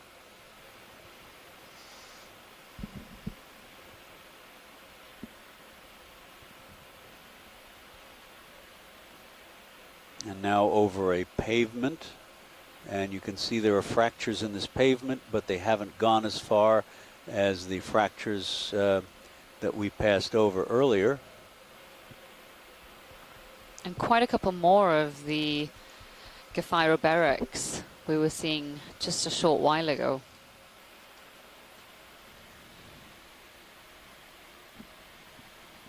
And here are these, you've got this eroded lower area, and then you've got these large boulders. And again, I'm not as conversant with the geology by any means, but are these boulders, they don't look like they've rolled down from anywhere. There's something So different perhaps in they're the just eel the up last there, remnants upper left, of under that big rock. an upper stratum, an upper layer.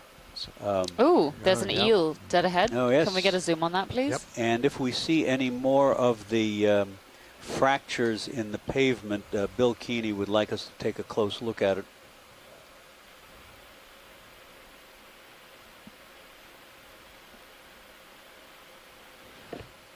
Okay, Don? Yep, go ahead, zoom in. Yep. So that's a congrid, yes, a conger eel. And you can see that wall is just peppered with all of these sponges, very different from what we've seen previously.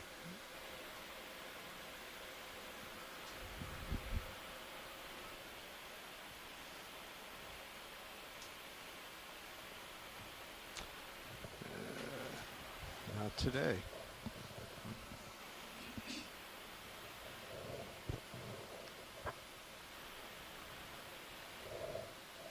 Okay, it's coming back out, maybe.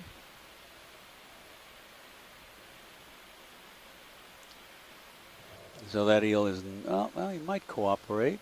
Let's see. No, oh, he grabbed somebody. Ooh, Or he's tried eating to. something. Can we zoom in there? Quickly. Zoom in. Yep, he got something. He got a fish. Got a fish. Okay. So I think we may actually have inadvertently helped that conger eel. D2 Blinded probably the fish. spooked, yeah, and blinded that fish, which is now lunch for that conger eel. See if he can get it down in one. He's got to reorient it so he can bring it down his throat head first. He's making sure it's dead. Either that or he's just savoring the taste.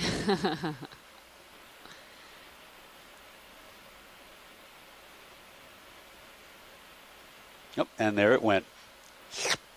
Suck that one down.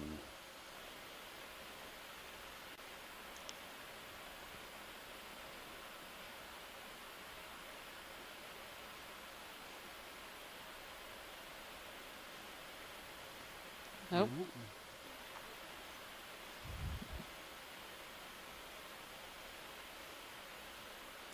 Well, I hope that eel appreciates what we've done for it.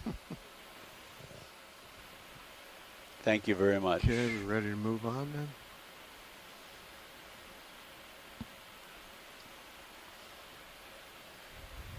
Okay. So our heading was 340. Right? This is a great example of how rugged terrain favors RV Bridge. Go ahead, Bridge. certain fish species. That is a complete move.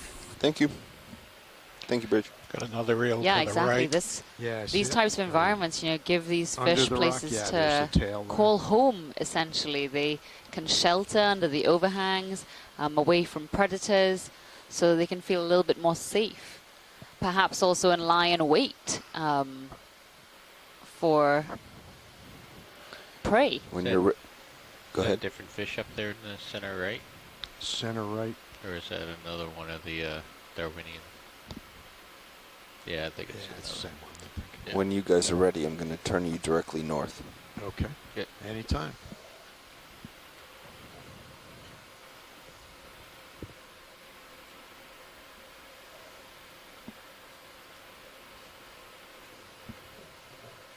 Kevin Rademacher Bridge, and Andrea RV nav. Quattrini spotted a small RV nav, Bridge, fish go ahead. Yes, near sir. the A new ship eel. move, I don't know if please. that was 30 the one meters, that it ate. 30, bearing due north at They suggested decimal it 1. might be a small saranid. So That's due the north family is that the 000? groupers belong to, Correct. but includes a lot of other species as well.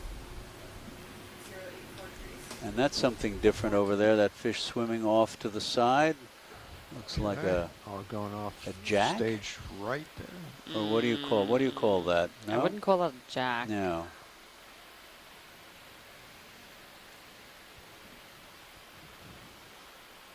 What do you think? ROV nav bridge. Move has been Maybe more like initiated. a chub? 30 meters. Yeah, I don't know Bearing these 000, guys. speed 0.1. But that's just another Good copy. species. Thank you, Yeah, Bridge. blunt nose. Yeah, we lost And him some more of those little white colonies that we collected Move earlier. is on. All right, let's head up. Okay. Due north. Due north, 000. 000. We got some more irregular topography here, really irregular. Probably a meter in vertical relief. The fish and the eel side by side. Oh, yeah. Right under this overhang here. And there are a lot of these Gephyrobarix around. I mean, here we can count at least probably 20. And as we were saying, this is a commercially exploited species in various parts of the world. Well, and genus and family. Someone suggested that the one that went by is a barrelfish, Hyperoglyphi. Thank you for that. Lauren Jackson. Andrea says the conger eel was Conger oceanicus, and that it was that little saranid that they mentioned that was the one that got eaten. I think the current has picked up a little bit here too. Coming What from an incredible northeast, irregular maybe wilderness. 2 or 3/10 of a knot, it looks like.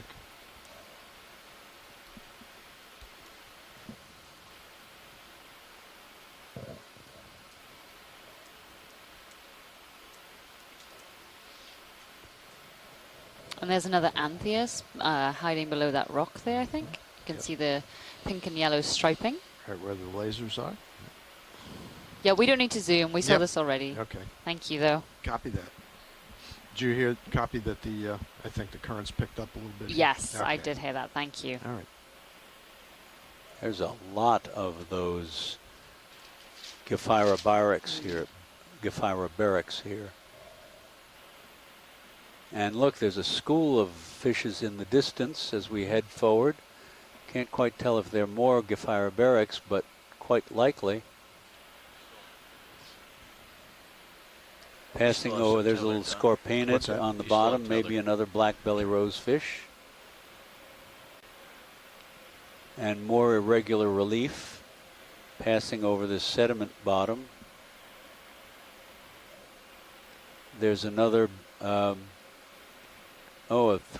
school of the barrel fishes and the Gephyrobarix around this irregular, very fenestrated, eroded, irregular limestone outcropping shelf. Another step on our way up. We're in 388 meters now. The relative barrenness of the rock suggests that there is not very strong current here ever. Don't see much in the way of see no large suspension feeding organisms, no octocoral or black coral colonies. We haven't seen any of those little white unicella type octocorals in a while, but I do see some low encrusting sponges, possibly. Lots of small ones on the rocks. And squat lobster, Eumunida off left.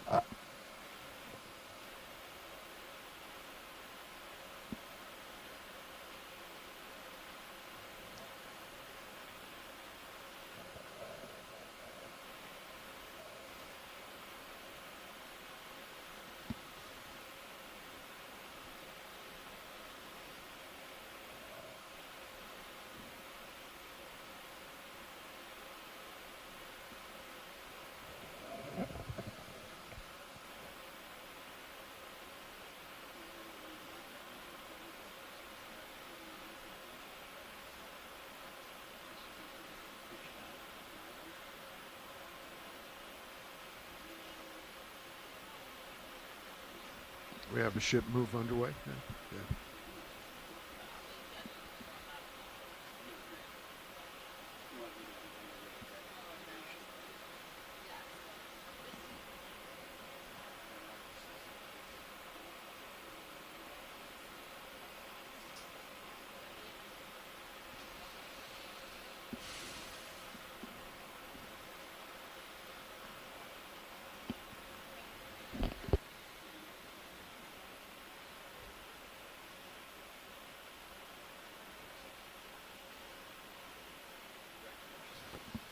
You're getting awfully far out, pilot. You're going to want to do more mowing the lawn. Copy that.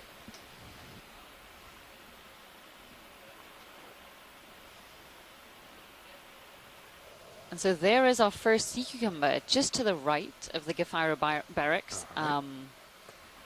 Little brown and browny yellow fellow. Yep.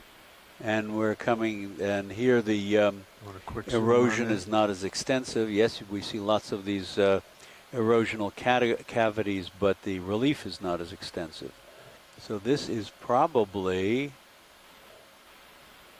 what do we think? Is this Amphigymnus? Perhaps.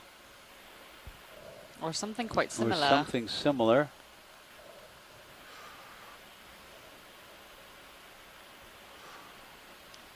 And some more, lots of little sponges. And there's another in the lower right. There's that white sponge with the yellow on it, so we know that wasn't a fluke. That's true. Although one other possibility, there is a kind of sponge on shallow water called Mycale, which is called the orange undercoat sponge, because it grows under around the rims of some of the large boulder corals. Go back out. So I don't know, I mean, our folks on the chat line seem to think it was all a single sponge, but there are sponges that do grow on other sponges.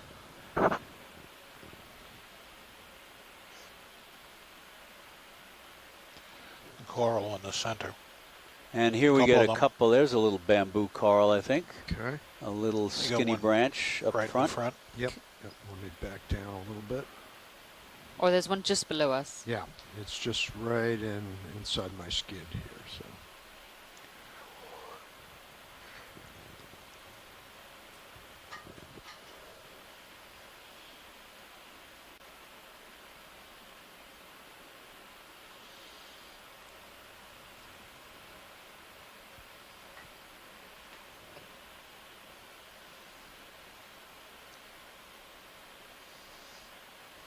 Okay, video, go ahead.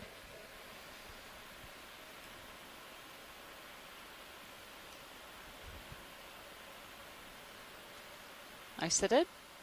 I think so, once we get it in focus. I thought I could see some noding. Yes, yes, some very frequent noding. And once we're done with this pilot, I'd like to get a look at that brown fuzzy thing in the back, but directly let's take right a look there, at this okay. bamboo coral first. Okay. Yeah, this one you can see the nodes are very close together. This is different than what we'd seen before. And also the noding's almost gold, whereas usually it's black. Yeah, black. That's interesting. Is Scott with us still? Yes, he's now looking at it. Okay.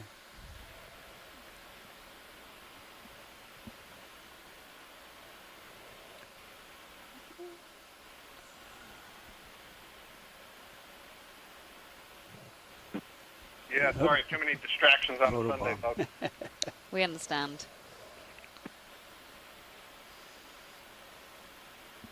You're right, these nodes are somewhat more gold colored than the dark brown or dark black. I'm not certain at this moment what this is. It's possibly something in the S1 clade. That was something that includes the genus. The only described genus in that clade is Cladorisis, which has a name based on how fragile the skeleton is. And you can see that for the relative height of this colony, the skeleton's kind of thin. So that's one possibility. Although this looks like it's internodal branching, which That's interesting. Right on screen now, I know there'll be a delay for you, but we see a series of nodes that are close together, and then there's a gap, like there's a node missing. Yeah, so Chuck, in some instances that might be characteristic of growth, regrowth, early changes in development. In others, it seems to be characteristic of a particular taxon. I can't tell you this particular one what the deal is, why those. Oh, okay. Yeah, I can see there's 1, 2, 3, 4, 5 nodes that are relatively close together, and then you get a wider spacing and then closer again. Kind of interesting. I don't know what the developmental cues are for when you actually deposit a node. Ship move complete. And is it characteristic for this or others as well to not have any polyps near the stalk, near the base, and then they only develop several inches above? So that does seem to be characteristic of at least a couple of species, but that is not universally so. So I'm not sure how much I would rely on that, although, some taxa it does seem to be the case.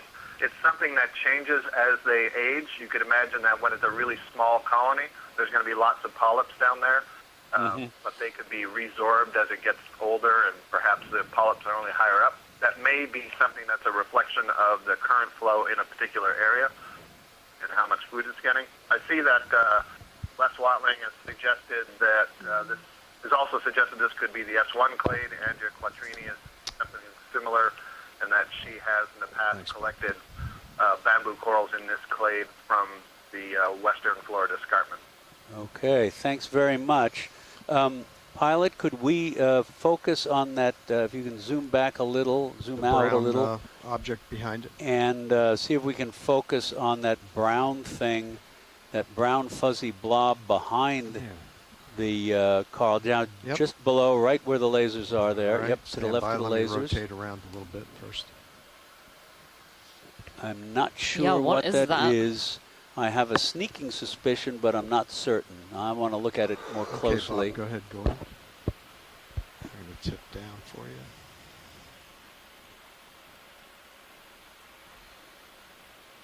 you. Coming back a little bit, stand by. There's some kind of suspension feeding apparatus. This might just be a terebranch hemichordate. I saw something like this on the Portalis terrace. Terebranch hemichordates are colonial. They're related to acorn worms, and they're sort of the next neighborhood over from the echinoderms and the vertebrates. So these are actually more closely related to us than they would be to corals or hydroids or bryozoans. And so the individual zooids, unless somebody corrects me on in the chat room, the individual zooids are connected by these slender threads, and they build these little tubes and frequently accumulate sediment grains around them, and then they stick out their little tentacular crowns, which are ciliated, to collect plankton from the water, just like a bryozoan would. And they basically, the individual zooids with their little tails, climb up the little rods or skeletal projections to feed, and then they can basically crawl back down into the mass of the colony. Wow. I think. There's a big I think. And the only reason I'm saying this is it's at least superficially similar to one I saw on the Portalis terrace. And that one, the base of the mass of the colony agglutinated together, glued together. All right, let's get another move on, guys. Grains of sediment, so the whole thing looked white with these little sticks and zooids sticking out of it. So that's my guess, anyway, and that's an interesting group. The morphology does seem to match your description, so okay, we're going to move on. I think that's a pretty good guess. We're still moving to the north. Thank you, Pilot. Nav. Yeah, you're welcome. Keep going north. Thank you very Keep much. going north. We're heading up.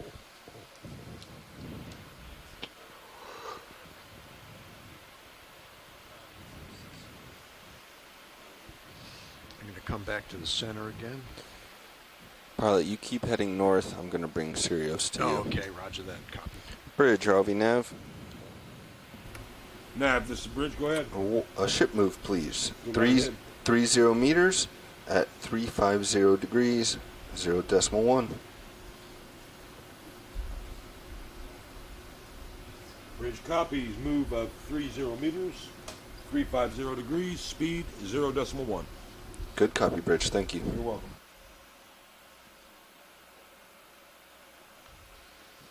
So, co-pilot, I'm bringing you at 350 to meet up with D2.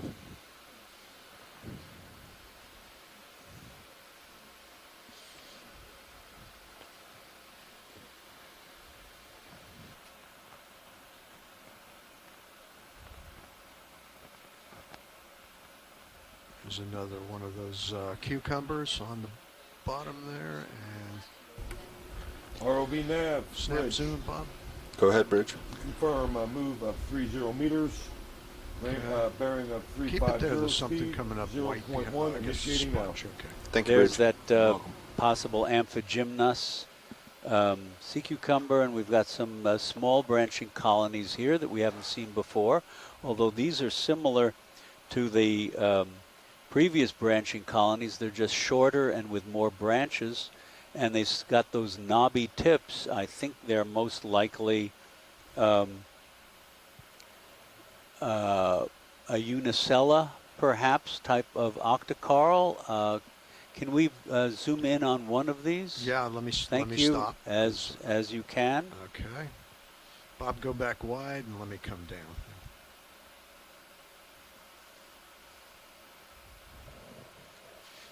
And some taller bamboo corals. This is really neat because this reflects some things that I've seen before and I have no explanation for. Why all of a sudden the bottom hasn't changed ostensibly. Certainly the flow over the bottom would see no reason to change, and yet all of a sudden we have a grove of bamboo corals, and there are a couple more of those things that I was calling terebranchs in the middle there, those little brown fuzzy lumps. I'm going to have to disagree slightly there and say that there is a reason for the current to change. I know the pilot did remark that there is an increase in current to, a little further down the slope, but of course with increasing altitude or getting more shallow and moving up away from the bottom up into the water column, we should expect that current will pick up. And so as a result, that's a good reason for all of these suspension feeders, such as these corals we're looking at here, to increase in number as well as size. You're so far out there. Yeah, I agree with you. I'll just try to get tugging something on closer. the tether and it's pulling you backwards. Oh, But it's just surprising that it should be so abrupt. Yeah, on such on such small scales That's as exactly, well. That's I mean, what I was meaning. Yes. it's only a couple meters. I was wondering what was going on. But I guess it has to start somewhere, right? I can give you a little bit more. That's true.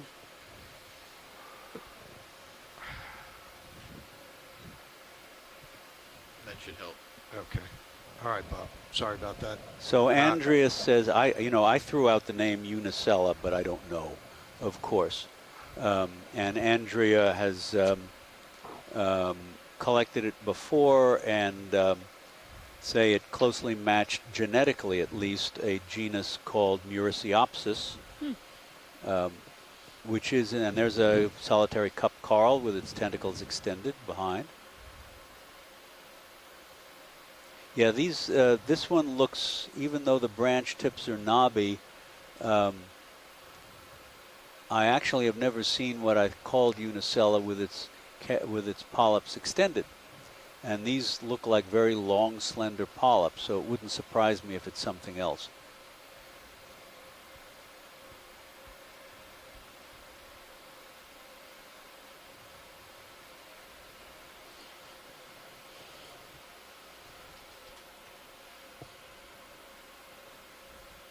Can we possibly get a closer look at this guy? I don't know if you can zoom in anymore. Is that all you have, Bob, on that one?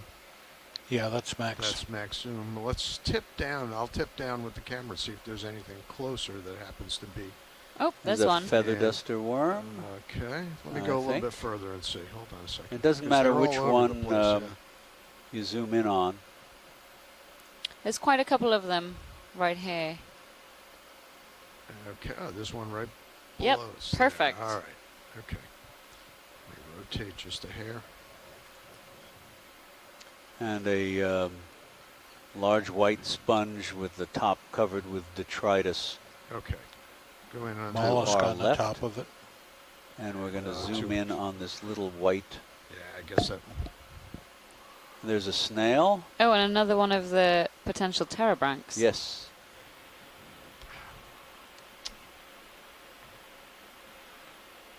It's like pieces of glass sponge.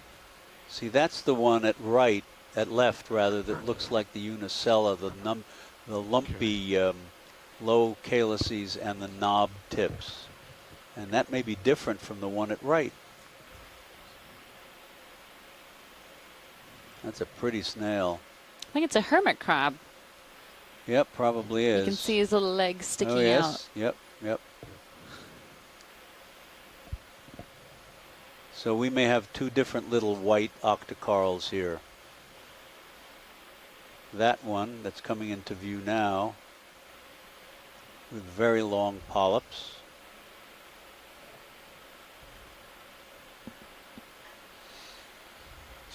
You have the auto heading in, Don. Yeah, I know. So. Okay, pilot, when you are good, we are happy to keep moving. Okay, copy that. The problem with the auto heading is and you're planted down. It's Before you go, actually, pilot, could you zoom in on that octocoral to the left, please? To the left. The knobby one. The white branching one? Yes, the white branching one that's just up and left of the. Yep, that's it. 150.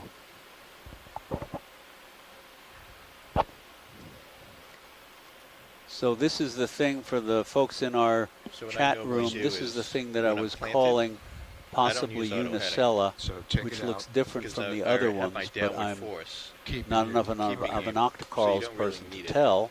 And then if you do need it, because of the current, you just give it a little bit of And a turn. if this is perhaps the thing that Andrea So you can just turn mentioned and that then was hold that turn. genetically I see similar what to you're saying. Muriciopsis. Do this. Because you have a side current.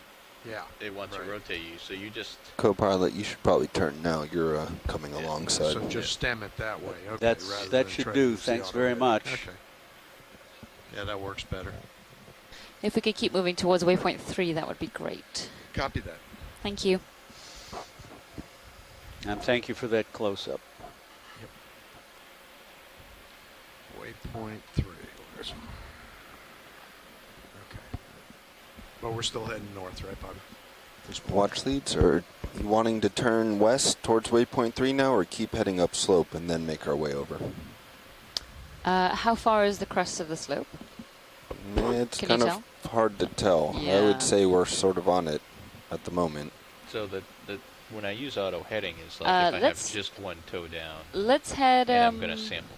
Yeah, maybe a little 'Cause bit otherwise more I just- north and I then just swing west. Maintain Roger that. I saw you. force I Yeah, need to keep exactly like myself straight. what you've just measured. Okay, we'll perhaps. go another 20 meters. Thank you.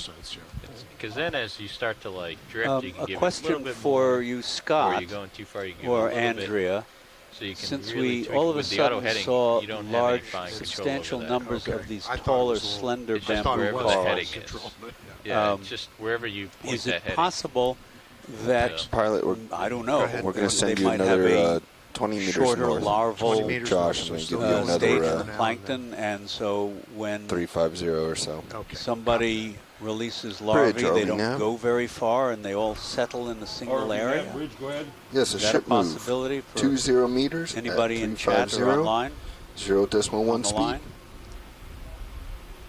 Bridge copies 20 meters, bearing 350, 0.1 knots on the speed. You want to just go ahead and tack that on to the end of this? How much do we have going? We've got 3 meters left to go in this Yep, move. just added on. Attention all hands, the ship Thank you. door is now open for the next 10 minutes. Again, that's the ship door open for the next 10 minutes. Today's daily big O Can I bonus just number apply is 20 O as in meters? Oscar Make sure your bearing's 68. Make sure the That bearing's is O as in Oscar 68. Good luck, and thanks for playing. And this bottom is just scattered rubble, perhaps left over from a more substantial layer that has been eroded away.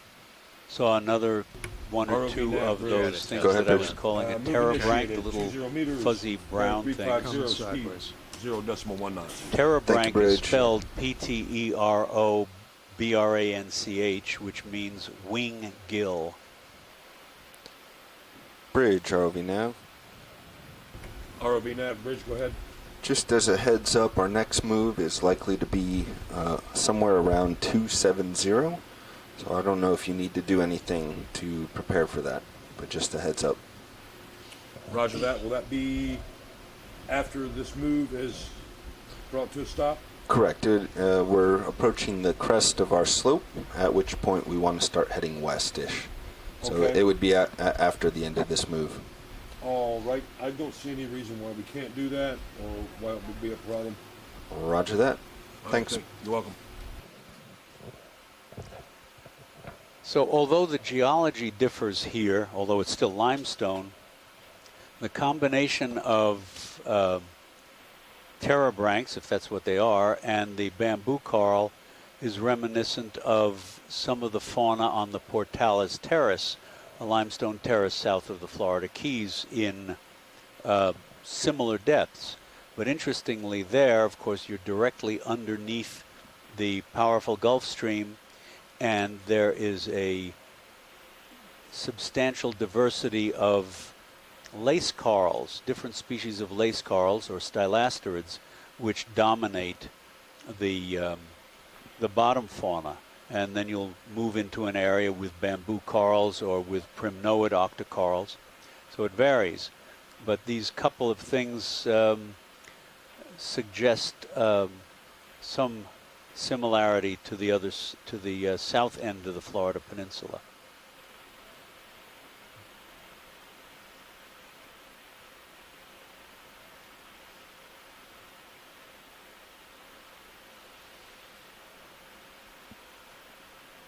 More sponges.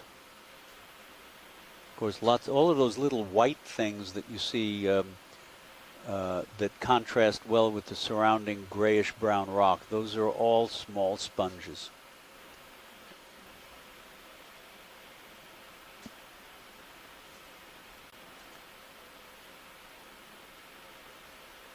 And there's another Anthias with its lovely long forked tail. Yeah, and on that one you could just see quite how long that tail is. I mean, it's nearly the length of the fish, if perhaps longer.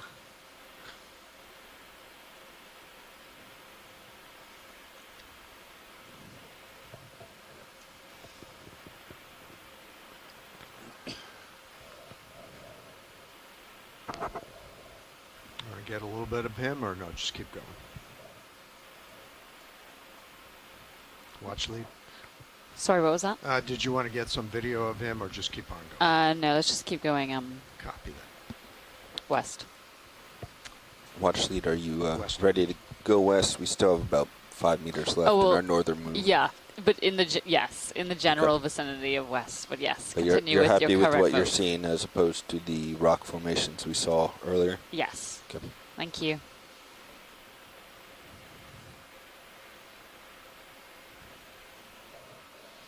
So I think just down to the right there was a basket star potentially.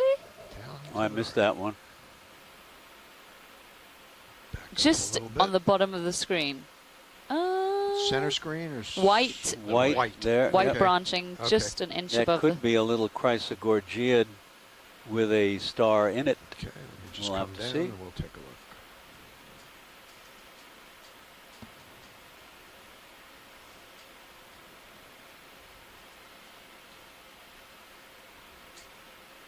And you can see those tall bamboo corals bending in the current from right to left.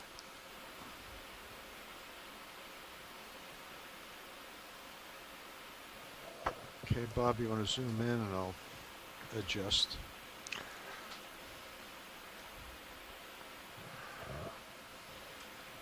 So yes, good eye. That is a small basket star.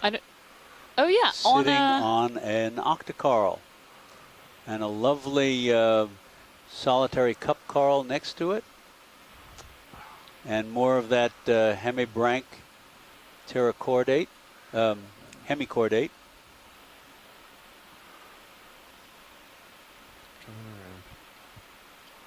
So these basket stars are filter feeders as well, RV nav, and bridge. that's why it's Go ahead, hoisted bridge. itself That up is into complete this move. coral Think so that bridge. it could try and get as far as complete. possible off of the seafloor to extend its very branched arms. You can see the arms branch and branch and branch out into the water column so that they can perhaps catch something that may be passing by, some of those particles, a small amphipod, crustacean, so on, from the water column, and then bring it to its mouth, which is in the underside of the central disc. And the way they do capture prey is different from most of the other things that we've seen before, because they have these rows of fine hook-like spines, and they basically snag the passing plankton and then curl the arm up into the mouth, basically wipe it off, sort of like an unruly child. I'm not sure what species this is. There are several. We have one, I don't know. This is a juvenile, almost certainly, because they can get quite large with far more numerous branches, although, of course, you see there are only 5 basic trunks, like a good sea star, although not all sea stars. And the family that they belong to is called Gorgonocephalidae, the head of the gorgon. You remember the gorgons are the mythological creatures from Greek mythology that had snakes for hair.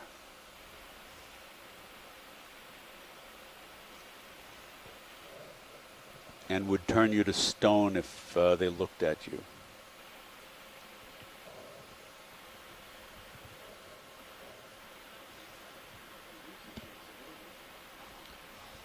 Okay, video whenever you're done. Tilt up just a little bit, Don. Let's Okay. quick image on the back one. Okay. Okay. Bring it around.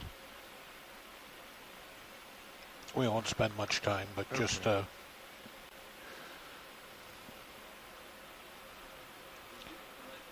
little clearer.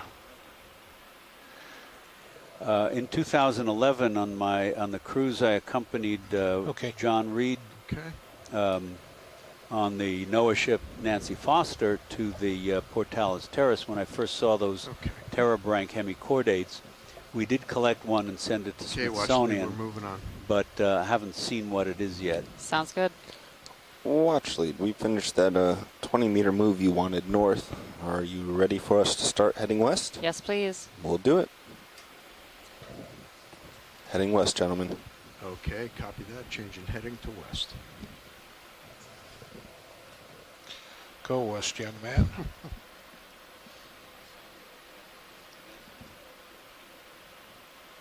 Bridge, RV nav. RV nav bridge, go ahead. Yes, a ship move, please. 30 meters at bearing 270 degrees, 0.1 knots. Bridge copies 30 meters, 270 degrees, 0.1 knots.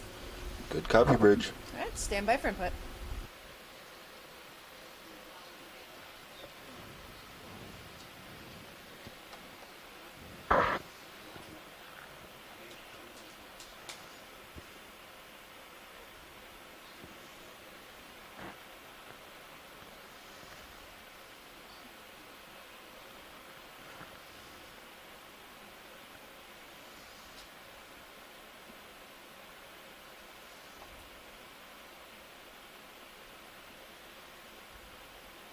There's quite a number of those tall bamboo corals here on this very low relief, So if rubbly you keep surface. heading along your current trajectory,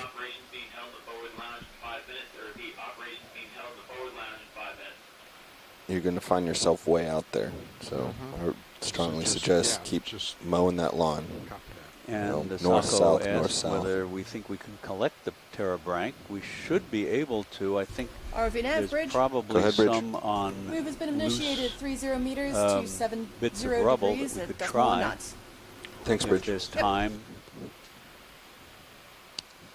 Are we in the middle of a ship move? We are watch lead. We can stop it. Would we be able to stop and collect something if possible? Yeah. Okay, so pilot, there are these Bridge. brown RV nav. hairy lumps Nav bridge, go ahead. all over Easy the sea stop, floor. please. Coming to a stop. They're terebranchs, and we were wondering if we could find one on a piece of rock which is actually small enough to collect. Okay. All right. They seem to be pretty common. They're common, yeah. I So see, there was one I just saw when you mentioned it. Let me see if I can find it here. It looked like it might have been Yeah, right there. Right there. Center that left, one might be. One of those might be RV nav attached bridge, to that just is a complete small stop. piece of Thanks, loose Bridge. rock. All right, hold on a second. Let me come to a stop. And Possibly. let's get a look at it. Zoom in video. Yeah, that looks like a big chunk of Yeah, rock, it I is. imagine. That's on Mother Earth right there. Down and to your left, Down closer to and the left. ROV, Okay. and to your left Yep. and down. Okay, stand by. There. How about that one? Yeah, right where the lasers are. If they're loose. Yeah. If looks like that's it's potentially with loose, any luck, that is, and the let's see shrimp if that just shrimp landed on moves it. Yeah. With any luck, that's loose and not attached to the underlying Let's try substrate. bumping it with the arm. And there's another one of those to the right, another one of those straight hermit crabs in a Let me just tusk back up a shell. bit.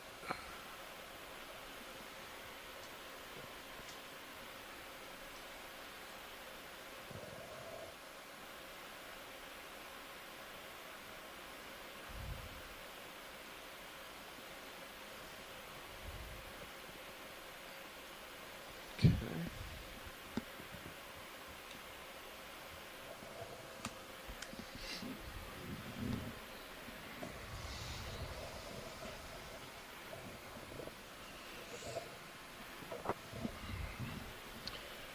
Okay, hydraulics are up. Yep.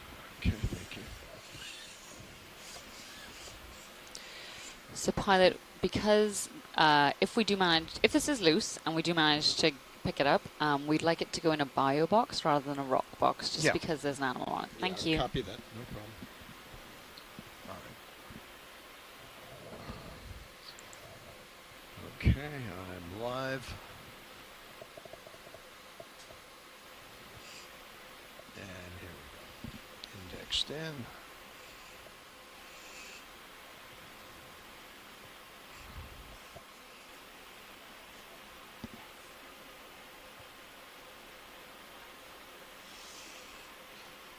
So the only thing to be concerned about is Yeah, the shoulder up and down.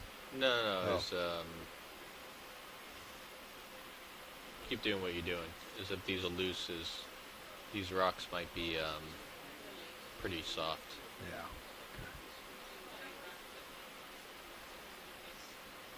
Yeah, it looks loose. It's moving a little bit. Yeah, probably if I bite down there. All right, let's.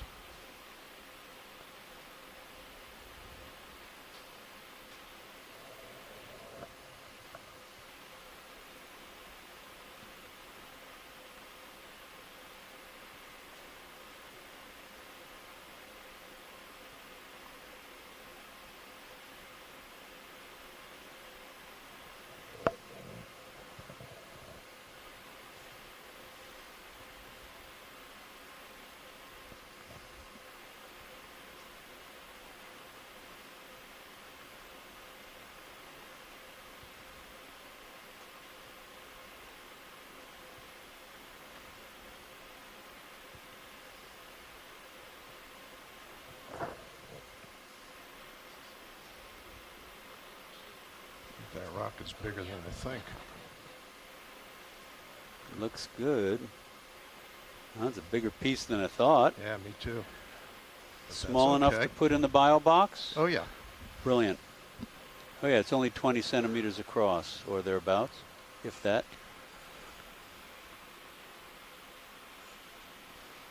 You may just want to reach over and There's hit gonna be auto head a in few fellow travelers on that, so too. you stop turning.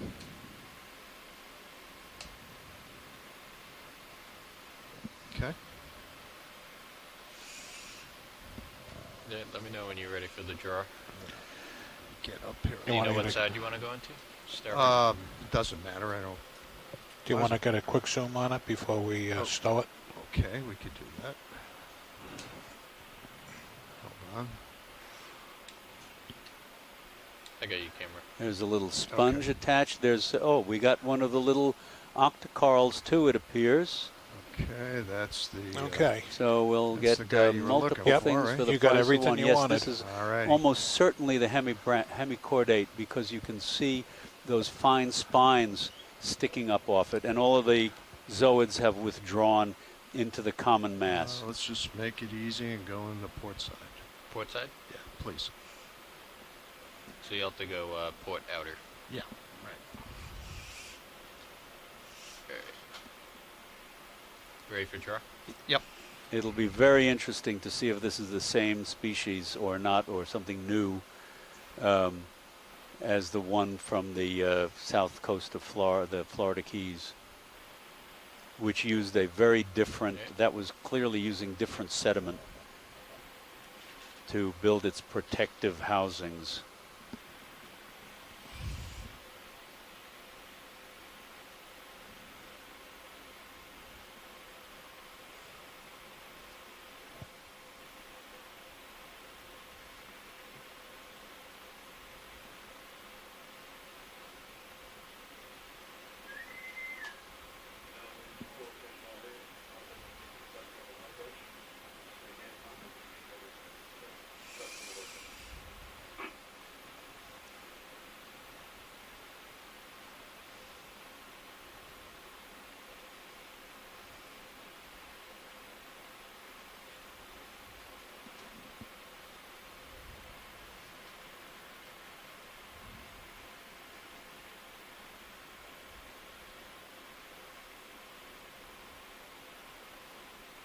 Okay. All right, I'm clear.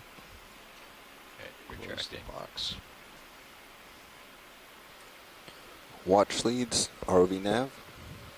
Go ahead, Nav. Just to make sure, I have that marked as spec 02 bio, not Yes, geo. that's correct.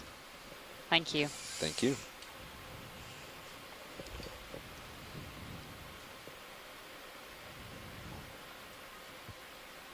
That was brilliantly done, pilots. Thank you. Thank you.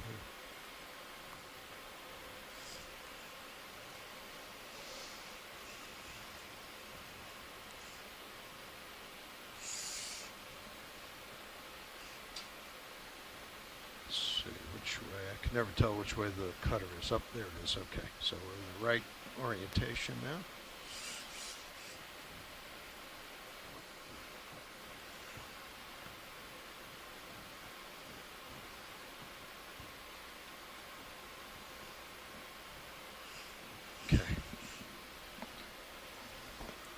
Okay, arm is cold.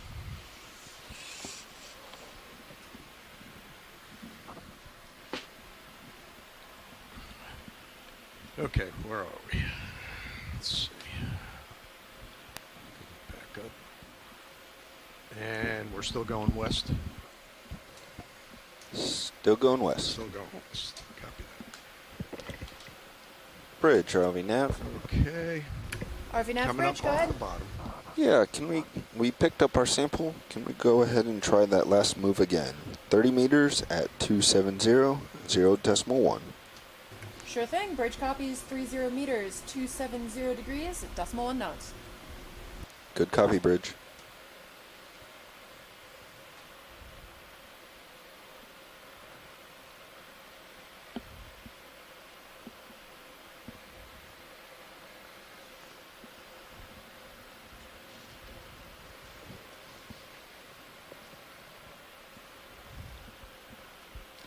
Another cucumber. And a starfish.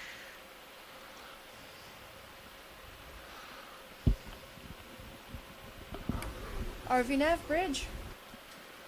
Go bridge.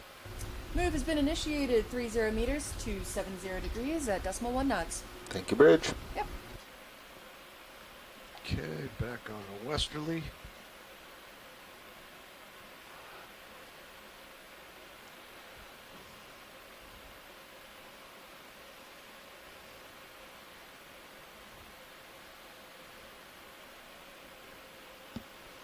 Move is in. Say again? Move is in. Okay, copy that.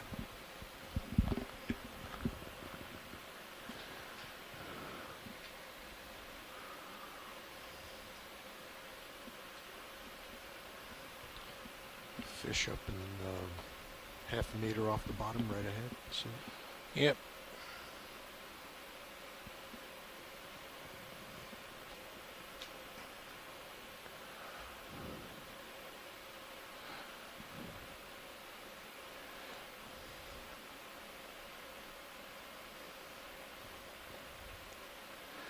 Almost looks like a halosaur, but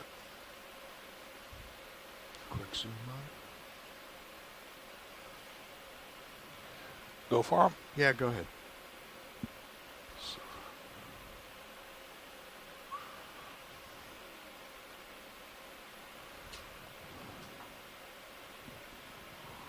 So this is another one of the deepwater cardinal fish from the family Epigonidae.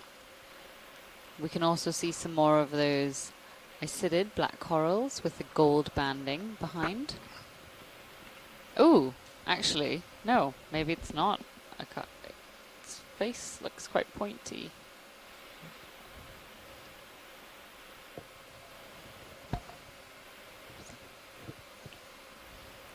let's see where to go. There it is.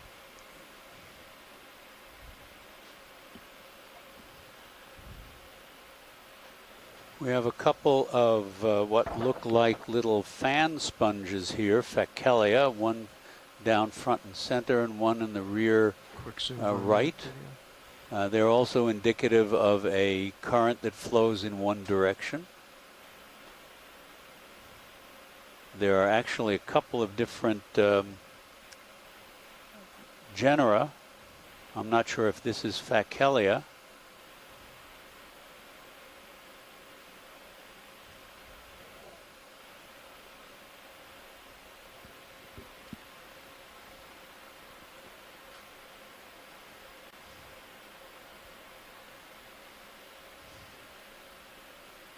Okay, that's good video.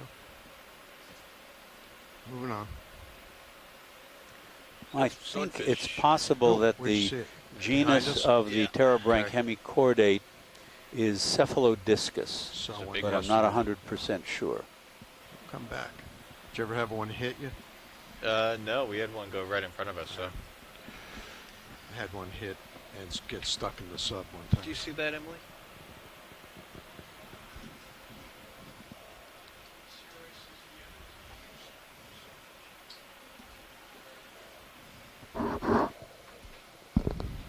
Oh. You tugging me, Don? Oh, okay. Coming across then.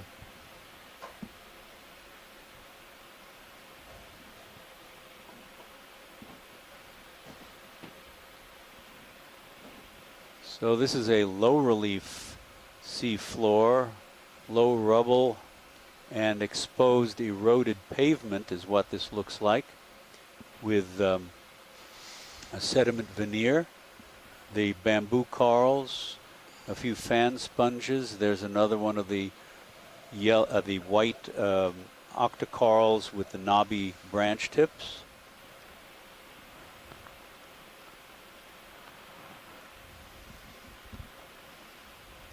And our depth is now 380 meters, so we continue to move up the slope. That looks like a new or different on this dive, an octocoral of some sort. Oh, and there is a swordfish darting around in the distance beyond our lights. That looks like, can we get a zoom on that colony there? Yes. Which one? That one, Chuck, the center branching screen? with lots of branches there. Oh, the big one here. That looks like it could be a black coral. Okay. Stand by. Or, we'll see. Yeah, there's a, that swordfish in the other camera.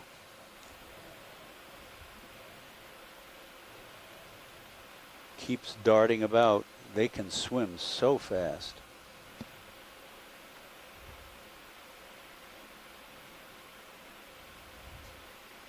So this looks like a black coral. Let's see when we get closer. There's a colony in front with 2 long branches, and then there's the colony behind with the numerous curled branches. Take So the one front in one front first. Okay. is a bamboo coral, but the one behind is a black coral, possibly in the genus Leiopathes, unless somebody wants to correct me.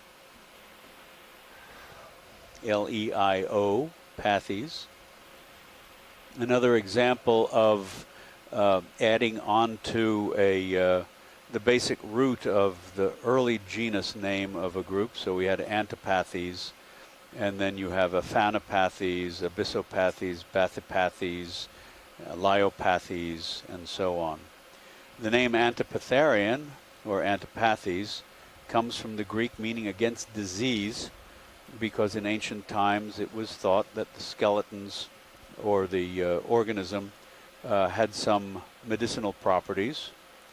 There are some black corals in shallow water, but they are mostly found in at greater depths.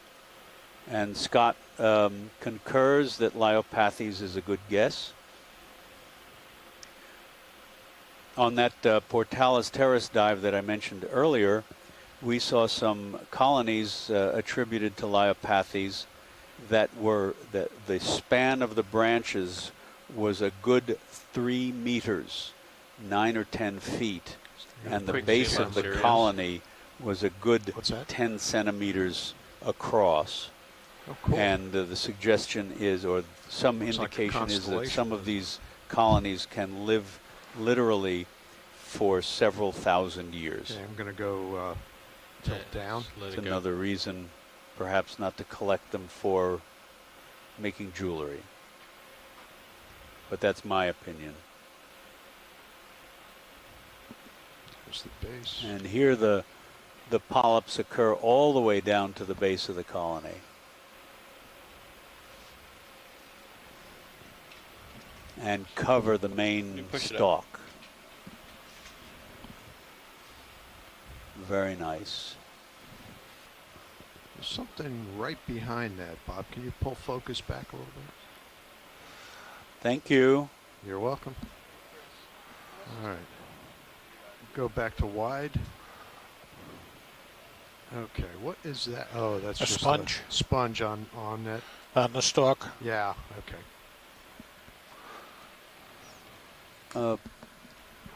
Who's up?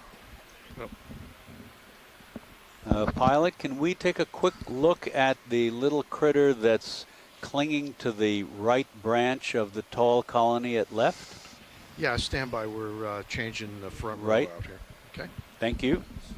So as the pilots are changing personnel, this is a good time for us to do a little situation update. Nav bridge, So that is we a are complete move. currently at a depth of 380 meters on a ridge, well, the edge of the escarpment, in a site known as Long Mounds. Now this is found in an area which has been proposed by the Gulf of Mexico Fishery Council as a habitat area of particular concern. So far for the dive, we have moved up the escarpment wall. There we encountered both soft sediment and hard substrate. In fact, we climbed a very large sort of toe-like feature, and then now we are moving our way around the ridge edge where the current has picked up considerably.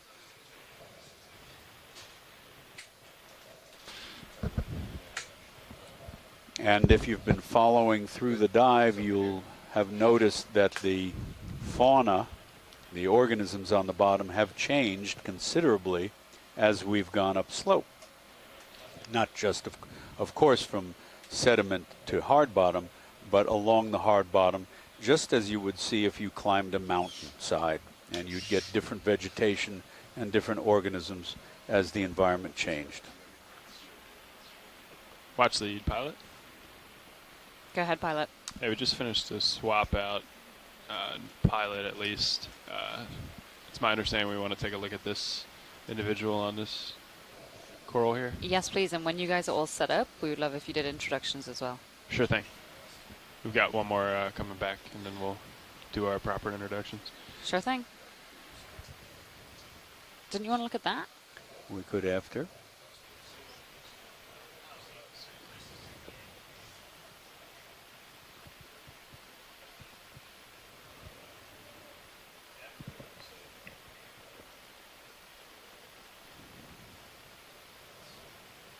And just joining our chat room is Ken Sulak, who is the ichthyologist, the fish biologist with a long career in this part of the world, and he has provided names for quite a number of the fishes that we've seen. And this is a brittle star, and probably in the family Ophiocanthidae. And on the branch behind it, I can't tell if they're on the brittle star or not. That would be really interesting. But those are gooseneck barnacles of a sort that have reduced or lost their skeletal plates. I know there are some gooseneck barnacles like that. I'm not familiar with these at all, but that's really interesting. But it was a short move, so you don't have to rush. Okay. And one, you just saw one scoop, and there's another one behind it that's scooped. And it's also, I see one that's underneath the brittle star, sticking out in front.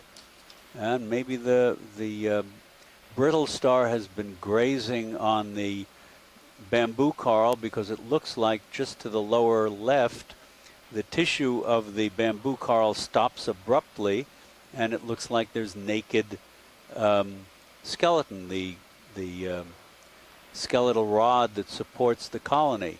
And I'll wager that those gooseneck barnacles are attached to those naked parts of the colony. Whether the brittle star has been responsible for that, I don't know. Of course, if he has, or she has, or it has, that means it's been around there for a while, because those gooseneck barnacles would have had to have time to grow. But that was very interesting. There's another one. Yeah, these are, I'm pretty certain these are Ophiocanthids. Those long spines are pretty characteristic. No barnacles on this guy. And you can see also on the branches of this bamboo coral on the right there, the nodes, the little brown sections, are at regular short intervals. That's very neat. Thank you. Okay, Chris. Sure. Yeah, you can come by.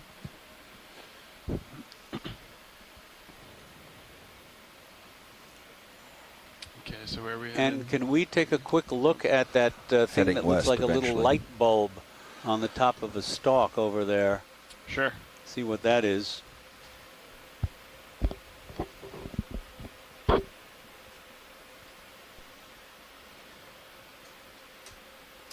Go ahead, watch lead.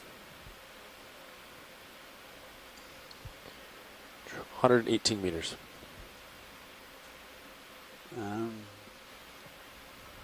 I think this might be an ophiuroid curled up on the top of a bamboo coral, but we'll see. Okay, video, we can come in. I'm going to zoom in. Be rocking a little bit. But Yep. Oh, this is a different kind of ophiuroid. This is a relative of the basket stars. It has coiled arms, but they don't branch. It will stick out one or three of its arms to capture plankton, prey from the water passing by.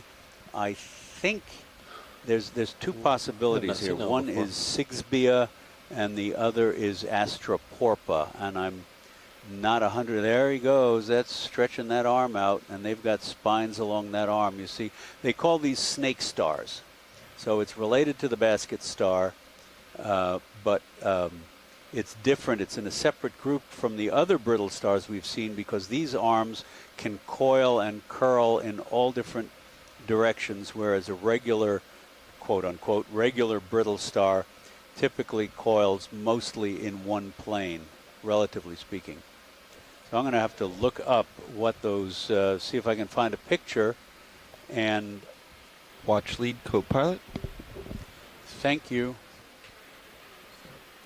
That's correct. Go ahead, co-pilot. Well, I just had a shit, question sorry. of what the benefit is of coiling up its arms like that. I would think you'd want to stretch out as far as possible. Oh, it might be coiling because it's unhappy. It might be coiling because it's full. I've seen them both ways. I've seen them with one arm out. I've seen them with four arms out, and I've seen them all coiled up too.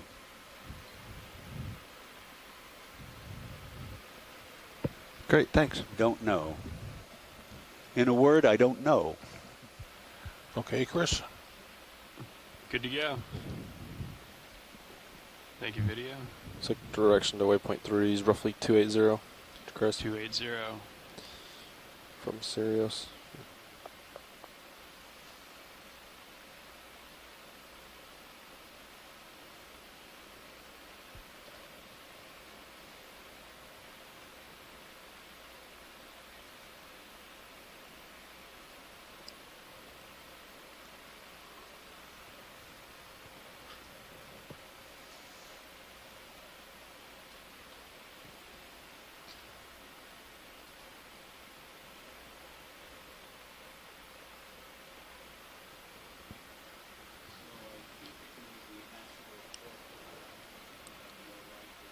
Looks like we're going 0.1 or so. So I think that coiled snake star is probably Astroporpa. That's what it appears to be. I'm not sure which species or how many species are in that genus. And Les Watling noticed that one of the brittle star arms was regenerating and may have been nipped off by a fish.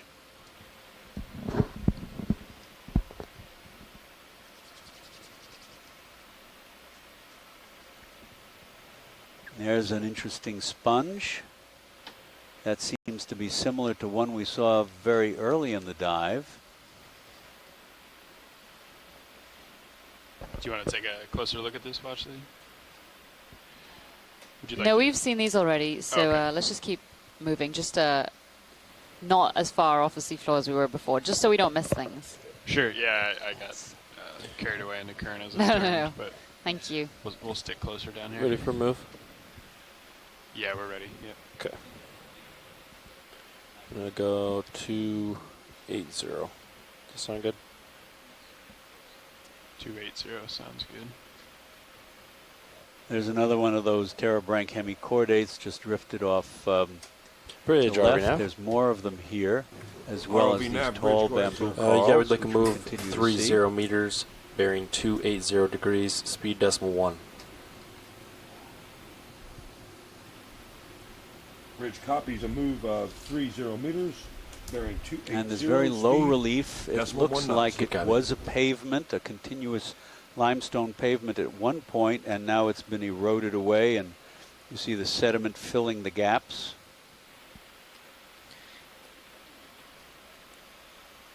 So I think Andrea identified this scorpionated as Helicolinus.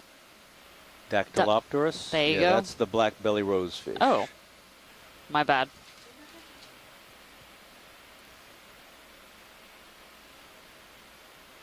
And this little yellow one coming up in the middle here. Can we get a quick zoom on that? To the left of the lasers here? The bridge. that Go right ahead. where the Right lasers there. are? Move 30 meters. Sure. Is that a Bearing sponge 280 speed. or the side Decimal view 1 knots. of a Move initiated. fan? Good copy. Thanks, Bridge. Roger that. I think it might just be a dead stalk. Yeah, it looks like a dead stalk. All right, never mind. Okay. Maybe encrusted with something, but that's all right. Move More of just those started terebranchs, the brown fuzzies. Copy You're, that. you're way out there, pilot. Yeah. Coming back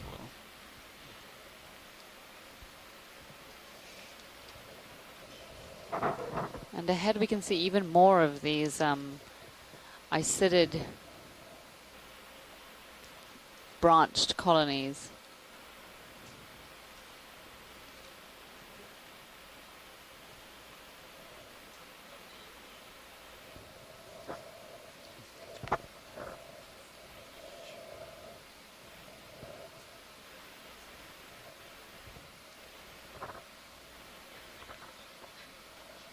And this is another black belly rosefish, right? Yes. Okay. And I think they are commercially harvested as well. Yes. I'm getting a nod. Well, actually, we're just waiting a moment for the ship to get moving. Yeah, go ahead, take your time. Ran out of leash here.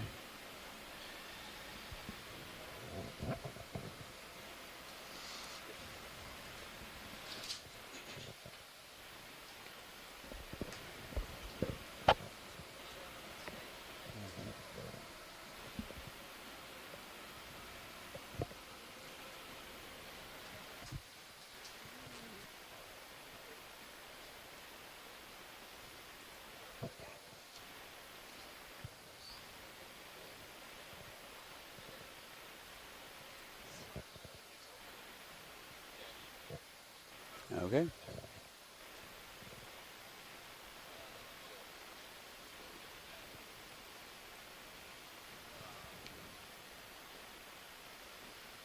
So Ken Sulak had logged on and was reviewing the video, and he looked back at some of the recent video and says that one or another of the very slender fishes we saw above the bottom were members of the family Argentinidae, also called the herring smelts. And of course, the genus name is Argentina, and you have to be careful if you Google that, you end up with all this information about the South American country. So you have to be careful when you Google. Google with care. Or search with care if we want to be more generic. Okay, well, actually, we're going to do a quick pilot swap here. Sure, go for it.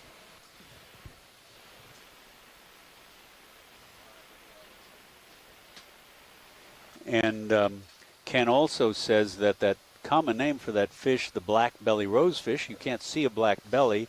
He says you have to cut the abdomen open to expose the black pigmented gut. So that's a rather unfortunate name.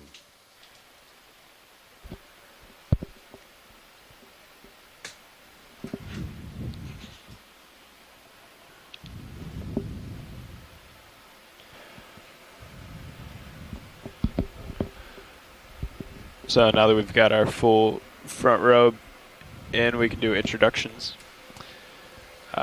Sitting, all of the engineers in the front row in the clipping station work for the Global Foundation for Ocean Exploration, or GFOE. And my name is Chris Ritter. I'm currently co-piloting. My name is Fernando Aragon. I'm sitting as pilot right now. And to the pilot's left, sitting navigator Levi Unima. Over on the right on video, Bob Knott.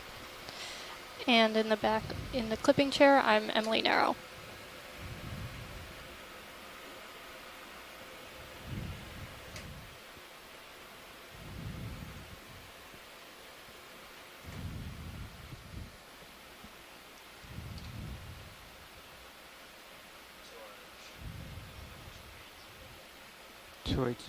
Okay. All right. Well, actually, this is pilot. Can you hear me? Yes, I can. Is there any interest of any of the specimens we're looking at right now? Anything I on think screen right we'd now? like to continue towards waypoint 3. Okay. Thank you. All right.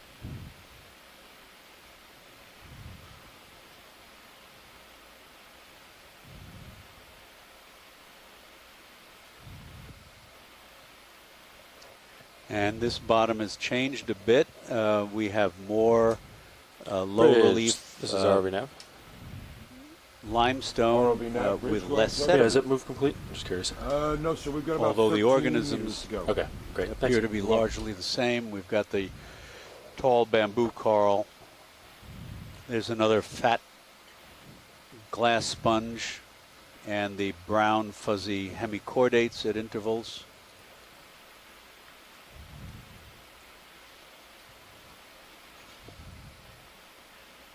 And there's another sea cucumber, amphigymnus, most likely.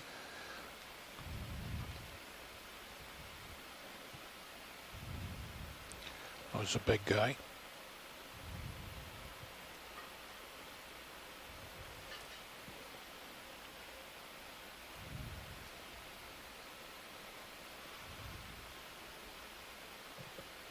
Now we've seen that sea cucumber before, so we can move along.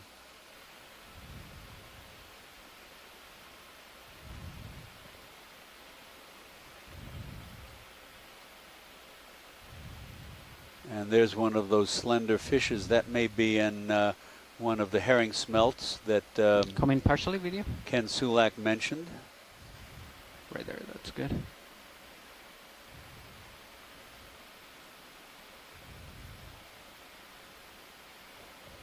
Thank you. Some of the small, very small octocorals here, the little white branching colonies. All right, let's come up.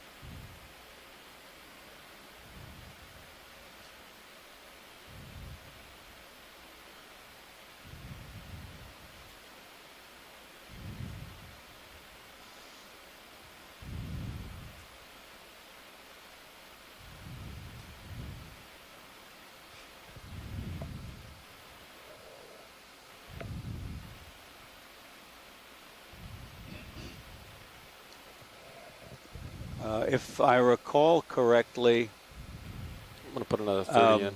these bamboo corals, and Scott, if you're still I'm going to put another move in. We're on the doing line, 0.1.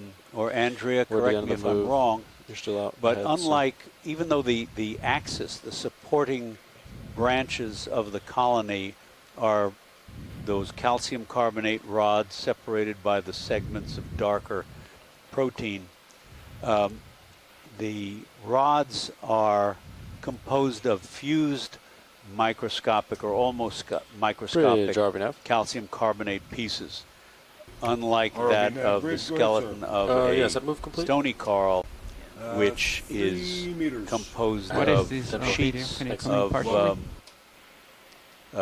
and layers of calcium carbonate. Yeah. And what do we have here? That's a little sponge on that. That's a sponge, yes, a couple of sponges on that little rock. There's a solitary cup coral. And we've seen those before.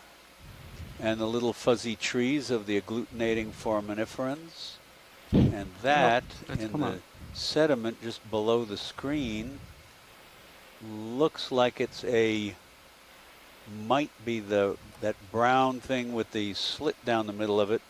Looks like it might be the remnant of a dead Let's come cowrie out again. shell, but can't be sure.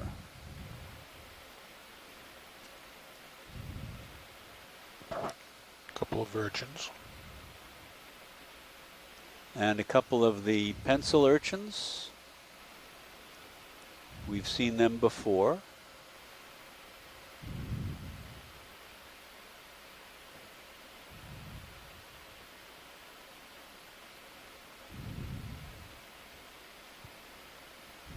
The genus Sidaris. Difficult to tell a couple of them apart, but it may be Sidaris rugosa.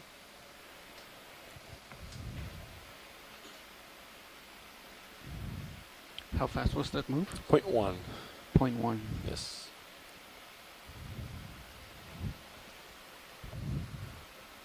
Yeah. 0.1. Okay. Is there a reason we're not moving at 0.2 or? Yeah, for the ship. Oh. I'll call on the next move. I think we should be done. No, but I actually heard that we were having problems earlier today. Okay. All right. So. ROV nav, bridge. Go ahead, bridge. That's complete move now, sir. Great. Yeah, I'd like another move if you're ready. Go right ahead. Same 30 meters, bearing 280 degrees, speed .1. Bridge copies 30 meters, 280 degrees, .1 on the speed. Good copy. There's a bit of human detritus, looks like fabric lying there. That's we haven't seen much of that on this dive, thankfully. We saw a fragment of a plastic bag earlier. I'm not sure what else.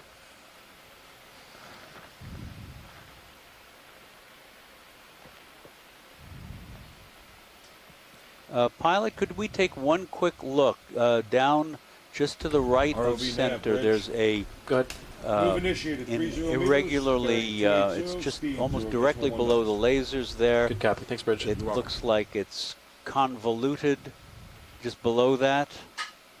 So yeah, straight down. So it's lower. Yeah, it's brown. It's the same color as that. It's right there. Yes. Right there in the middle of the Yep, screen right now. with those, it looks like it's made up of Okay. little Come in, branchlets or radio. something.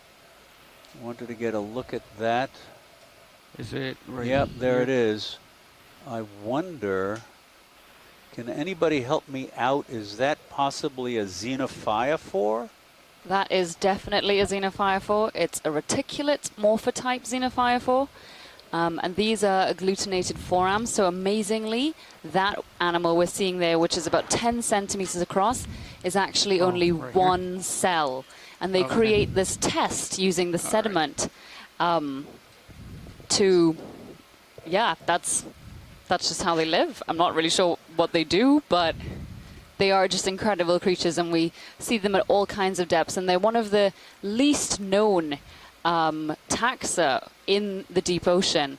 In fact, I think there was a study recently in the Clarion-Clipperton zone where they recovered, I think, 59, or it was like 64 morphotypes, 59 of them were new to science. And previously, there had only been 30-something morphotypes known worldwide. So they, I mean, they more than doubled the number of species known in that one expedition. So is that worth collecting? You think, will that hold intact? No, so you need to usually collect them with grabs. Oh, okay. And yeah, so they come up in like box cores usually, or an Right. Ekman Oh, grab on right, an right, ROV. But so it wouldn't make sense to try and collect this one, but they are just really fascinating animals, and we just really don't know a lot about them. But it is thought that they do play a role, I think, in carbon cycling.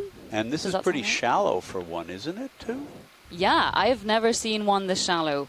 But I don't know what else it could be if it's not one of them. It certainly looks like it. It's certainly not a casting. It's not, it's not a fecal cast. All right, are we good? Watch leads? Yes. Yes, thank you. All right, let's come out video. There are, in some places on the deep sea floor, these things are so abundant that they are responsible for the majority of the biomass. And since they are basically this massive protoplasm, single cells, as Diva said, with many, many nuclei, they're sort of a parallel resurrected version of Huxley's Bathybius. They're not the Urschleim from which all life arose, but they are single-celled organisms that are very important on the deep sea floor. But you do tend to get two different morphotypes, reticulate, like we were just looking at, as well as plate-like morphotypes, and those actually look just like a little disc.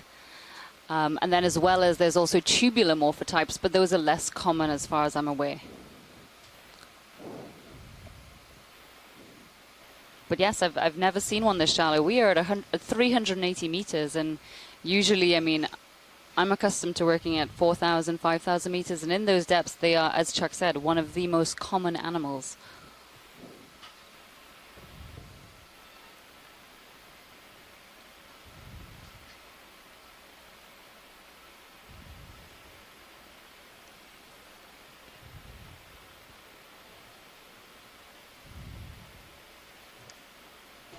And Robert Carney has suggested that the sea cucumber that we've been seeing with the long papillae all over it, sort of a pinkish brown, may be related to a genus called Scaphopods, if it's not in that genus itself.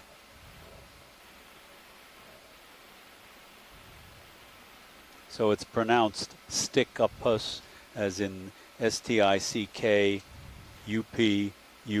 but it's spelled Stichopus.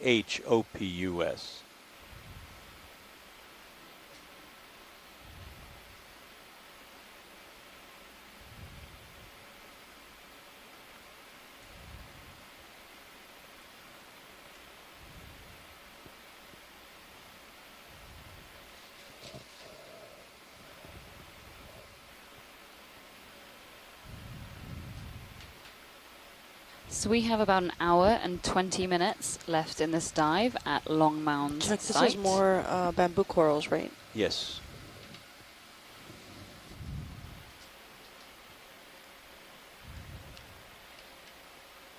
And there's a different kind of glass sponge, I believe, towards the left there. It looks like it has lobes. We could take a quick look at that. That may be different from what we've seen before. And Okay, there's come in another video. Scaphopods-like sea cucumber off left. Yeah, I'm not sure what this is, whether this is a small... It's a glass sponge, certainly. It may be a incompletely developed specimen of Afrocalistes, but I'm not familiar enough to say. Beautiful. Look at that. Okay, that's great. Oh, okay, that's great, pilots. If we could get a move on towards waypoint 3. All right. Please. Let's come out video.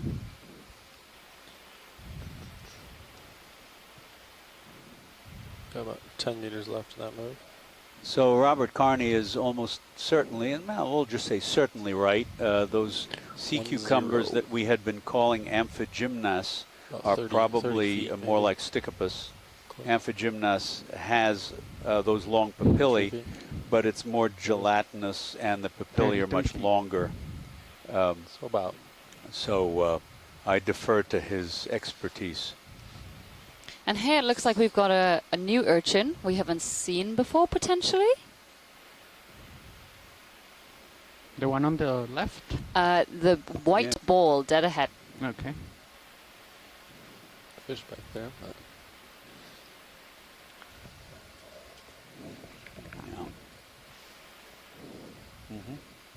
So that looks like a Gracilichinus gracilis, according to the porcelain paper we're looking at right now. It's me actually come a little unusual bit closer for video. many urchins. Most urchins, or many of them, tend to be a little wider than they are tall. This one is more of taller than it is wide. It's a little slightly on the unusual side, at least for this part of the world. And it's got that typical green and white coloration to the test. And all of its little... you can see its long, slender tube feet waving in the breeze among the spines. We won't get quite close enough. In addition to spines, these sea urchins, the regular urchins, well, who knows, these guys are just great. Yes, you can see among the spines, the short spines, there are tiny, tiny little things that look like golf clubs. Yes. Okay. They'll have a very, very slender stalk and a little bulb at the tip. That bulb is actually a set of 3 or more jaws. They're called pedicellaria, and they will snap at anything that tries to settle on the urchin. They are very important to the taxonomy, to understanding which species of urchin you have. So that is brilliantly close videography. Thank you very much. Okay, pilot, you've got A little bit of catching up to do. Move's Okay. complete. Yeah, just keep on coming. ROV nav bridge. Go ahead, Bridge. Yeah, I heard you. That is a complete move. Great, thanks. You're welcome.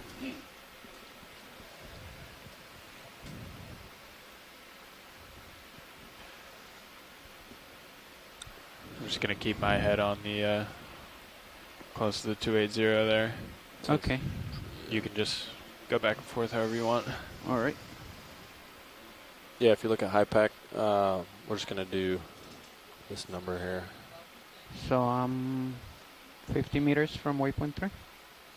D2 distance, yep, 48, yep. All right. Just keep cruising along. Is there waypoint 4? I don't remember. Yeah, it was directly north, kind of. Well, northwest. Okay. From waypoint 3 to waypoint 4, bearing 340. Okay. So we're going to kind of turn north, follow this ridge. All right. Sounds good.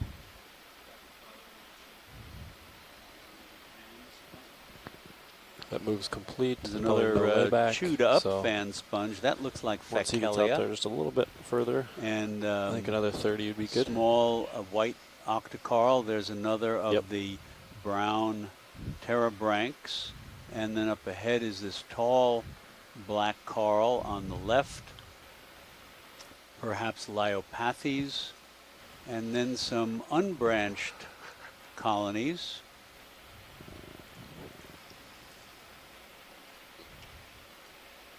More bamboo coral.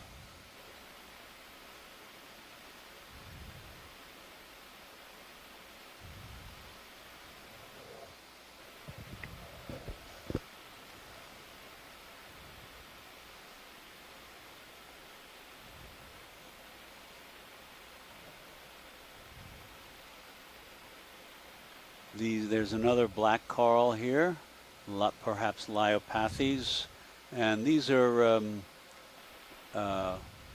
probably relatively young, maybe only a few centuries old, don't know.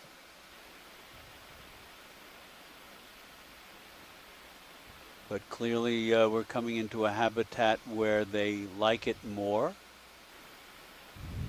There's another one off right, yep. And now over a sediment veneered bottom with bits of rubble and low outcrops, and still the bamboo corals. There's a seagrass blade or two.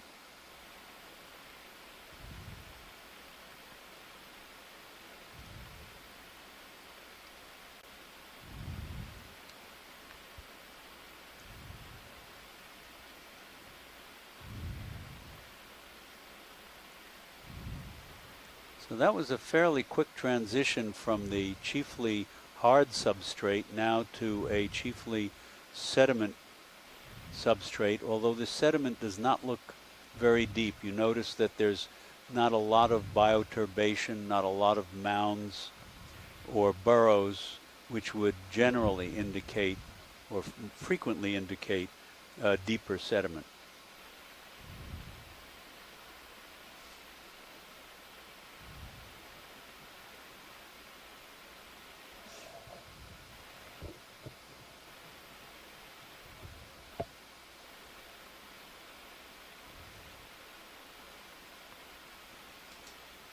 And to show you how deceptive things are, there's a little rock to the right of center, and it looks like it has a bright eye on it, but that's probably a little white sponge on a rock, rather than a curled up octopus or something.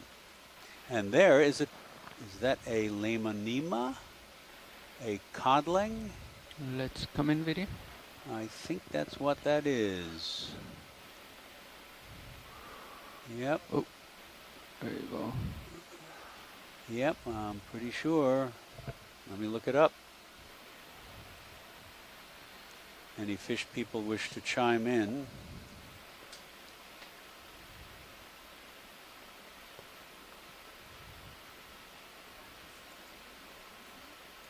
Hang on. There we go.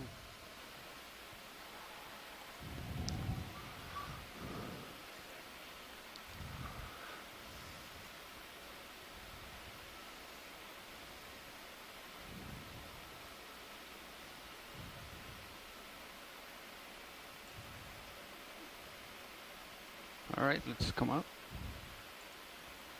Oh, that's not letting me get to that image. Okay, pilot, you're out there fairly good distance, so This is any All right. more movement towards 280, you'll probably be tugged. Okay. Okay, I'm gonna. Bridge RV nav. ROV nav bridge, go ahead, sir. Yeah, we'd like to move Yep, we've 30 got a meters. definitive bearing 280, identification speed decimal 1. from Andrea Bridge Quattrini, copies, Lamanima 30 meters, bearing barbatulum. 280, speed Is decimal a 1. codling. Good copy. Lots of those bamboo corals here. They're finding bits of sediment, or they're attached to the underlying they're finding bits of hard bottom, or they're attached to the underlying hard bottom that may be veneered with sediment. Quite a number of them here.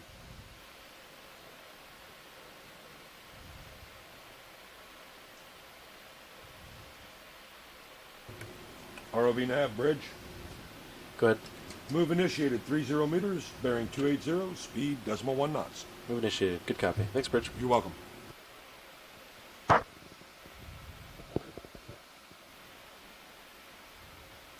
And patches of hard bottom. There's a big Liopathes type black coral in the background. And another Scaphopods-like sea cucumber.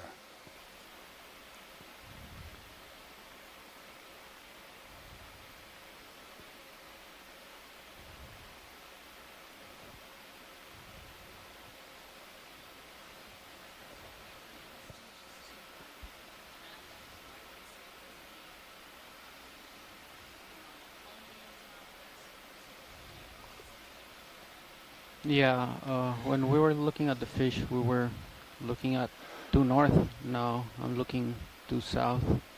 So we're just rotating right now.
Okay, partial zoom video.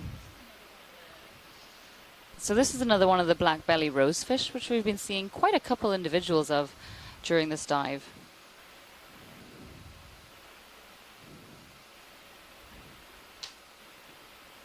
We've seen this already, pilot, so if possible, could we potentially continue towards waypoint 3? Yep, we're moving that way. Thank you.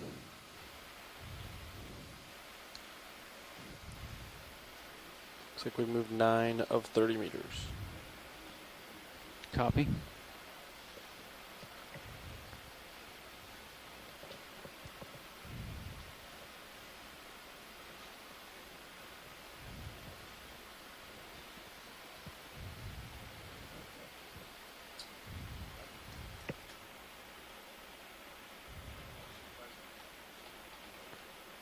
And you can see here the we are heading. Our heading is the west. Yes. southwest, and so we're facing southwest. So the current is from the east.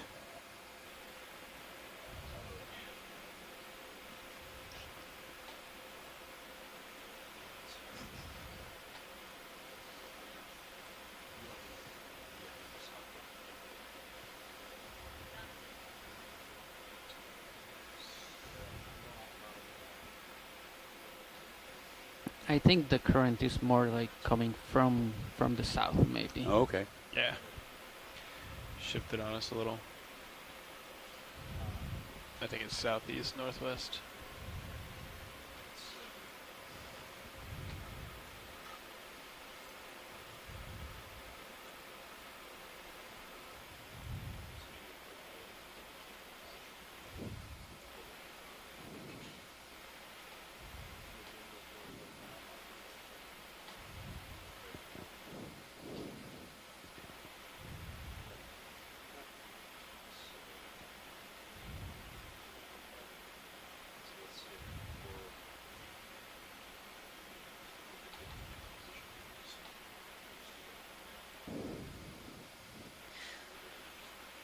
So as we progress along the top of the escarpment in this area, we are seeing a complete change in geology from the earlier parts of the dive. We started off in a very sedimented area with very few fauna.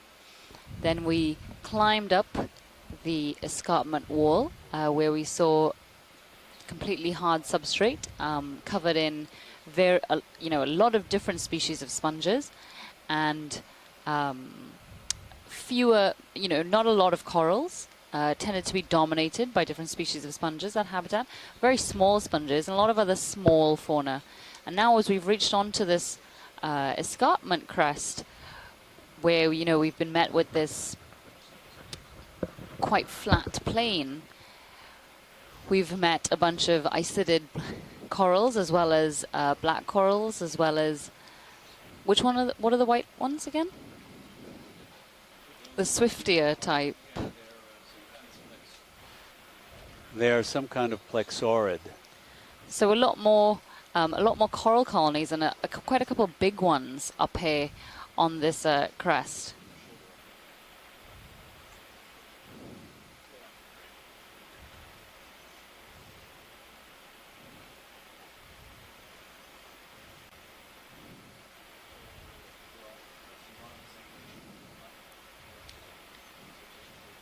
I think those isidids, it was identified earlier, were from potentially the S clade. They had this very distinct and beautiful gold nodal areas, which I had not seen before. And I don't think Chuck had either. Nope, I had not. Usually the nodes are black, whereas these, it was very gold.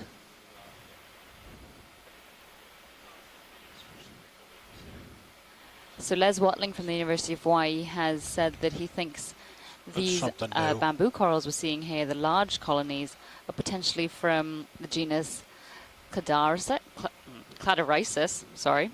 And there's a new crab just in front of us. Could we get a zoom on that? It might be a molt. It doesn't look like it's doing very well. Yeah, exactly. It does look like a molt. Although, no, not close. It's could be a juvenile chase-on. The fact that I'm not seeing any eyes makes me think it is a molt, and it's a weird posture. It is a weird posture. So I think I'm going to go with molt on this one. But the antennae are sticking up. Yeah. Regularly, both the second and first. Yep. No, he's moving his antennae. So it's. What is that video? See him? Or is that just? No. Crop wash. Well, it's possible. I think if this was a molt, it would have been blown away by now. Is that regardless, it does not look like it is in a good no. in a good way. There's a couple of other crabs that look more or less like that, smaller crabs. All right. That look like that, that I'm not familiar with. And again, in the back, we've got another Lemonema barbatulum. And just here in the foreground, one of the black corals, potentially Leopathes again.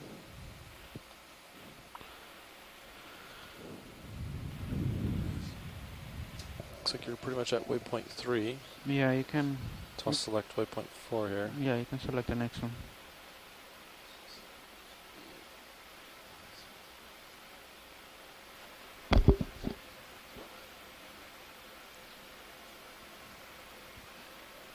So that bearing will be 340, 335. Yep. Oh, you're already there, huh?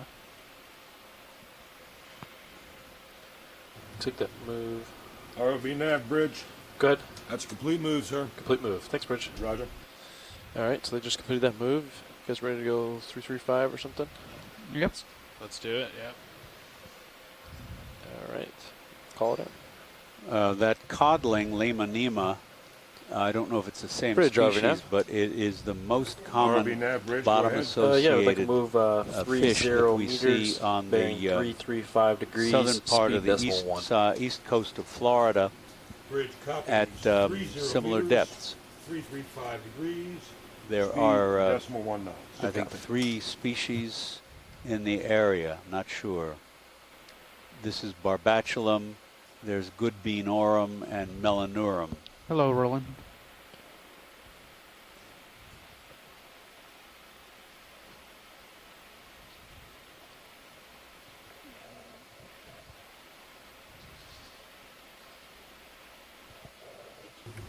ROV nav bridge, move initiated 30 meters, bearing 335, speed decimal 1 knots. Good copy. Move initiated. Thanks, Bridge. You're welcome.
Looks like we're on the move. Okay. At an easy 0.1.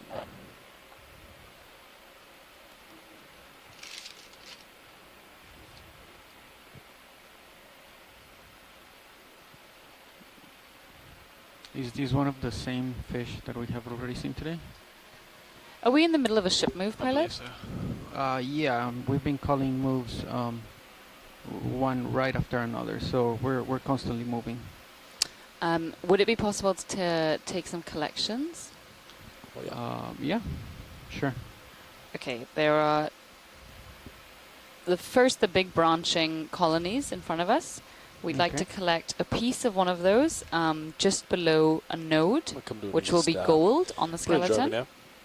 So the one on the left? Yeah, that's fine if you can collect it below where anywhere below where the last branches fork. So we get a part of the fork. Okay, so let me... So this one that's right here, right in front of me.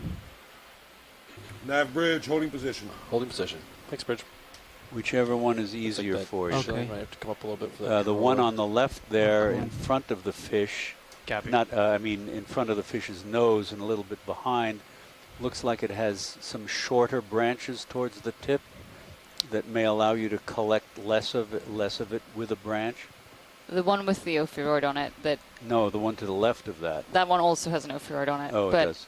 So the first in the line of 3 on the left. Okay. Please.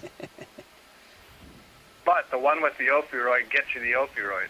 Yeah, but that looks. that doesn't look so good. That doesn't look so good. You can see that these are fairly flimsy, fragile. They'll break very Going all the way to the right. twist the claw or cut as you see fit, and may break upon being put into the bio box, but don't worry too much about that. Or just the middle one. Pilot, did you hear Scott that? France was saying, yeah. Okay. I don't have anyone. No, I didn't hear that. Can you repeat what So Scott was just saying that these are quite fragile. Okay. They won't shatter, but they may break in places. We would like to collect one below a branch and below the node below that branch, which will help you identify. But when you're trying to put it into the bio box, it may break at that point as well. So just to be as careful as possible. All right. But we'll be able to reconstruct it in any case. Yeah, if it does break, it's not a big here, deal. I'm close enough to do the collection? Yeah. Okay. Be advised, both port bio boxes are filled, so you're going to have to go starboard. All right. So...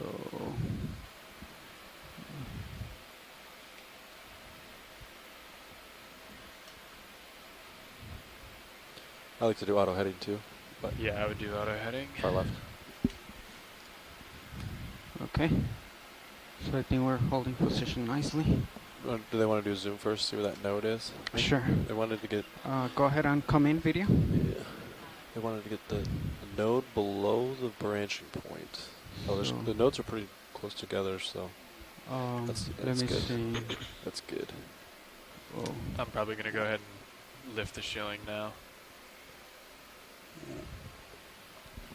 Yeah, right below where that branch is, where those 3 or 4 branches are, that'd be great. So yep, right there. So right just below that, where those 2 branches meet, you'll see the black bands, and we'd like to get one of, or perhaps 2 of those black bands in that collection. Yeah, below the fork. Yeah. All right. That's certainly possible. Okay, are we ready, co-pilot? We are spun up on hydraulics. All right, so let's engage the arm. Okay, I didn't see a twitch. Did it twitch? I saw the whole camera twitch. Yeah, it twitched. All right. Okay, so...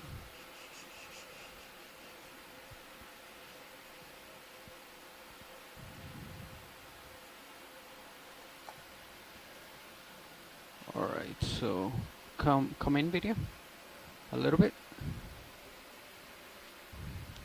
Okay, that's good. So let me actually... You want me to use on the right monitor? Yeah, sure. There you go. Thank you.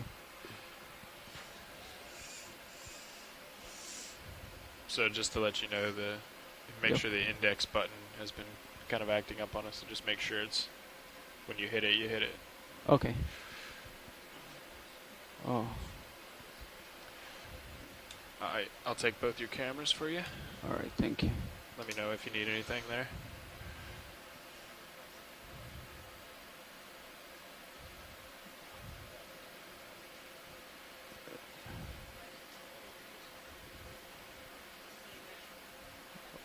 Okay, so can you come in with Minisus video? Can I get an idea of where I am? Okay, so... ROV nav bridge. Go ahead, bridge. I don't know if you know it or not, but that's a complete move. Move complete. Thanks, bridge. So that's gonna be kind of tough. Alright, so I don't think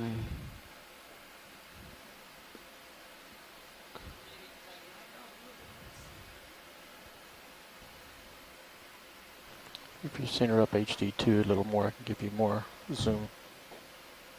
Alright. Right there. So let's go right underneath. There you go. Come in with the main sus.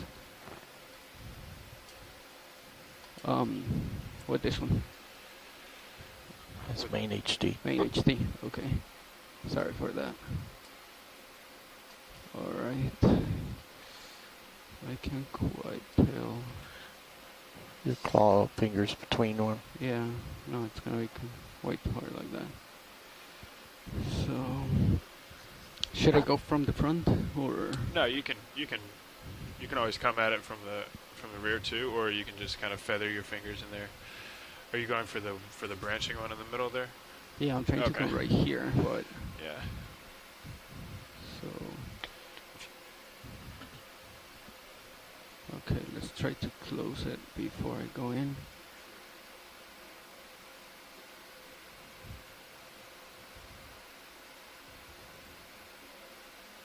Alright. So,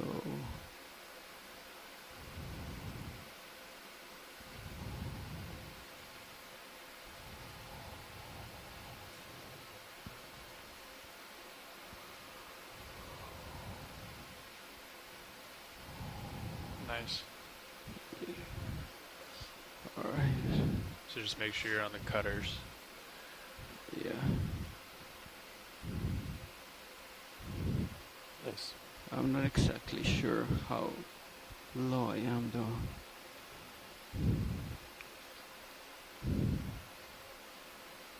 You can always keep going down and just make sure you get plenty of it there. Anything right there? No, I center up. Yeah, it's good to me. A couple Yeah? of those don't. Yeah. Alright, so I'm gonna go for it right now. Oh, I got another one.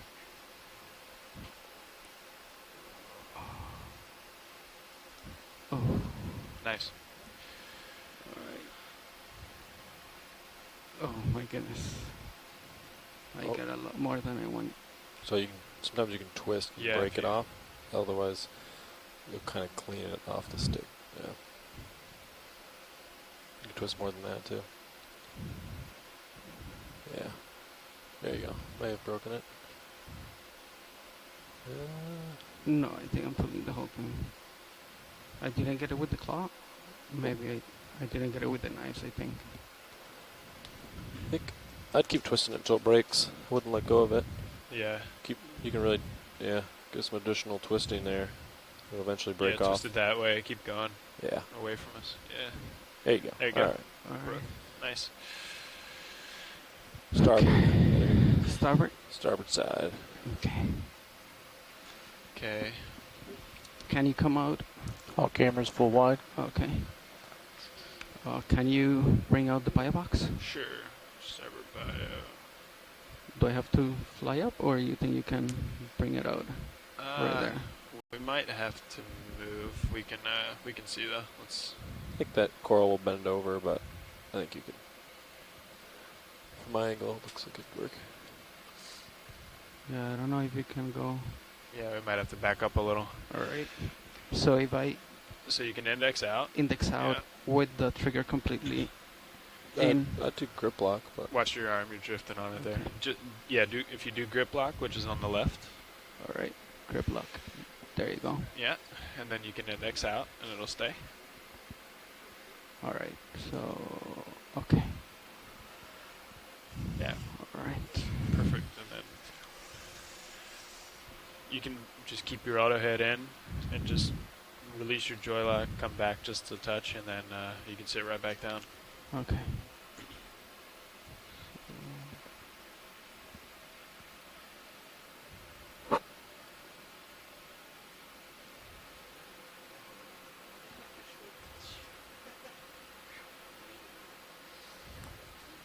That should be good.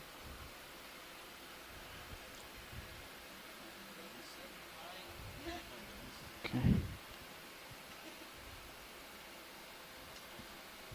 Alright. Okay, extending the drawer.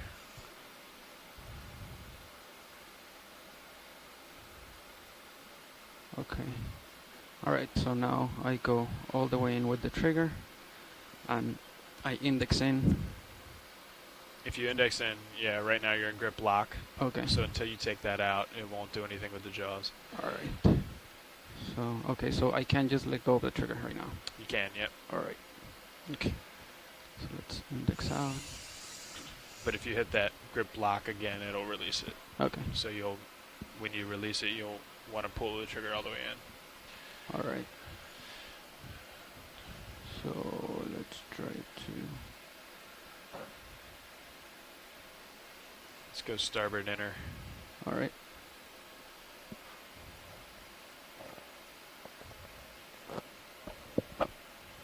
That's as much as it will actually turn this way. Is there a way to turn it a little bit more? The wrist? Yeah. You can either go back around or put it in wrist rotate mode, which is on the right, So the right button. Yep. All right. And then you use the toggle. All right. If that helps. Okay, perfect.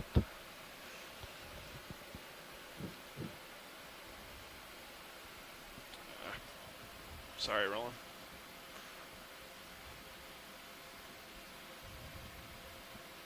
Let me know if it drifts again.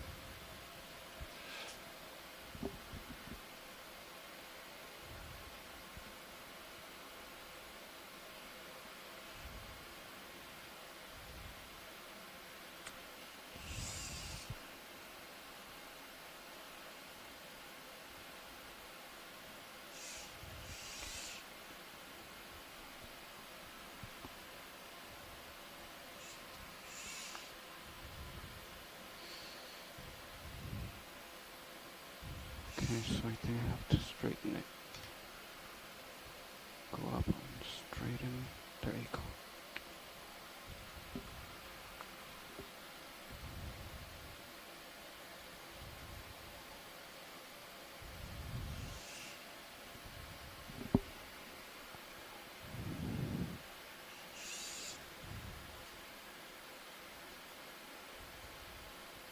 All right, I think that's as far as I can go. If I just let go right there.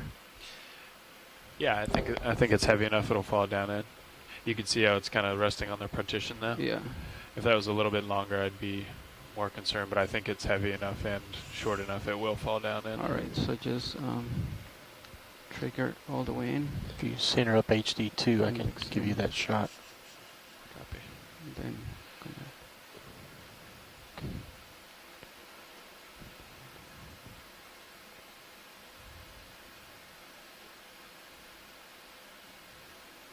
Okay, there you go. You got a good view over here now. Yeah. So I think you're pushing on the bottom of the box now.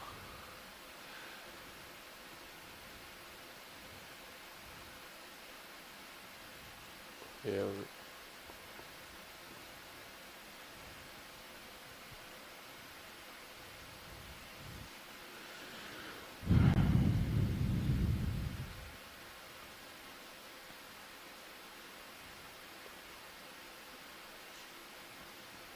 So you still have it in your jaws there?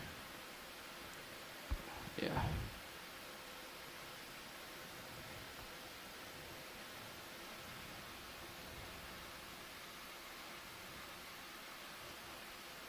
There you go.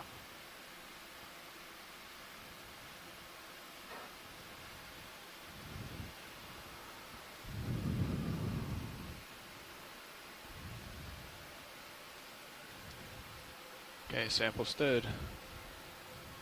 All right. And I'm going to center up your mini Zeus again.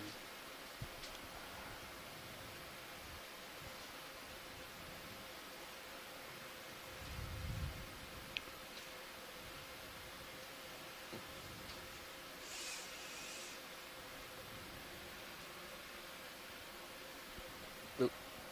Not bad. Sorry. All right, I think that's in position right there, right? Yeah, that looks good. Okay. So I index in, index That was out. great. Thank you, pilot. Index out Index out. before index Yep. out. Okay.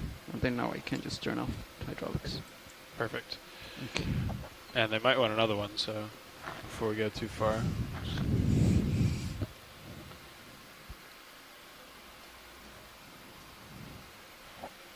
All right, watch lead. I'm back with you. That was great. Thank you very much, pilot. Do you want another sample here, or do you want to keep moving? No, so we would actually like one more sample here. Okay. there are some white corals that are unbranched, so it's just one single whip. I'm not actually seeing any right here, but I'm looking. Okay. There is that one.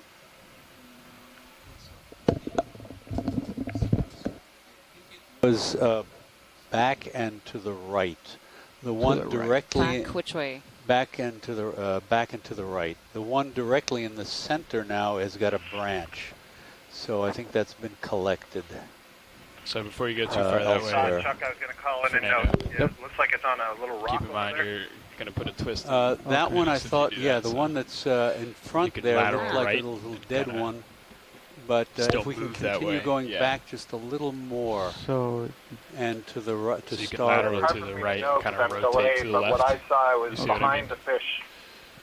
Right. Yes. Instead of behind the fish. The one you're seeing behind the fish, I think, looked like a little bit of a dead thing. You know, more dead. I didn't get a very close look at it, but I thought we saw Copy something that, Chuck. You've got a better view. a little bit further back. If not, we'll just go forward and see if we can find another. Yeah, I think let's just continue moving on our normal trajectory, and if we see one, we'll most certainly tell you. all right, that sounds good. Thank you very much, Right. pilot. Thank you. You're very going to much. want to turn the other way. The other way. Yeah. Yeah, so turn the left to 346, something like that. Actually, no, excuse me. 335, Yes. I think. The bio.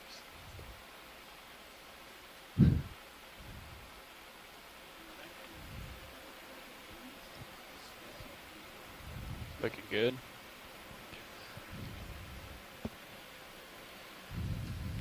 I'll get a move underway. Okay. You are stretched out, my friend. Copy that. 335, sound good? 335. Copy. Valve packs are down and hydraulics are Bridge, RVNAV. off. Go ahead, RVNAV. Yeah, I'd like a move range 30 meters, bearing 335 degrees, speed decimal 1. Copy, that is 30 meters, bearing 335 at decimal 1 knots. Good copy.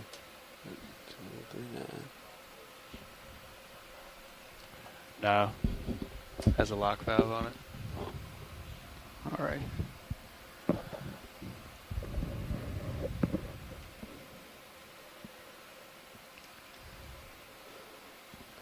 Okay, you're way out there. and I'm RVNAV bridge, move initiated. back on 30 heading, meters, so if bearing you- 335, speed decimal 1 knots. So while we're waiting That's on a good copy. that, Thanks, Bridge. And can I confirm bailout is still southwest?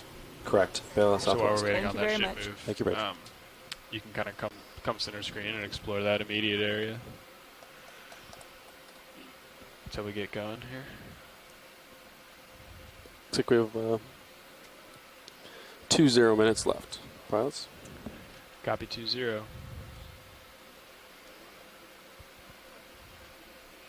Hopefully find one of those white corals. Look how perfect of a circle Fernando made on high pack. It's actually really impressive. Wow. Look at that. Wow. Take a screen grab.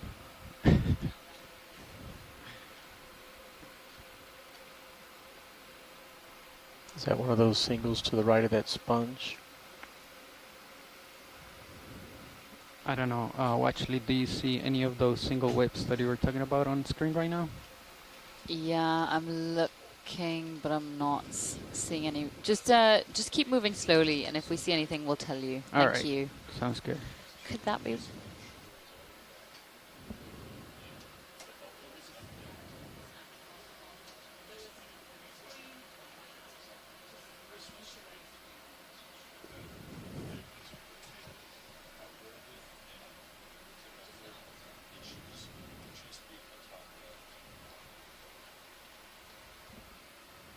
Got a flat fish there on the left. See it to the left of that, above the starfish. Can we go and have a look at this rock outcrop here? It looks like it has a lot going on there.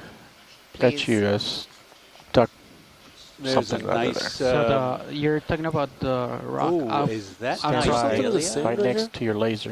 Yes, That, this bigger outcrop right up in front. What's that? Oh, but first, what is the that? flatfish. That is a Wow. Very well another kind of camouflaged guy. goosefish. Nice size video.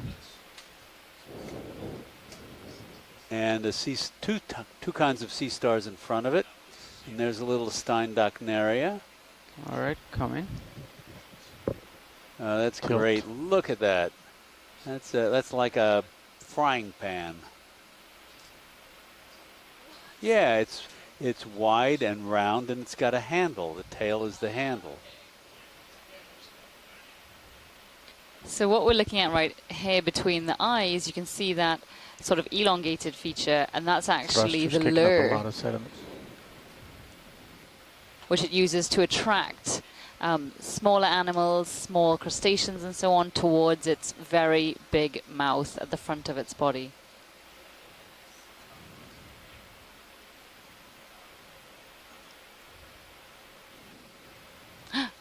Wow.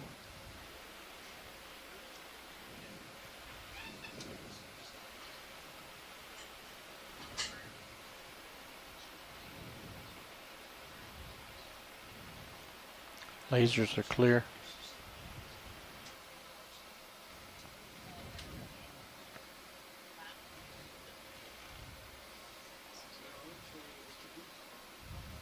It is a goosefish.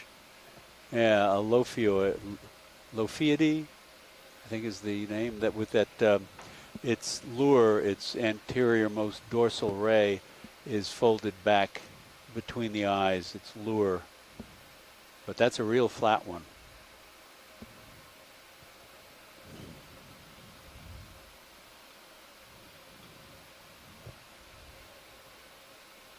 And a little cup coral behind it there.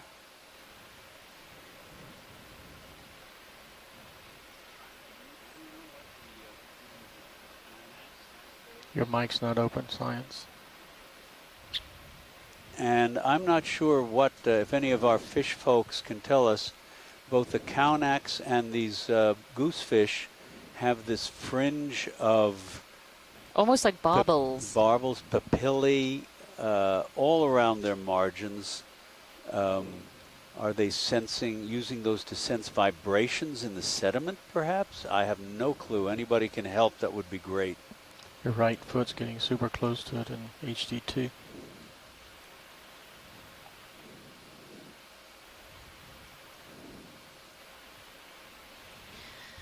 All right, let's come out video. Yeah, so if we could head over to that rock outcrop to the left, once video is happy, please.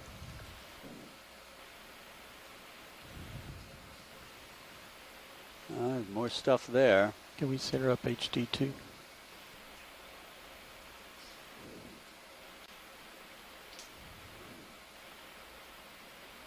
So you see how the sediment is piled up almost around this depression with the hard substrate. It's likely that the entire sea floor is like this under a layer of sediment. All right, let's start right here. So there's some kind of globular sponge on the right, and a pencil urchin, black coral, bamboo coral.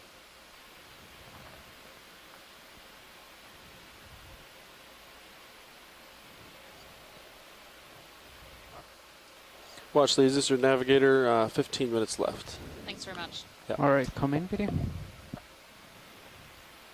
do we have here? So that looks like a tilt up. I'm not sure if that's a detritus covered sponge or sponge on a little projection on the right. That was probably a sponge encrusting around a projection of this bottom. That's Sidaris, probably rugosa. There are small gorgonians there. Skeleton of an isidid, just up in the upper right. Yes, and on the left is a different kind of glass sponge. It looks like it's somewhat stalked with zoanthids growing on the interior there. There's feather duster worms. Those look like, with the lobes on them, look like small Afrocalistes glass sponge. There's a black coral. Most probably Leopathes. Yep, there's a small snail down right. Maybe a turrid. As when you have isolated substrates like this, it's a good place to live. So these rock outcrops are actually known to, well, in a lot of different habitats, down from the Antarctic sea floor to the Clarion-Clipperton zone, having a mixture of hard substrate. So in polar regions, it would be drop stones. In the Clarion-Clipperton zone, it would be polymetallic nodules. And here, for instance, you can see this rock outcrop really does increase the diversity of the area. It acts as almost like a magnet for hard substrate dwelling animals. And these animals that wouldn't usually be found here unless they had that hard substrate to attach to. So it really does increase the diversity, having a mixture of both hard and soft substrate. And you also see in the background another bamboo coral that appears to be growing out of the sediment, but it is undoubtedly attached to some hard substrate underneath. And so if there is sediment movement, if there's at some point current that moves this sediment around on the bottom, some of these organisms will survive. They'll be able to remain anchored to the hard substrate like the bamboo coral and black coral. But others that live closer to the substrate probably will not survive. White coral on the right edge of the screen, is that the one they're looking for?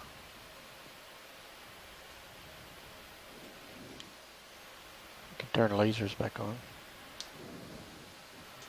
So could we have a look at that white whip-like animal? Yeah, just to the right of the lasers. The lasers are about to pass over it. Exactly.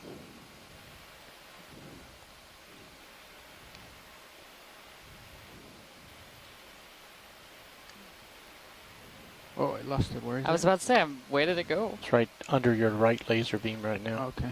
There it is, right underneath the lasers. All right, tilting down. Come in.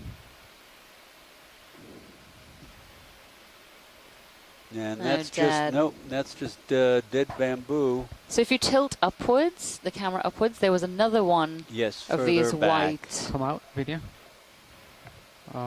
There's a little bottle just brush to the left. To the left. Okay, yes, I can go there. Please. See what Let's that come out, is. video.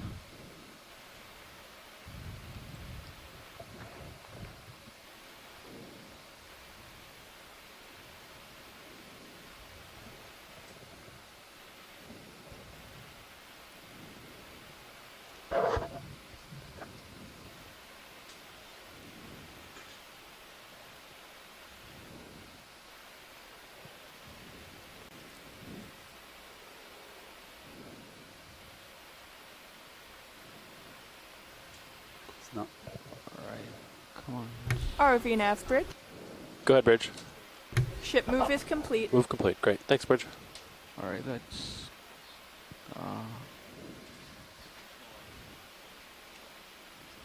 There you go. Let's come in. Tilt down.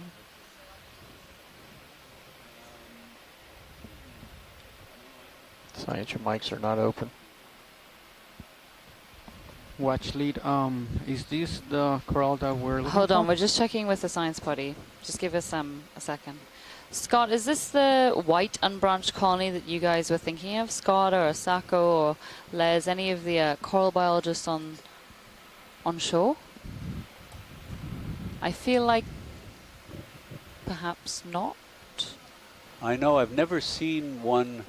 Yeah, sorry, I didn't see when you were zooming in. I apologize. I see the close-up now.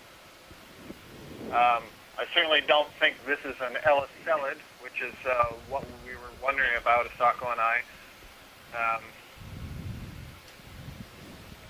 Well, we could. That is the unbranched white one we were talking about, and the question was, and maybe you guys will remember this better, is this simply a younger, unbranched version of the branched one that we were seeing earlier? I kind of don't think so. This seems like it has a much thicker axis, and the polyps are more densely crowded. So I would say that this would be a candidate for collection. And so if we were to collect, Scott, would you want what would you want, but would it be appropriate to collect all of it or perhaps a portion of it? Tina? Collect about half. I think it's probably, Okay. that would give you at least, 6 inches or so? I mean, all the coral biologists You know, in the at least- chat, Asako, Les, and Tina, all, agreeing and saying this is a really weird coral. They're not really quite sure what this is. So I think there's a lot of people in favor for collecting this. I just don't know if it's large enough to collect less than all of it. If you do collect the rock that it's attached to, you get a cup coral attached as well. So I think we should just try to take a snip. Sure. Okay. Can we put the lasers on so we can gauge? Are they on right there? Sorry, I was going to say let the pilot determine Sure. when the claw gets next to it. If it's too small and it looks like that's going to be a problem and you might lose something, then I would go for scooping that rock if possible. There are several other of these that we've seen, so it's not like we're taking the only one that's down here. 7 minutes. Okay. So, pilot, did you hear that? No. What So was we wanted to know whether you think it would be, whether you'd be able to collect a part of this white unbranched coral. If you didn't think it'd be possible to collect a part of it, do you think you could potentially collect the entire rock? I think you can snip it. Yeah, I think we can cut the coral. Okay, we'll need at least half of it. Okay. All right. Yeah, we can do that. Am I at a good distance? Yeah. Can you come out, video? Yeah, I bet you could get the jaws right against the ground, kind of real close. All right. Yeah. Should be You good. have to go starboard. Hydraulics are good. Okay. We're ready? We are ready. I'm Okay. going to bring up Mini Zeus for you. Turning on hydraulics. 3, 2, 1. So just a Push. reminder to the scientists on shore, we got are your going to be main ending our HD dive and in your 7 Mini minutes. Zeus. This collection is pretty much Copy. the last thing we're going to do. We're going to be ending the science portion of the dive. And so we're going to have our dive call So the at cutters are on the other side, 4:10 right? Eastern time, so that's in 15 minutes time. Yeah, they're on the The dive opposite will side, still yeah. be going on then, but that doesn't matter. So before you even go down, I'd get your wrist horizontal. Nice. Okay, pilot, now we're getting requests to collect the entire rock. That might be a little easier anyway. Is that possible? It's it's not. It won't be easier. It won't be easier. Yeah, but I think we could give it a go. What do you think, Fernando? Yeah. Either way. So So are we just going with for the- the rock or the coral then? Let's go for the rock. All right. I'd go down at a 45, fingers into the Yeah, sand. just fingers. You know. Nice. All right. That's a little bit too far. Easy grip force. Mini Zeus will help you out there, positioning. Yeah, I'd come down at 45. Feather in, maybe low grip force, because it might be The grip force. 2 or 3 or something. I don't know. It's 3 right now. Yeah, that's perfect. Yeah, Okay. 3 would be good. Yeah. All right. Just don't want to. If it's like a friable rock, might shatter, but yeah, So should do. We'll have to go starboard outer with this one. Okay. Yeah. Sorry, my fault. All right. Let's.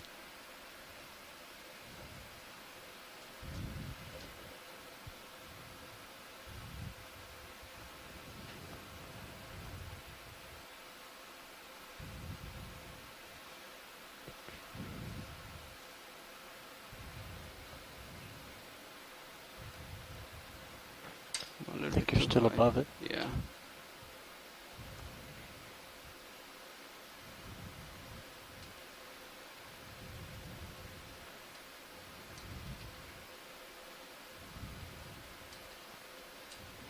Oh. I think that's gonna break. I think it already. You might be able to grab it, just go deeper, even if you put your, you can rotate around and try to grab it like that too. And worst comes to worst, you can snip it, put it in. Alright. Let's see. I don't think the coral is attached to the rock anymore. I think you're correct.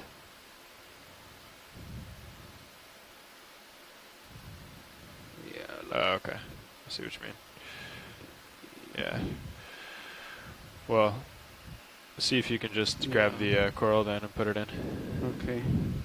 Yeah, sorry, actually, that rock. Sorry, what was that? No, the corals are no longer attached to rock, so I'm just gonna grab the whole coral and just That sounds great. put it in. Whatever you can get into the box, we'd be happy with. Okay. So.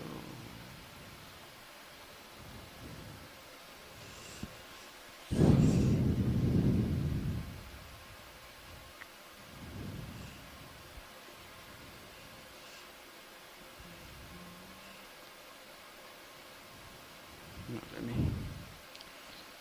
actually go like this.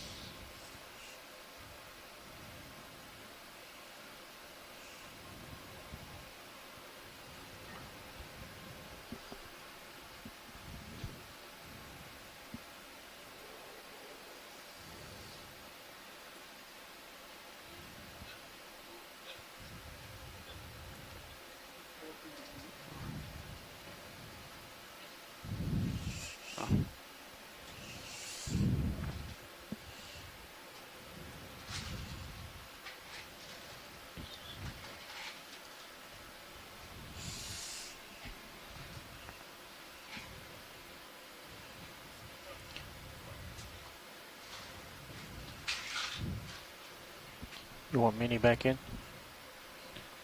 No, I'm fine like that.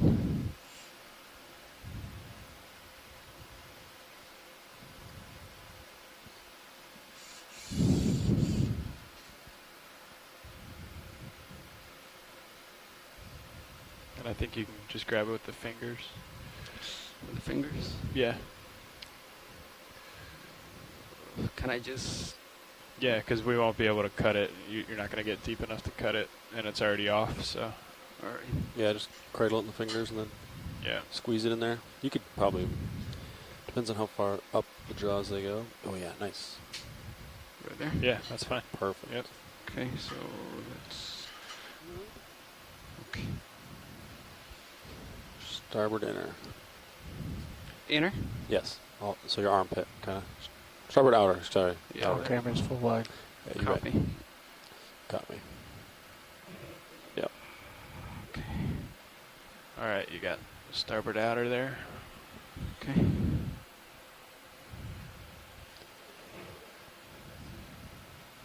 Can you bring Mini Zeus a little bit up so I can see the arm? Sure. Okay, so I'm all the way up. Okay. Thank you. Alright. So it's looking good. Let's just bring it up a little bit.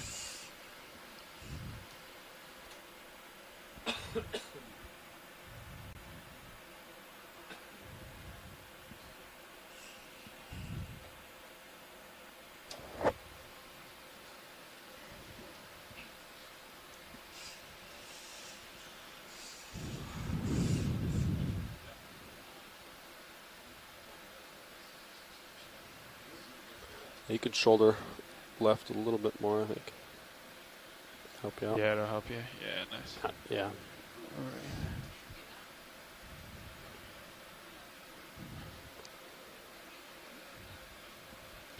And we know that it sinks because it stayed on the bottom, so.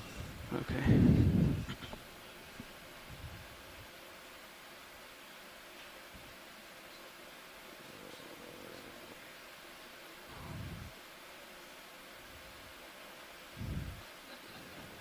Alright, I think I can... There you go. This is the... There you go. Right there. Yeah, you can come out nice and easy on the jaws. I think Right. from there. Okay.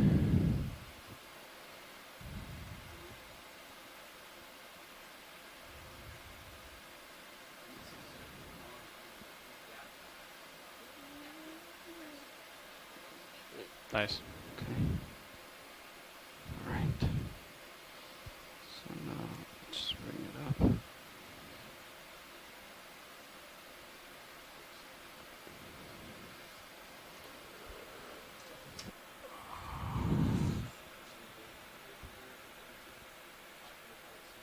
Okay. Nicely done. Very nice. You guys are very good. Thank you very much. Yes, thank you, Fernando. You're welcome. Okay, so that brings the science portion of the dive to an end. We're going to have our science planning call in 8 minutes. Thank you to all of our scientists who have joined us on this Sunday or Monday, depending on where you are in the world. If you would be so kind as to stay on the chat for the science planning call, but if not, we hope to hear from you tomorrow during Dive 5 at Incised Escarpment Ridge. Is that good? Does that look good? Perfect. All right.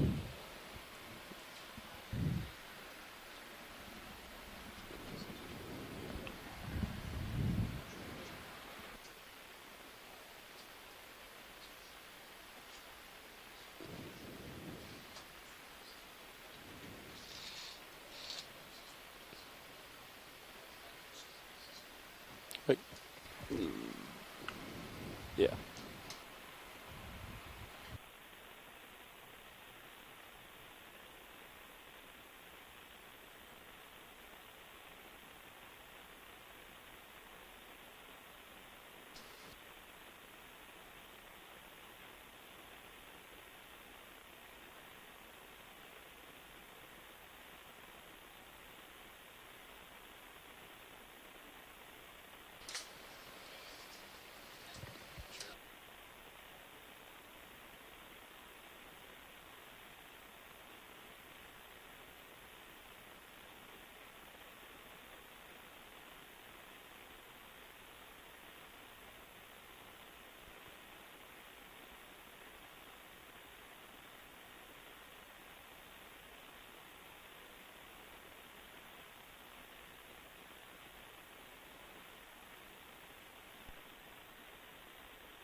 I would not mind that.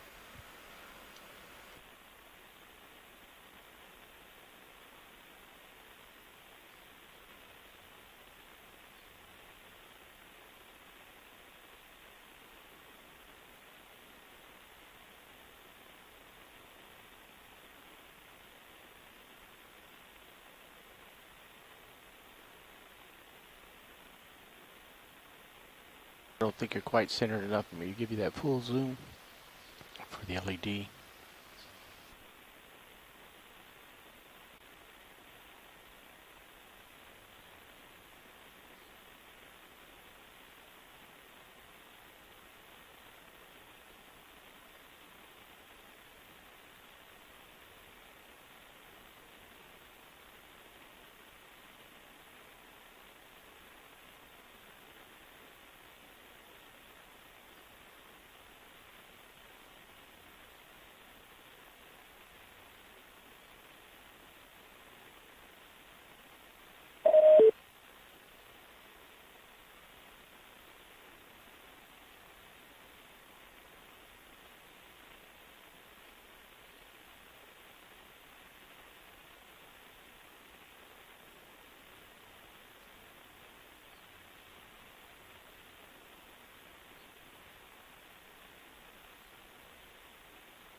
Full wide.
Do you want HD2 in there also?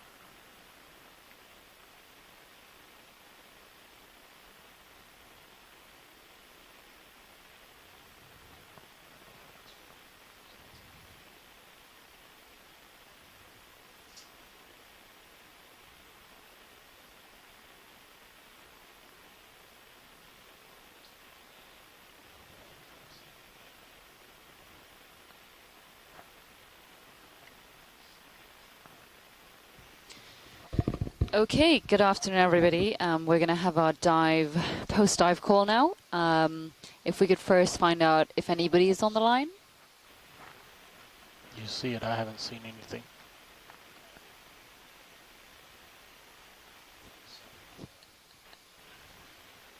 We understand. It's Hi, Sunday Steve, I'm evening. here. We were like, oh man, we even lost Scott. No, you're 4 minutes early. Sorry, I was in the kitchen starting to make my banana bread. Oh, was it 4:15? You said 4:10. Scott, I said 4:10. You said 3:15 before, but no worries. Nope, that's okay. This is good. Anyway, okay, if that's okay, sorry. Let's. No worries. Any comments on the dive today? We obviously had a lot of mid-water work. Did a lot of mid-water work, which we weren't expecting. Bonus, you know. Anybody else thoughts? So I think one thing I think we saw is that in that sort of chute-like feature with the gentler slope, there's lots of sediment, and so we weren't seeing the suspension feeders there. And then once we got to the top, we were. So it's nice to see that sort of confirmation. And then once we were up on that ledge, there was lots of very interesting stuff, and obviously at this shallower depth, lots of really interesting fish. So it should keep the fish people happy. And I'm absolutely thrilled that Chuck recognized those terebranchs, and I can't wait to see those. First time I've ever seen them alive. So it's one thing to lecture on them, another thing to see them. And then the other collections of the octocorals, those are going to be fantastic. Yeah, no, that terebranch was a definite win. Chuck, any comments? Dive today?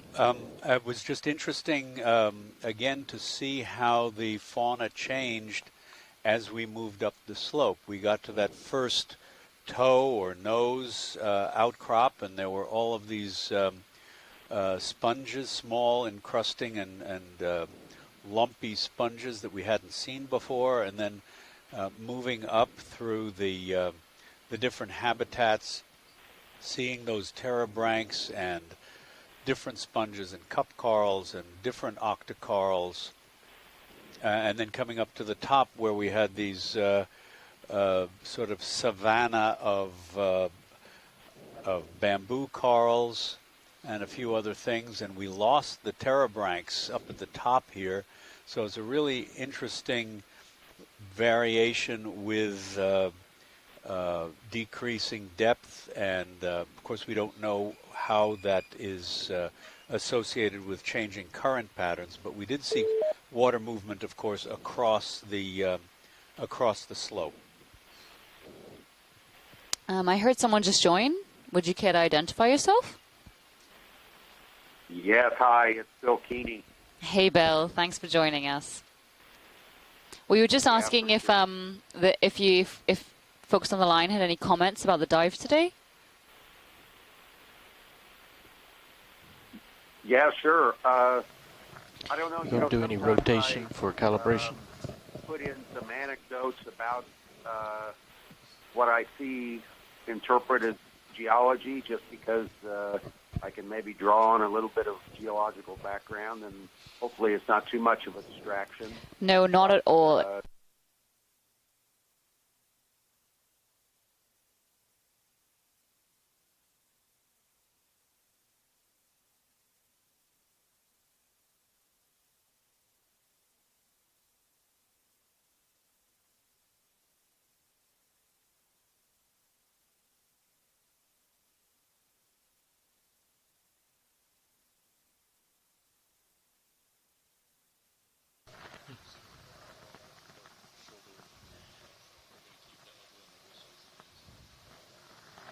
You make sure it's stable for the whole recovery, right?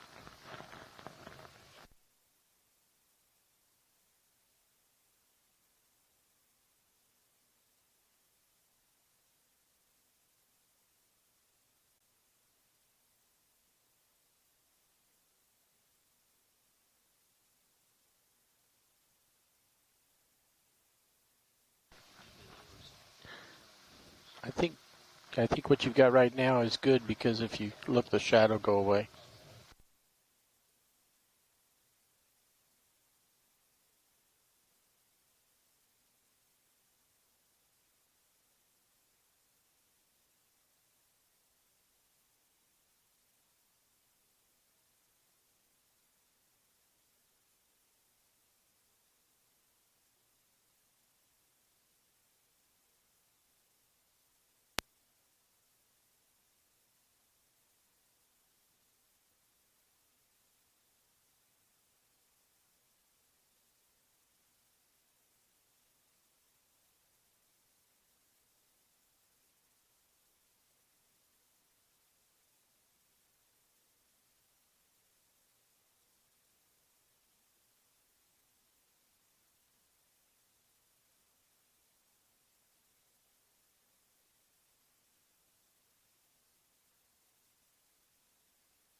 Yeah, I'm all set.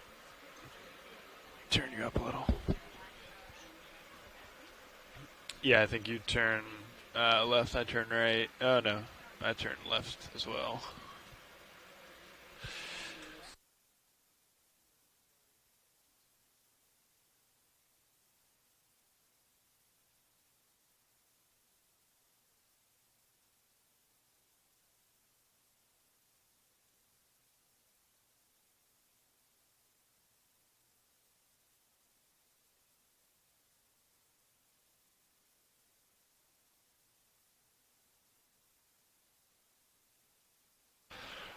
Okay, Nav, so I'm coming.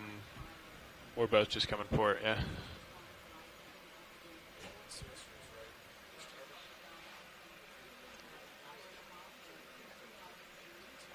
Oh, yeah, you're right. I had it.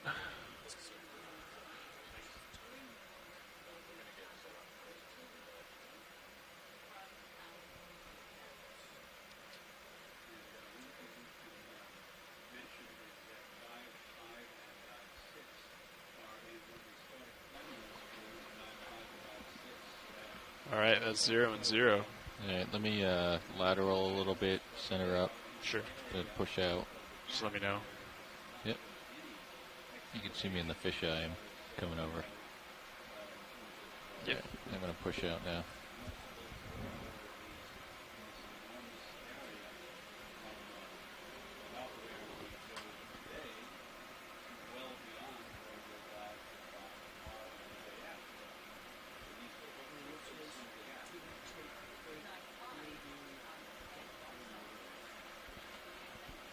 Copy that.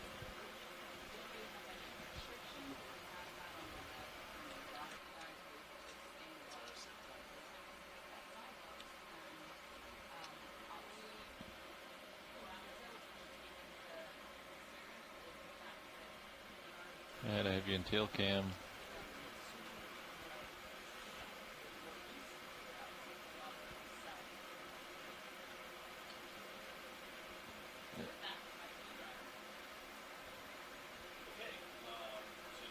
Oh, we got a current pushing us. All right, I'm ready to start coming up. Ready to start coming up. Hauling in. Slow at first, and then